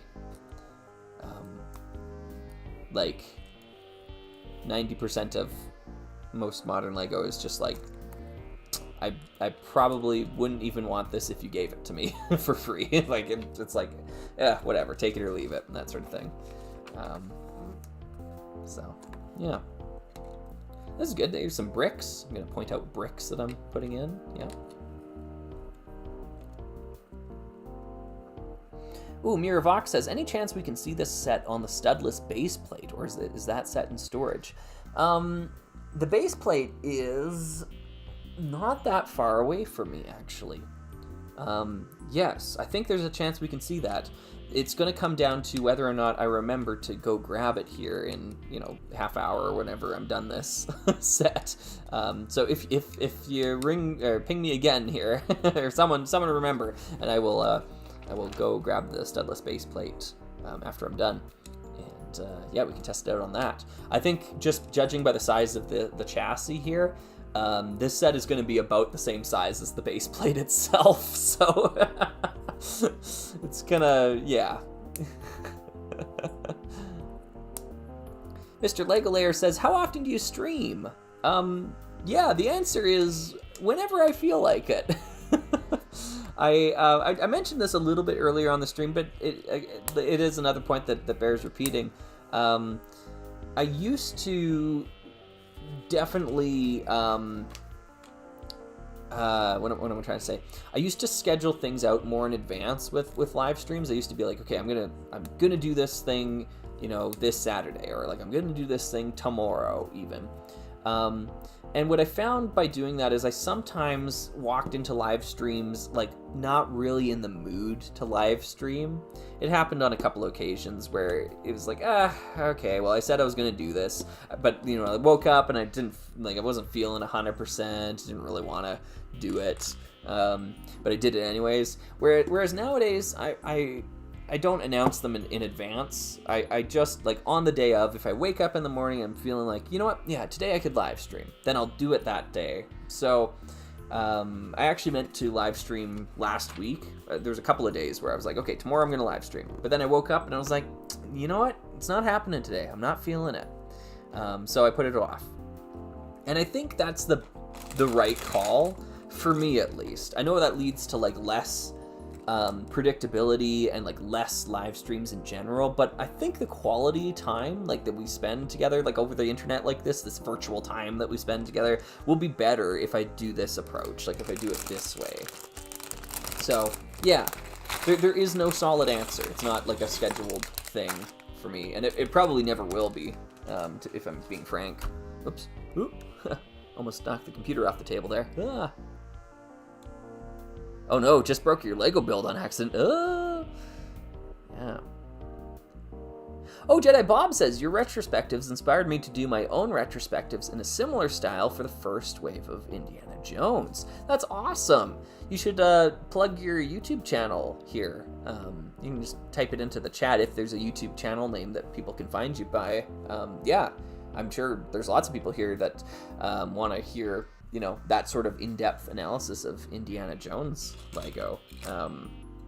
And actually, like, I mean, what am I trying to say? Like Trick Bricks was huge inspiration for me, you know, so I kind of like a lot of people call it like the Slugger style, or like they go to me and they say like, oh yeah, your style of videos or whatever. I'm like, no, it's not my style. I stole it.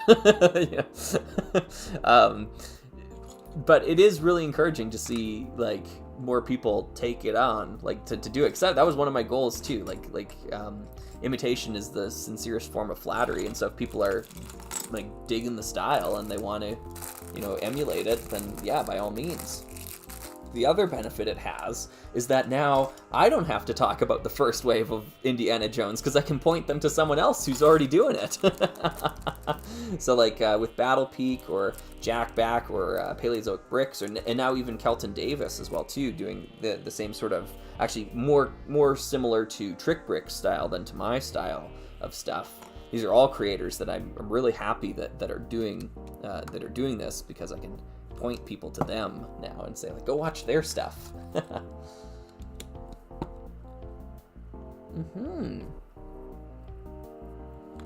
Tristan Lee. Honestly, even as someone who doesn't hate licensed themes, I feel about the... Oops, sorry. It scrolled away on me. I feel about the same percentage of interest. Yeah, that's fair. I get it. Yeah. I was so engrossed in this, I forgot to take my meds. Oh, no! Sorry.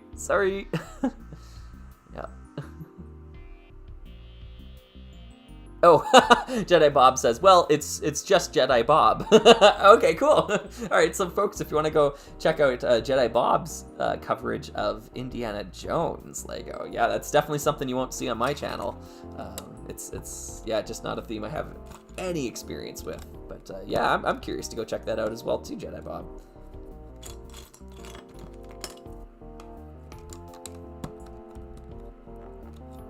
There we go.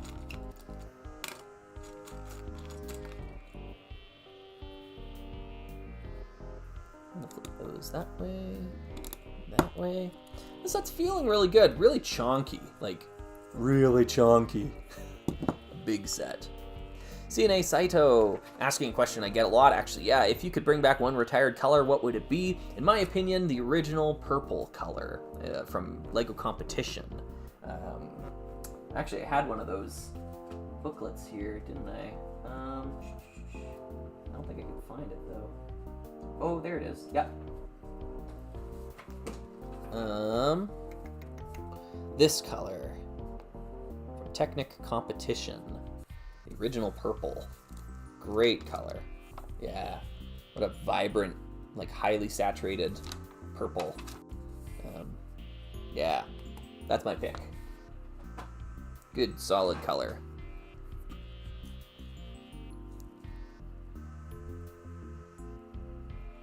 Okay, Cheebins. Watched that video you linked on the history of LEGO Studio Brick films. I loved it.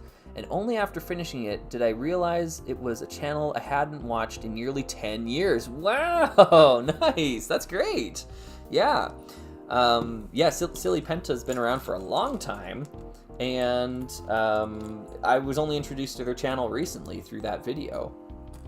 But I had a lot of people tell me that they've been watching their videos for years and years, and that's super cool. I was just blown away by that video. I learned so much from it. So much about the history of the theme that I had no idea about. And the impact on the brick filming community as well, too. So, yeah. Super cool stuff. Mm-hmm.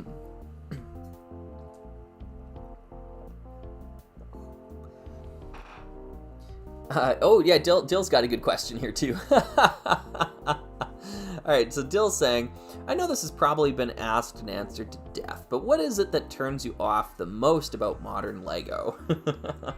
Yeah, now the advantage of it being asked and answered to death is that I've been able to build up a pretty substantial response over time, so here we go. I don't have it down to a numbered list, but let me rattle off some of the points.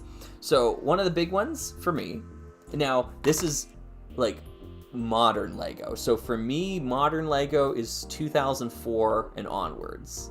Like once they retired the old grays, like old grays is old LEGO, new grays is new LEGO. So just so we're getting the time periods right. So modern LEGO. Technic reinforcement. I really don't like it. It doesn't feel good to build, and it makes it a chore to take sets apart afterwards. I don't like Technic frames in sets. And that just became like the standard way to build a set as time went on, is just you have a Technic shell inside of the set. I just don't like it. I don't like building with Technic, so it's just, yeah, it's not something that appeals to me. So there's a big knock against most sets these days, especially the larger ones. I don't like curved, smoothed surfaces. These parts right here, I hate them. I hate these pieces, these 2x2 curved like slope things, and the 1x2 variants, just ugh, hate this part. So you see it all the time in the sets nowadays, so I just don't like the aesthetic of that. They also feel bad to build with, like they're just kind of flimsy and yeah. So those are two big ones. This one isn't a problem anymore, but it used to be a problem. Bionicle part integration. I just don't like Bionicle parts in my system sets. So, luckily, they killed off Bionicle, so we don't have to worry about that anymore. Hey-o! No. But yeah, that was a big issue for a long time. It's Bionicle parts and system sets. Yeah, those are some of the big ones. I think one of the other ones, too, one of the other points is that the sets have become so dense. Like already, this is so many more parts than you ever would have seen in an Extreme Team set of a similar size back then. They've just become so dense with so many small pieces, usually with 1x1 footprints, that it just kind of feels like mush as you're putting it together. You don't get the nice chunky kind of feel of some of the old ones. Like a lot of this is just, preferences and aesthetic, choices, I guess, or, preferences. That's the word for it. Yeah, so that's where I'm at.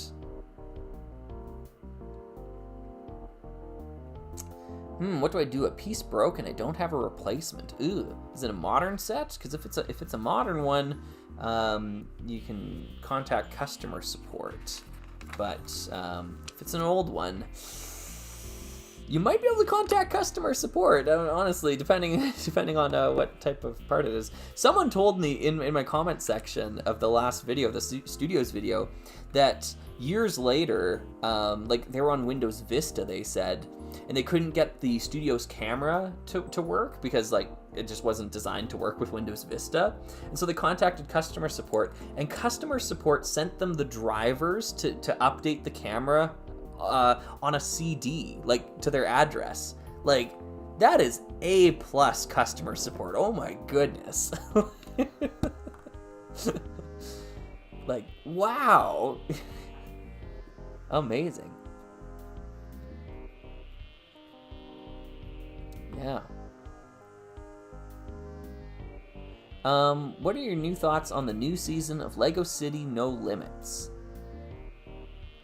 Is that a show? Is that a like a TV show?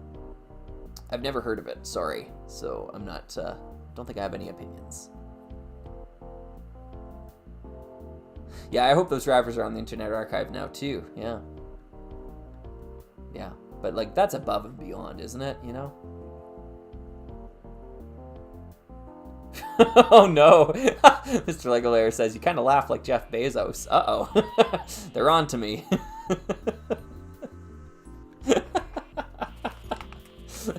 Yeah, Slugger, how is it that you're able to afford all these Lego sets that you build? No reason. Yeah.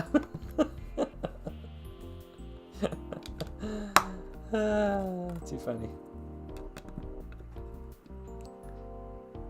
Oh, Tristan says, oh, the opposite. Yeah, if you could get rid of a new color, what would it be? Yeah, I feel like there's quite a few colors, honestly, in the modern color palette that could be purged. Yeah. I think some that are on the list would be like light aqua, the azures, medium azure, dark azure. I'm not a huge fan of the highlighter yellow color, whatever it is. Coral, yeah, that would be another one you could probably chop. Yeah, there's just a number of colors that are like, yeah, you don't need this, you don't need that. Honestly, the new reddish orange is pretty much like it's cool, like it's nice, it's a pleasant shade to look at, but it's so unnecessary. It just, I don't know, just another orange. Franco, I have never used Bricklink. Any advice on shipping of items from different sellers? Like, how much would it take? Oh, I see what you're saying. Yeah. It really depends on where you live. Because like I live in Canada, and so I feel like the rules here are like completely unique and like not applicable to other countries. So like if you live in the US, you just have a better postal system and your shipping doesn't cost as much. So yeah, like in Canada, if you're shipping a parcel, bare minimum is about $25 of shipping, even within the country. So yeah, it's just expensive to ship things around. Canada's very vast, and it doesn't have a high population density, so it just costs more to ship things. So yeah, we kind of run into that problem. I think like trying to reduce the number of orders from like the number of sellers that you're looking at, there is an art to it. And you know what? Here's another piece of advice that I recommend for Bricklink. I recommend, and this has worked for me a lot in the past, I recommend sleeping on it. So like, you know, spend some time in the evening, fill up your cart, you know, get all the things you like to your liking, and then don't check out just yet. Like, go to bed, wake up the next day, and then go back and take another look, sober second look at your cart. And oftentimes I've found that just through that, you know, span of time, I go back to my cart, and sometimes I will remember a part that I needed that I forgot about. So that's big, that's important, saves me shipping it out later. And then sometimes I'll come back to the cart and be like, you know what, I actually don't really want this, like this part or this thing, I don't really need it, so then you take it out. Trying to reduce the amount of impulse buying you can do on Bricklink, I think, is really important. Because it's so easy to just pull the trigger on so much stuff, which is what I did like when I first was introduced to Bricklink. I was like, oh, I want this. Or this. Like, I have a bag, I'm pointing to it, it's down in a bin in my house, that has like 50 Power Miners wheels, like the big black wheels from Power Miners, just like 50 of them. Because I was like, oh, cool, you know, like look at all these wheels I can buy. So I just bought them all out, and they're like 2 cents a piece, you know. So I just I have them, but I've got nothing to do with them. Like I'm like, well, why did I buy these? Like, you know? Because it was an impulse purchase. Excuse me. I'm sorry, I swallowed, inhaled some spit down the wrong pipe there. Yeah, so trying to reduce the amount of impulse purchase, like, I think is really important.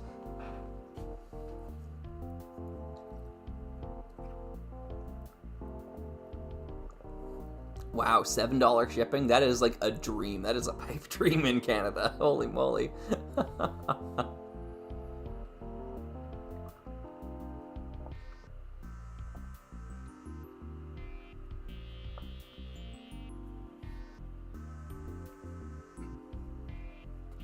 You'll sit on a cart for a month minimum? Wow. I imagine you are probably hauling in quite a few parts from Bricklink, though. Yeah. Yeah. Mm-hmm.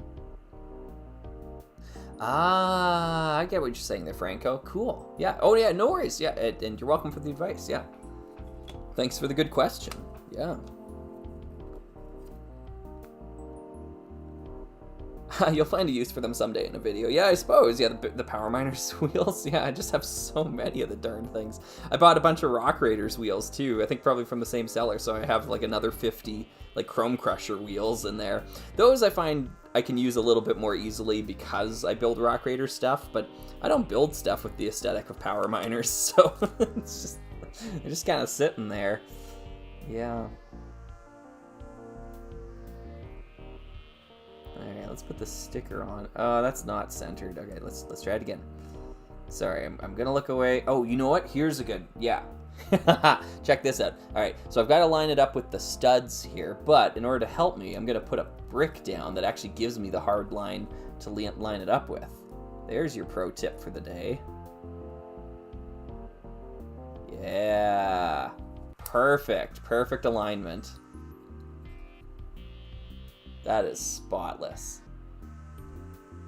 Well done, Slugger. Okay.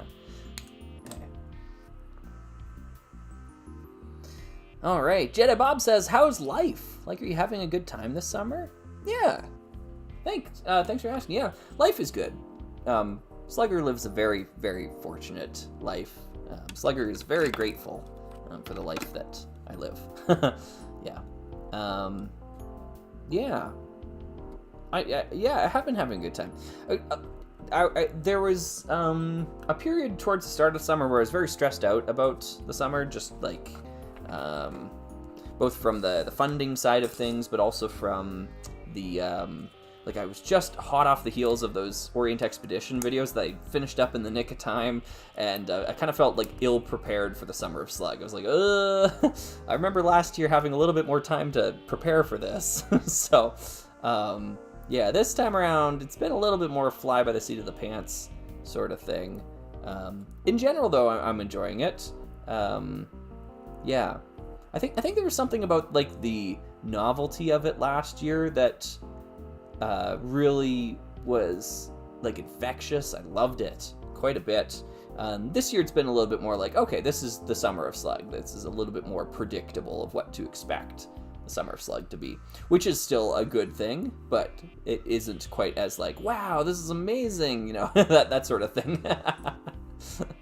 Yeah. So, yeah, cool.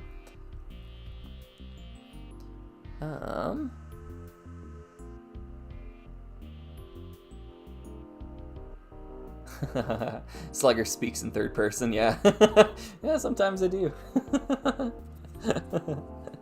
Ryan says, "Just want to give you a shout out and say thanks for your infectious enthusiasm." Oh, thanks. Your videos are so well produced and the warmth and love is really palpable. Keep it up. Thank you so much. Thank you, Ryan. Yeah.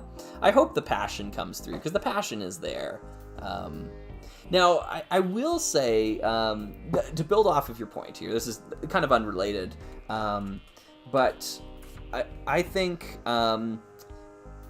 passion is sometimes confused for positivity, if that makes sense. I think you can be really passionate about something without having to be positive about the thing, and I think some people either disagree with that notion or confuse the two.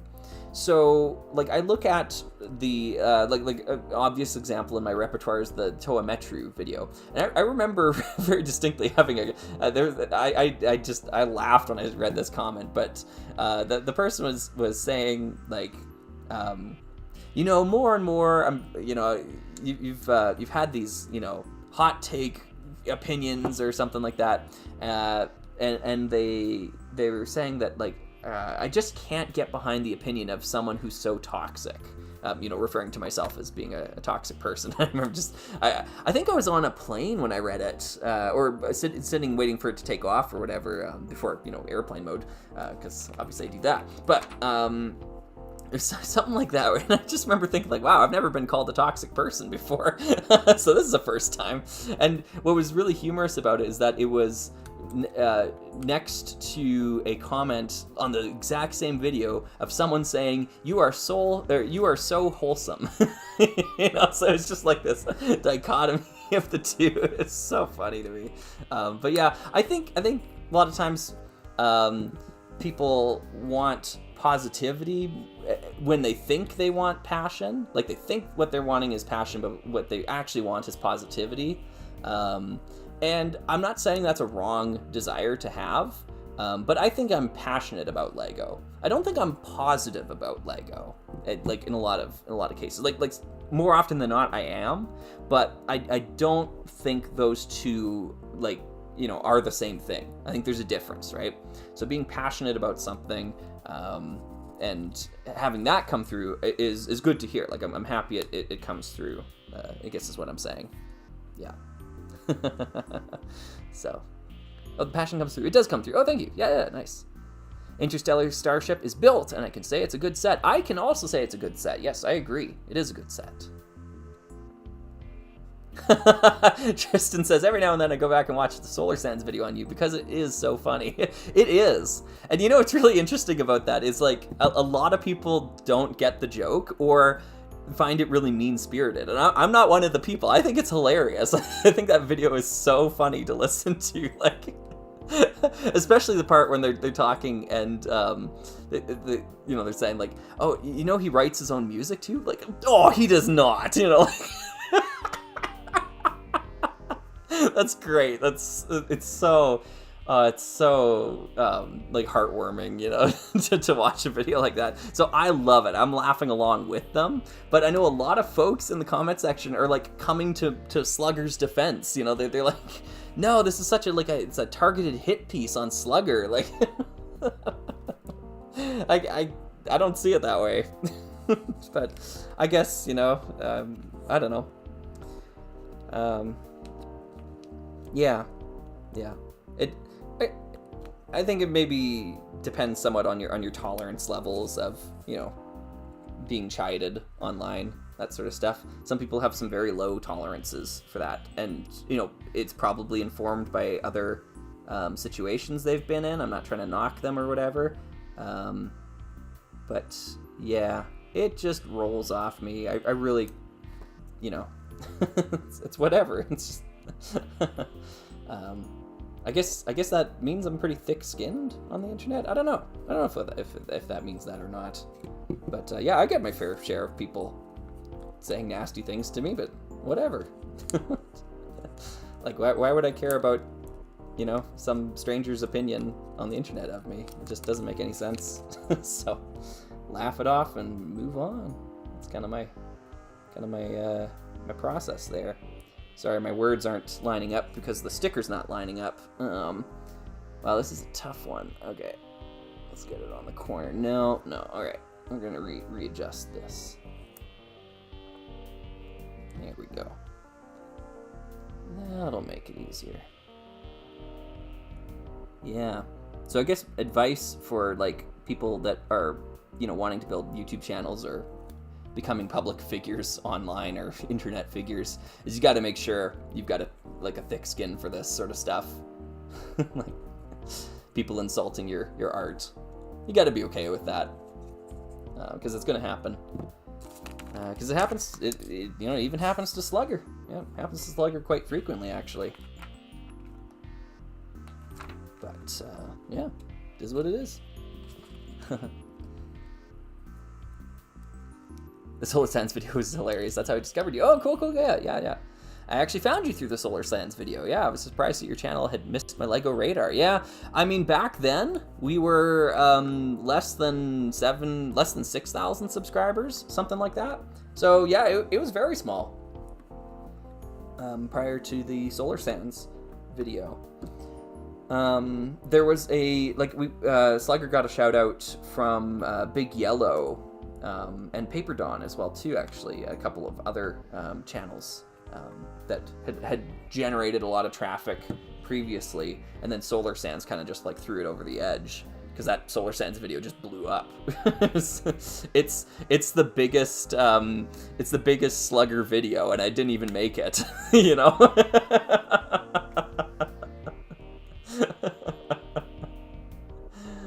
Yeah.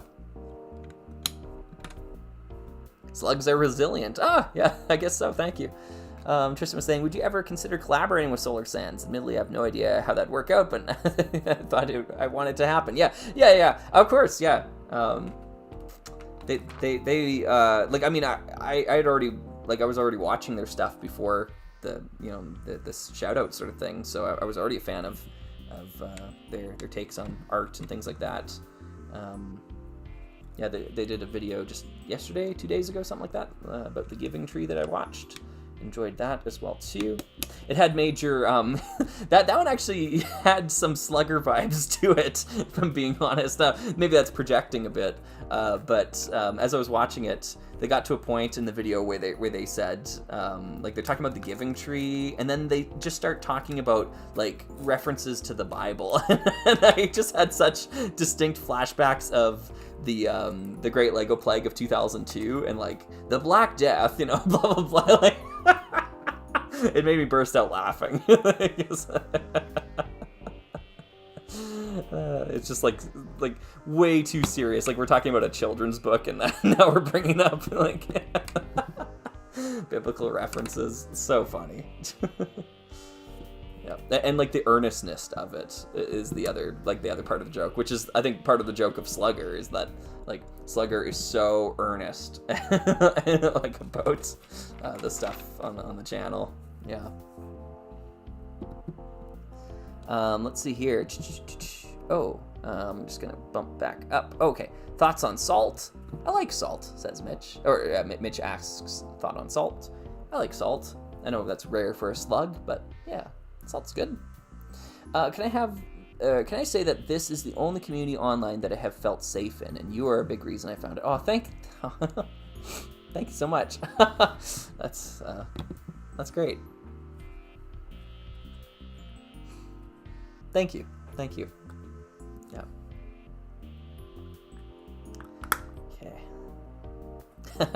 Okay. We're getting emotional here on stream. Yeah. No, I appreciate that so much. Thank you. As a as a teacher, it's one of my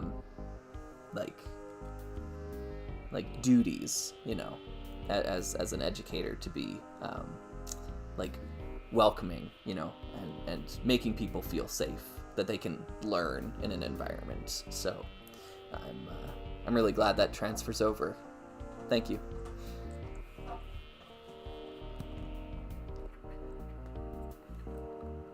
Okay. Yeah.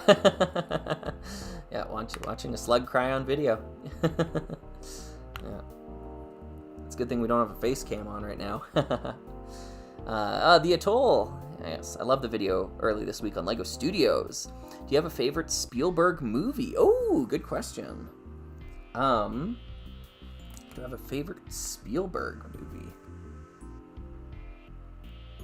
That is a good question. I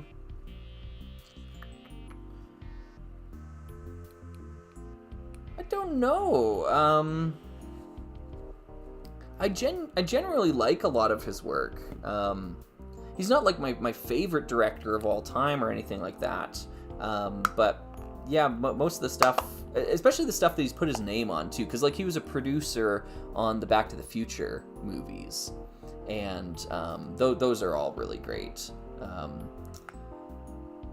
I like the Indiana Jones films quite a bit. Yeah, I don't know if I have a singular one that I can point to and be like, that's the one. That's the Spielberg movie that I love the most. But yeah, good stuff. Coke or Pepsi? Honestly, neither. If I'm being perfectly honest, I don't really drink stuff with sugar in it. I think when I was younger, I probably would have said Coke. Nowadays, I'd probably say Pepsi. They're both pretty interchangeable, though. I don't know. Yeah. Wyatt says, it's very clear you take that role seriously. Yes. Yeah, I do. Thanks. I do. Yeah.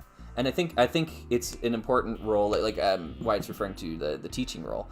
I think it's an important role to take seriously, if I'm being honest. And I have definitely worked with teachers that... Ooh. I'm not sure if you hear the police siren outside there. That was interesting. Oh, fire truck. Oh, interesting. Okay. Yeah, I've definitely worked with teachers that don't take the role seriously, and that is, yeah, it's hurtful for everybody involved in those sorts of situations. So, yeah, where teaching is like just a job to them.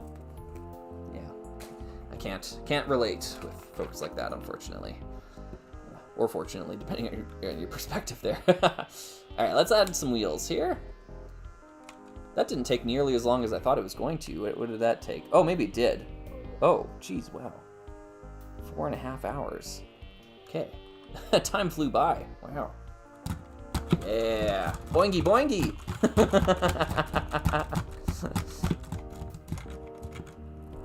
Okay. Boingy, boingy.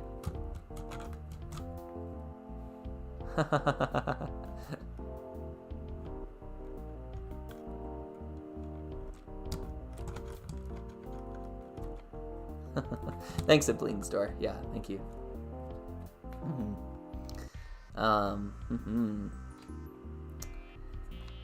Instead of the new reddish orange, I would have preferred a deeper red that isn't as bright as the standard one, while oh, I see. Looks more orange than red to me. Yeah, okay, I see what you're saying. Yeah.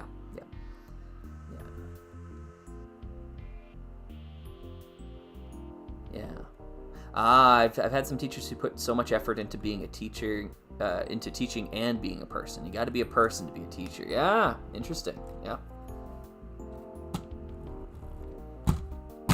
Yeah, this is cool. Whoops. I broke it. Okay, so you store the bikes on the back. I was wondering about that.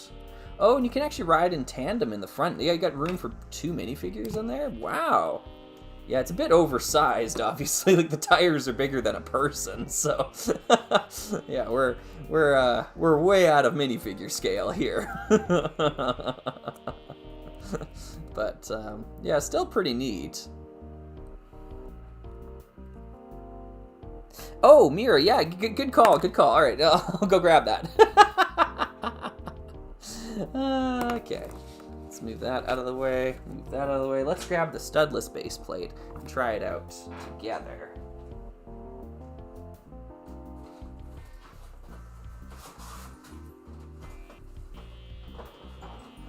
Okay.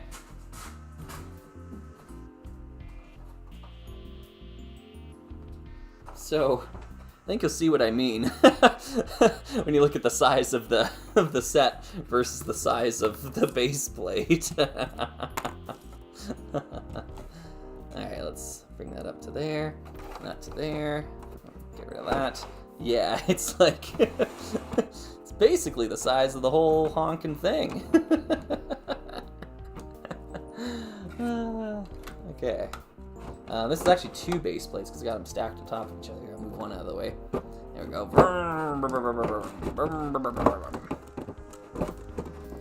And if you're going to hold that up in a way that you can see it, this actually makes for a really good display piece. Honestly, better than the Radical Racer, because the Radical Racer is very small, this thing takes up like a lot more of the surface area. So this actually looks like you could put this on a shelf, and it like the balance is better between the terrain and the vehicle. I think this is good. This is a good call. Yeah, good call, Mira.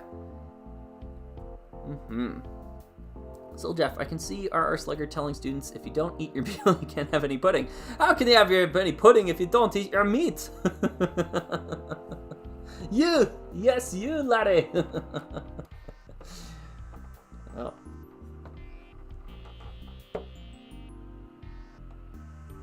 This is cool.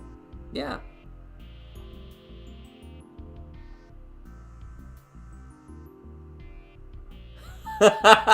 Good point, Ryan. Honestly, what even is Lego City at this point? Got these people driving recreationally in this insane off-road vehicle the size of a tank. Yeah. Is the Radical Racer available for direct comparison? Where the heck is the Radical Racer? All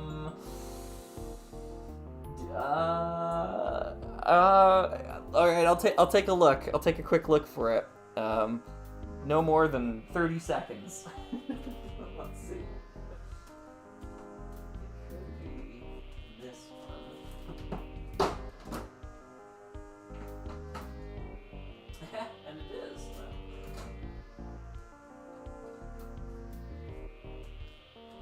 All right. Well, Mira, you are in luck that Slugger remembered where to find this darn thing. This piece came off. I actually don't know if it's supposed to go there or back there. Back there looks better. But yeah. Yeah, let's move the base plate out of the way. All right. Yeah, the scaling is a little off. Between the two, yeah. The poor little Radical Racer. Yeah. Yeah. This, to me, this reminds me of Dino Attack. You know what? I've got that. Let me grab it. Where is it? Yeah, okay, there it is. I see it. Just gotta move a couple items. Alright, technically this one is Dino 2010. Move the Radical Racer out of the way. It's almost exactly the same size. Alright, so it's got the cage. Here, I'll just move the cage off. And I got some of the darts or whatever. But yeah, that's what it's giving me vibes of. Like the oversized, like way too big for minifigures size. Yeah, very similar. Wheels are almost identical in size, actually. Oh, what's up, Kyle? Yeah, got some meows coming on. Yeah, so that's pretty cool. This is supposed to be a set. Or sorry, no, it is a set. What am I trying to say? This is supposed to be a video. It's, I don't know if it's actually going to happen in the Summer of Slug or not, but it is supposed to become a video eventually. But yeah, very cool. Huh? Yeah, that's what this gives me vibes of. Some Dino Attack. It's huge. Like this is like, really massive. I'll bring out the where am I gonna put all these things? Oh my goodness. Let's grab the Friends rover. Yeah, so you can see like the kind of the footprint on it. Like it's massive comparatively.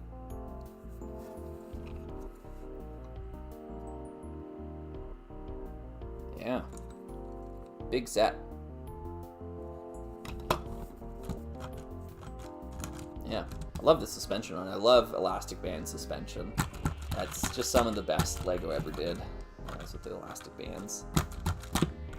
Boingy, boingy, boingy. Oh, that wheel's coming out again. Same wheel. I wonder if I can adjust the pin on that a little bit. Oh, there we go.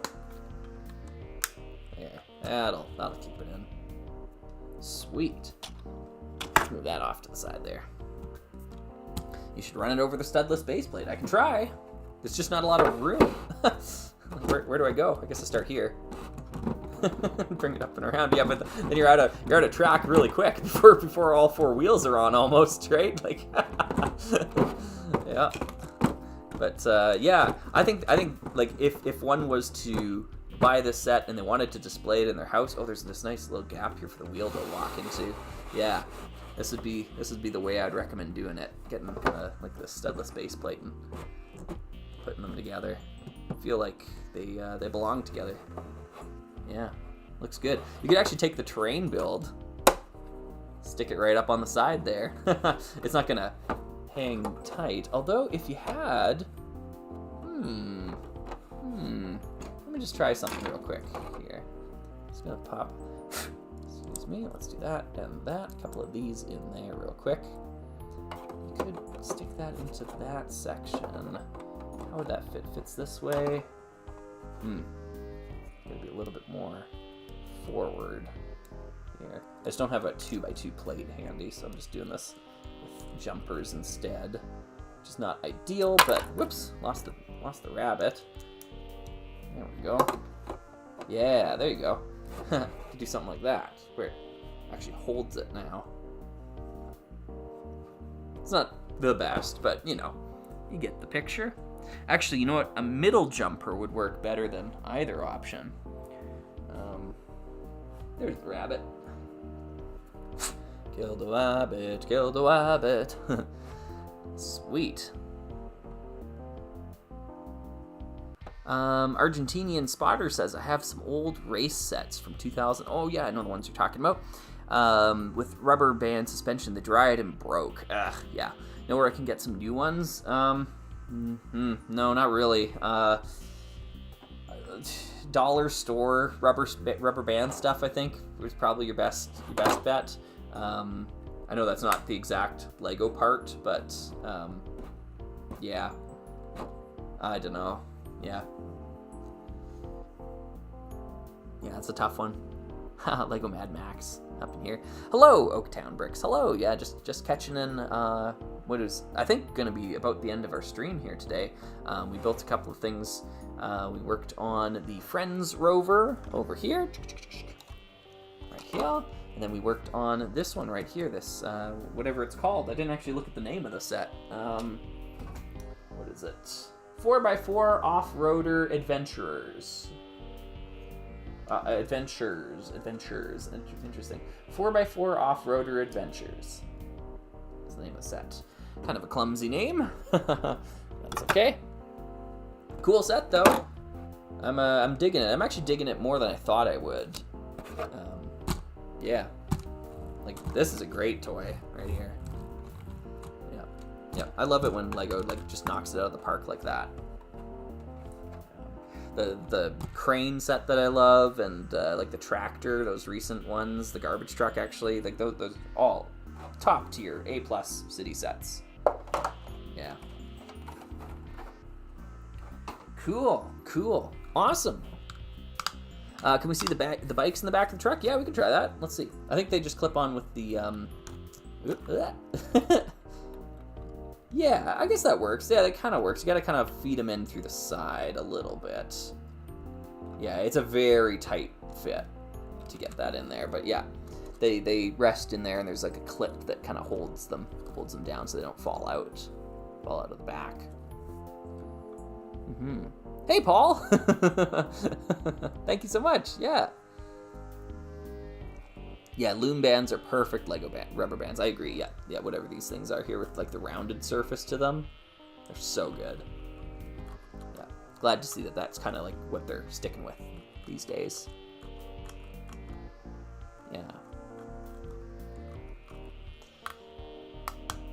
Yeah, seems solid, ready for play. I agree. Take this out in the sandbox and you are good to go.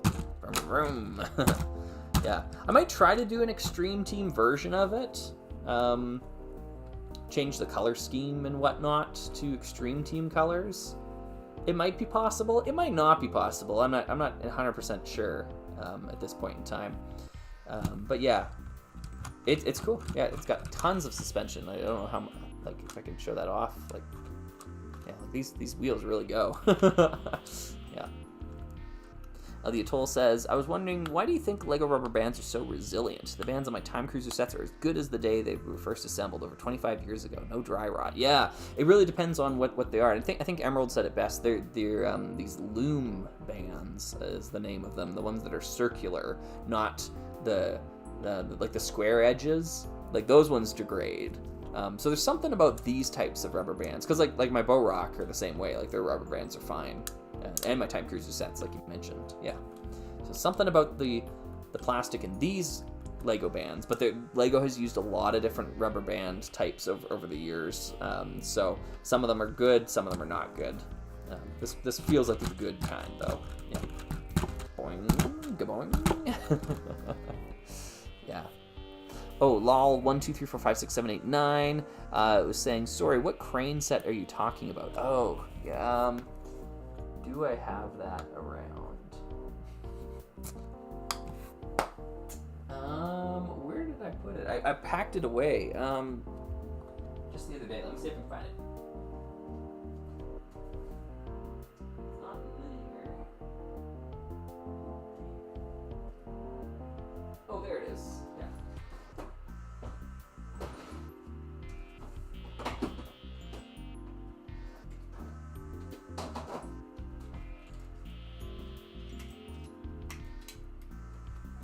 There we go. Time for crane. Yeah, it is time for crane. Crane, crane, crane. Can you believe it's been this long with like the crane having such live stream meme status on the channel, and I still haven't made a video about it. And now the set's retired, so like it's like why even bother making a video about it? But yeah, this thing's awesome. It's a great crane. Wonderful crane. Just an awesome construction set. Super good. I don't know what the set number is on it. Someone will be able to chime in, I'm sure, with that. But yeah, crane. Crane compared to 4x4 off-road adventures. Crane is a little bit bigger, but yeah, this is still pretty big. Yeah. Are you gonna get the big crane? Probably not, Justin. Probably not. Yeah, Dill, I think you'll still be able to find it fairly easily, though. Like, it's a city set, so like the investors out there are not poaching city sets because they traditionally don't accrue value. So, yeah, you'll still be able to find it for retail price from somewhere, I'm sure. I'd do anything for the crane video.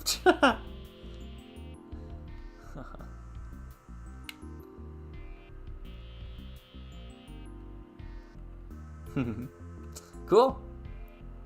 Have a great weekend, Franco. Yeah. Thanks for rocking out with us here. Yeah. Cool. All right. Anyways, yeah, I'm gonna wrap it up here, folks. I think we hit our good mark of like how long we're gonna, be playing all this stuff together, or building this stuff together, I should be saying. Yeah. Oh, cool, Paul. Yeah, can you tell my girlfriend Dana happy birthday? Me and her are huge fans. Happy birthday, Dana. Hope you enjoy your birthday. Very nice. Thank you so much, everyone, for tuning in, hanging out, having fun, all these good things. I hope you have yourselves a great rest of your weekend, if you still have any bit of Sunday left. But if you're already on Monday, hopefully you have a great week as well, too. Yeah. Pound says, when will another stream be? The answer is whenever I feel like it. Yeah. Sorry, they're just not something that I schedule in advance. Very spur of the moment. Do I feel like live streaming today? Yes, no. And today was a yes. And I'm glad I did. We had a lot of really interesting conversations in this live stream. So if you're just tuning in for the first time here, you can always go back and check them out. I archive all the live streams. And I really do think they're worth watching, even in in retrospect, after the fact. I get a lot of enjoyment out of watching them again, at least. Just throwing them on in the background, having different discussions, hearing the discussions we had, remembering the good times, remembering the bad, Oh, wow, you start your new job I do wish you luck, Dill. Have good luck with your new job. That sounds exciting. Good. Sweet. Yeah, good night, Nerdian. Awesome. Good stuff, everybody. Cool. Next time we're together doing a live stream, gosh, I don't know. Yeah, we were talking about these alien sets that we didn't get to building here. Yeah, it seems that they are more or less uninteresting. We might do them. We might not. Maybe we'll save them for like a little something extra to build if we build something and we get through it fast. That might be a better way to do it, rather than like dedicate a live stream to like, hey, let's start by building these sets that no one wanted to watch me build. So I think we'll do something like that.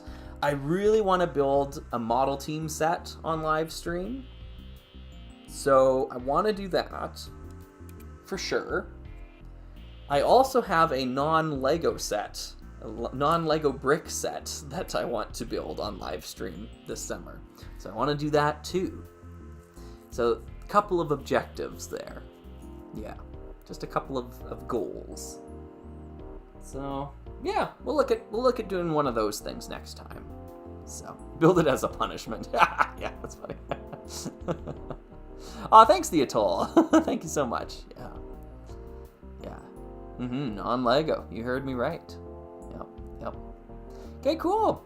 Anyways, take care, everybody. I will talk to you next time. And yeah, have yourselves a great rest of your weekend or a great upcoming week.